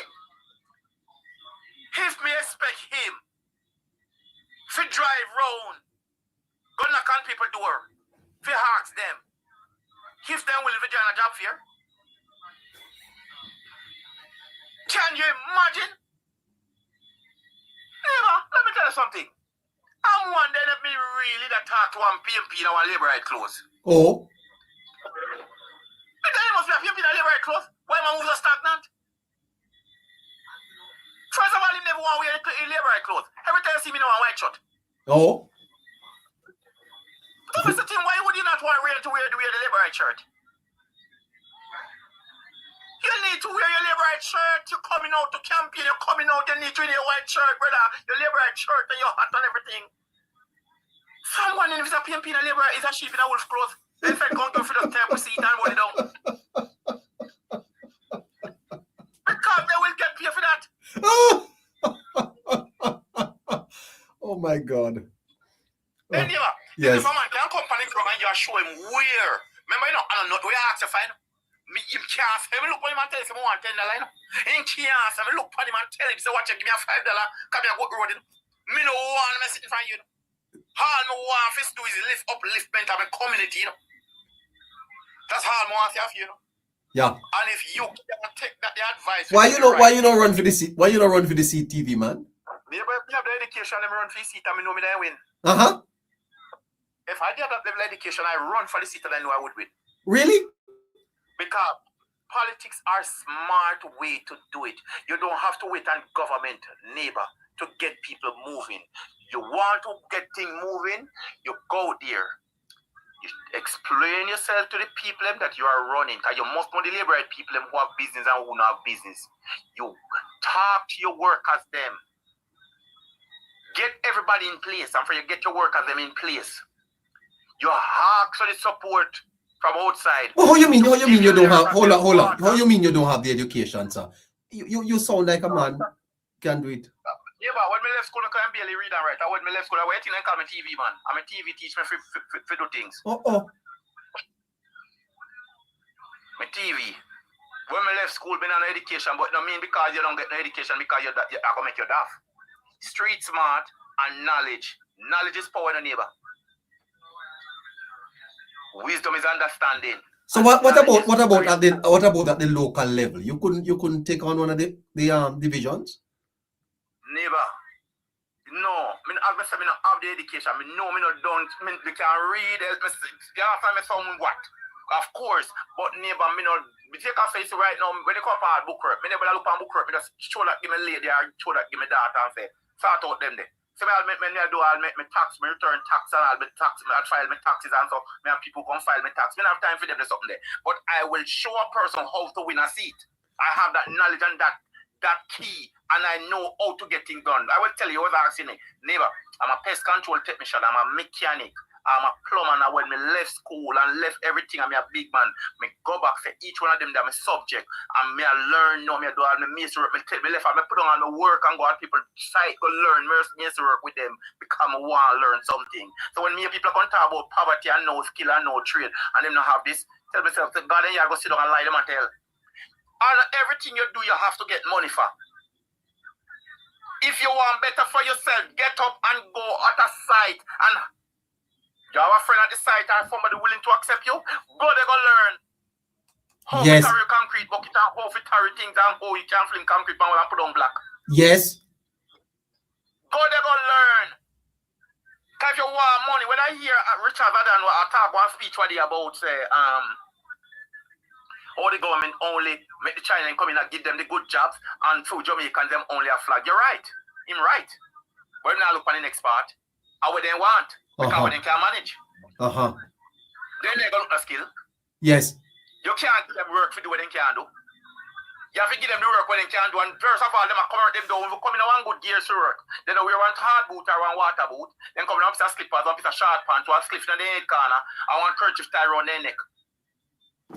Yeah. Well, you wonder what kind of person come to your place?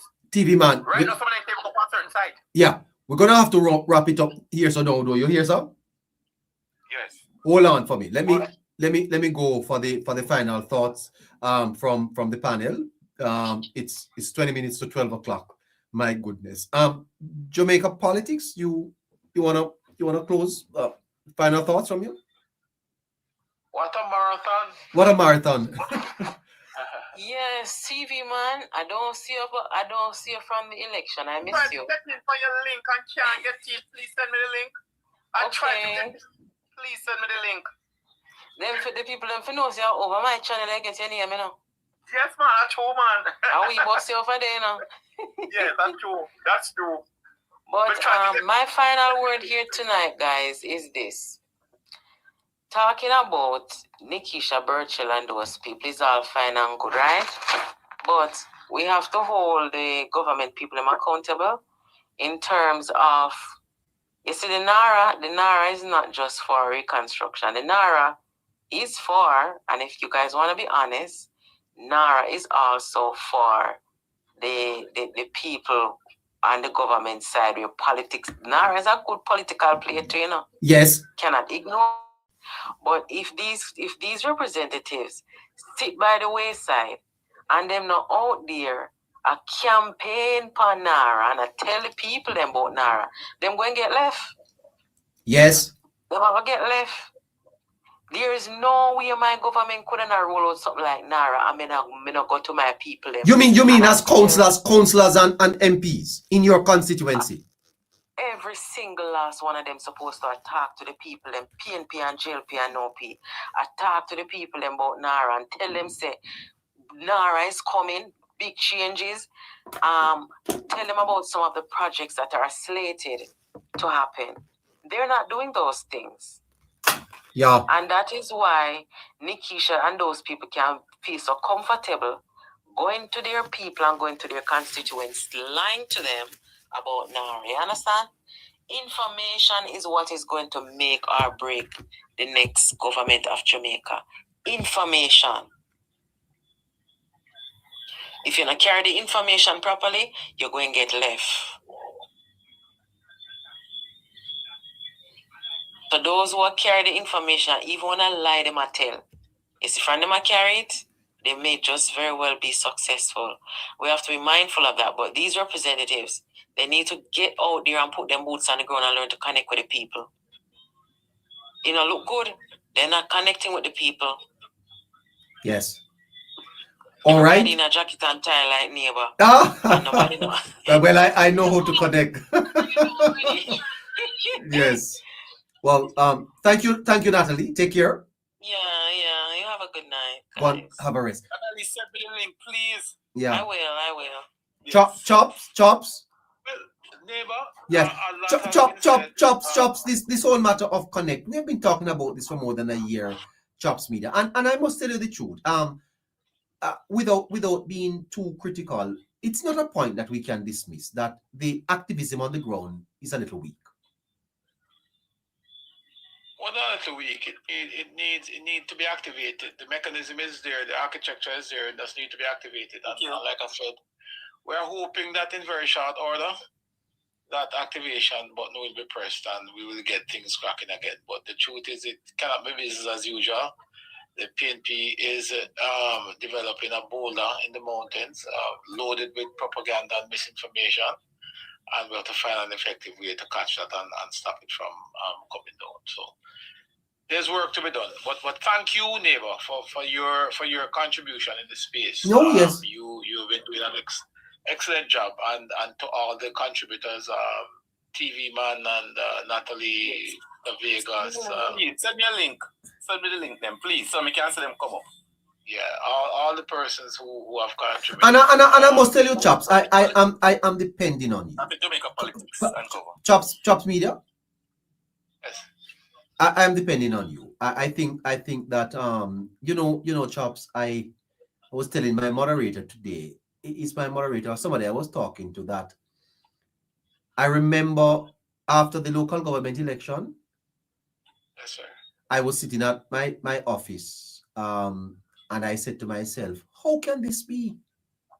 Where the Prime Minister was out there 2 o'clock campaigning, and the night of the election, the PNP was happier. Although the Labour Party won the majority of councils, the PNP won the popular vote. And I think it gave the PNP a strength that they felt that somehow they could win the general election.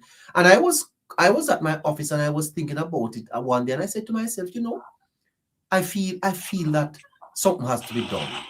That you can't have a government performing so well and is not doing so well electorally. That's how I started doing a live, It really came out of a concern that somehow the government was not connecting. And I said to myself, if the Jamaica Labour Party was not careful, then I could be living in a country governed by the People's National Party. And I never wanted to do that. And so I just opened my camera one day. And, I hear a lot of people criticize, but they don't know what I have walked away from. They don't know. They don't know the half, You know, and I know what your contribution has been, and I've said to you before, thank you very much for stepping up to the plate. There are so many Jamaicans out there who want to step up like you and make a difference, and you have made a difference. So thank you. Yes, so when I saw it and I said, no, man, this is ridiculous.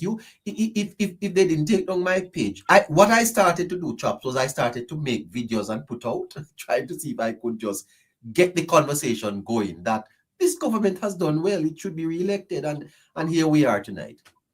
Anyway, thank you so much, Sam. Well done. Thank you. All the best to you, everybody. Take care. All right.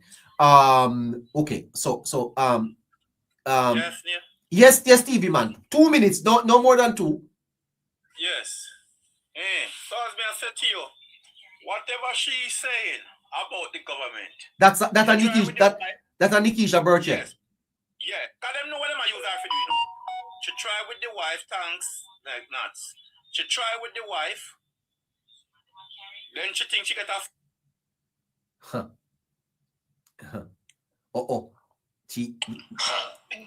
Neighbor? Yes. Neighbor, can you hear me? I can hear you. Neighbor, can you hear me? I can hear you.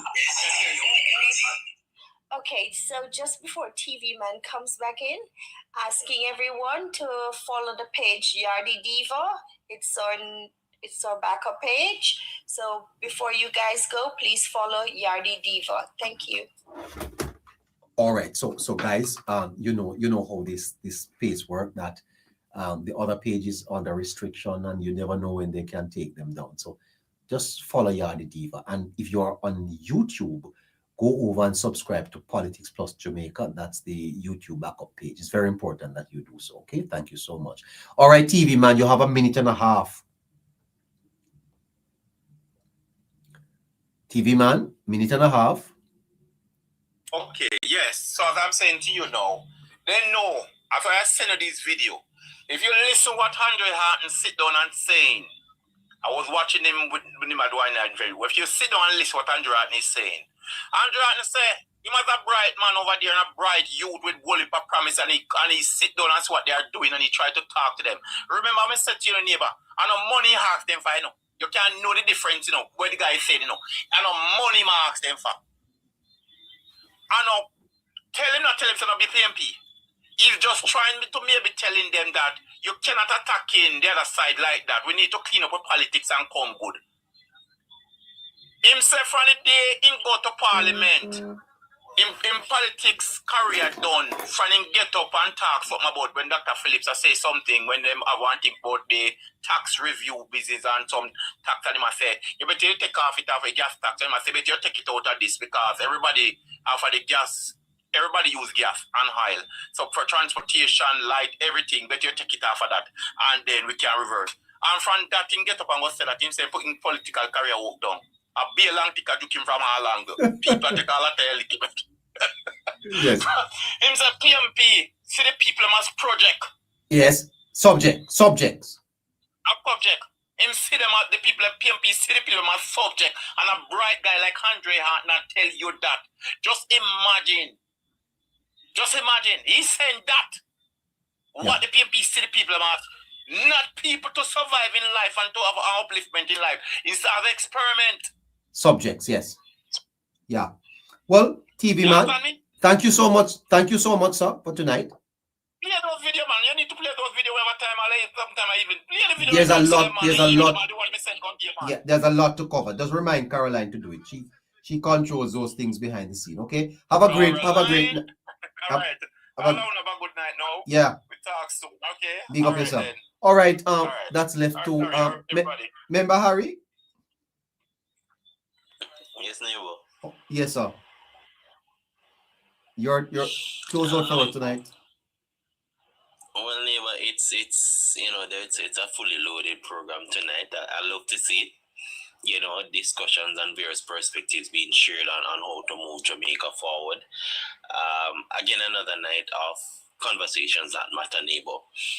But as it relates to the whole Nikisha Birchall thing, I think it's about time a lesson is made of her specifically. I think it's also about time that society, the Jamaican people, holds the People's National Party accountable as well to bring forth proper alternatives, to also bring forth the truth, and to force them to do away with the old way of politics that they're trying to reintroduce, the assassination of character, defamation of character, neighbor, all in the whole thing of because they can't match up.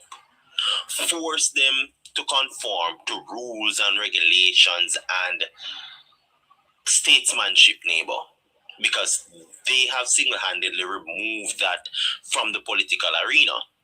And it's about time the people reintroduce that to them. The more they step out of line is the more you force them to get back in line, and by whatever measures, according to the law, to do so. And I'm also calling on the parliamentarians, neighbor, the others, specifically the government parliamentarians, to put this and nip it in the bud, to put it to shame once and for all. Neighbor, I believe strongly in the shame culture. You're supposed to shame.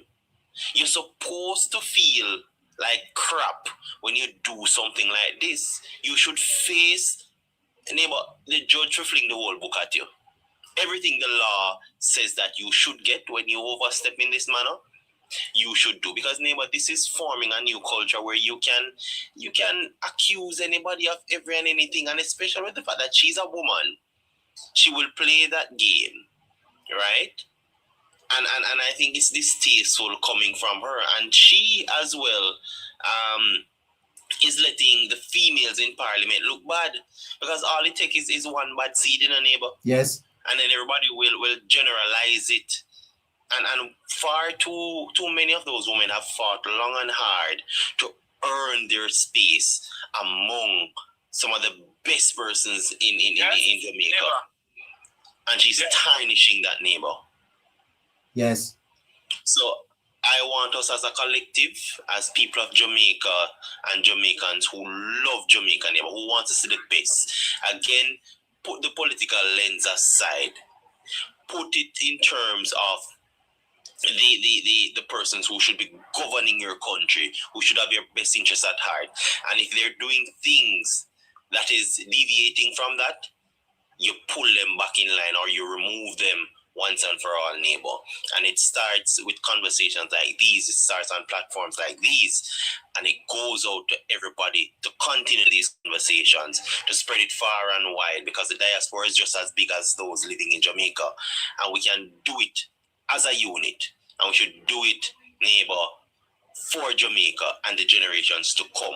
This is us now planting seeds and planting trees that we will never have the opportunity to get the shade from. But we know we can do the right thing. And you hold them. Be the change that you want to see, and then you hold everybody else accountable, because that's all we have to do in a neighbor. And bring back the proper social fabric that Jamaica is known for. Bring back morals, bring back standards, because we're missing it at all levels in Jamaica. Thank you so much. Thank you so much. You are going to go to the garden now? No, neighbor, I don't think any roses there, neighbor. So I can't pick any rose. Oh my God,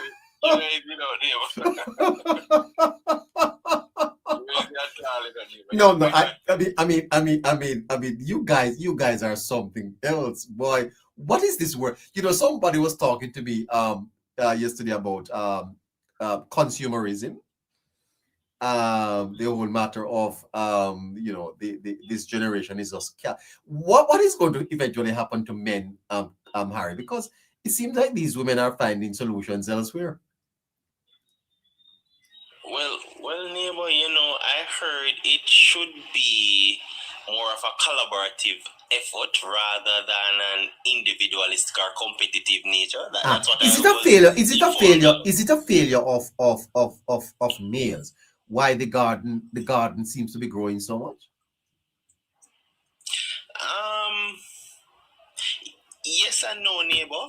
Uh-huh. Right. I think it comes down to both sexes, to be honest, because one chooses the other, and if you choose wrong, yes, then you can't just blame the end result and blame your choice. You have to also blame the decision that you made. Yeah, but I've never seen this level of fruitfulness in the garden. What is causing the weather to for so many roses to be blossoming? I've never seen it before like this. What's happening? I think it's a lot of tropical systems, neighbor. You know, that's coming around, and sometimes inclement weather is good for gardens, neighbor, right? For certain environments to flourish, but I think the men are contributing to the drought. Well, do you think that eventually there's going to be a replacing of the man's you know, with these you know, stuff, because it's very concerning, and not only that, but the boldness at which you know, it is being promoted is almost like every woman now says that, well, you know, we can put a garden in our bedroom. What's happening? Well, the thing to it, neighbor, you can always have the garden in the bedroom, but you also need the gardener. And if the gardener is not wielding the tool properly, then we'll have a conversation to be had between both persons. But no one knew exactly what we're talking about. But the thing about it is that I don't. No. When you speak about tool, you're talking about hoe or pickaxe or fork. Well, anything that the job requires, you know, because I think for men, neighbor, you have to become what the situation demands, you know, because you have to be adaptable, and you also have to ensure that you know how to utilize the tools. Yes. Because a man is as only good as his tool in a neighbor. I see somebody, I see King put in the chat that is a hose. But I think what would really happen is the standards would have to rise again. I think men who you're saying that the men aren't rising. They're not rising. I think they're contributing to their downfall, neighbor, and I think they've also dropped the standards, because the truth is, you know, if they uphold a certain standards, it is only a matter of time before women conform to those standards, and vice versa. But from what we've seen, neighbor studies, I think the men will be going through some very dark times. The performance has fallen off. Yeah. And I think they need to get themselves in order. Yeah, but I've never seen this type of I must tell you the truth, liberation. In other words, there's such boldness, such liberty to express that they have visited their gardens and they have picked their roses and are prepared to deal with those with the consequences. I've never seen this type of liberation from women before. It concerns me that, you know, as we move forward into the future, men may start having a problem. Because when you look at the independence of women are working their own money, and if they are able to artificially deal with the proclivities for orgasm, then why do I need a man? Well, it's from what I know, Neighbour, in terms of the introduction and production of not just the gardens, but the physical being. I think it's in Japan, they do produce both sexes, right? And I can tell you, the teacup has been a lot from the men's end. Are you serious? Hold on for me. Shafreen, please. Shafreen, let me say good night to my friends on YouTube. YouTube. Shafreen, please. Let's close YouTube and send them off to their bed. Have a great night, YouTube. I'll catch you over on the weekend. Shafreen, are you there? I'm here, neighbor. Yeah. All right. Thank you, Shafreen. I'm gonna stay with Harry for maybe another 5 minutes and TikTok. He is telling me some interesting stuff. Just close me off on YouTube. Why is Harry talking our business? Oh, you're involved in this too, Harry? Yes, they want to listen to me. So he's the fifth. No. Yeah, close me off. Close me off, please. Neighbor, I employed journalism today. Yes. And I found out stuff, you know? Yeah. No. The question really though is and it's a serious question, because here you are with women. And it's a, yes. Are you going to say bye to YouTube? Yes, I've said that already. I'm all my friends over on YouTube, please. Great to have you tonight. It's 2 minutes after 12 o'clock. She should say good morning. Great Saturday morning to you. Bye. Take care of yourselves. I catch you tomorrow or Sunday. We'll talk about that.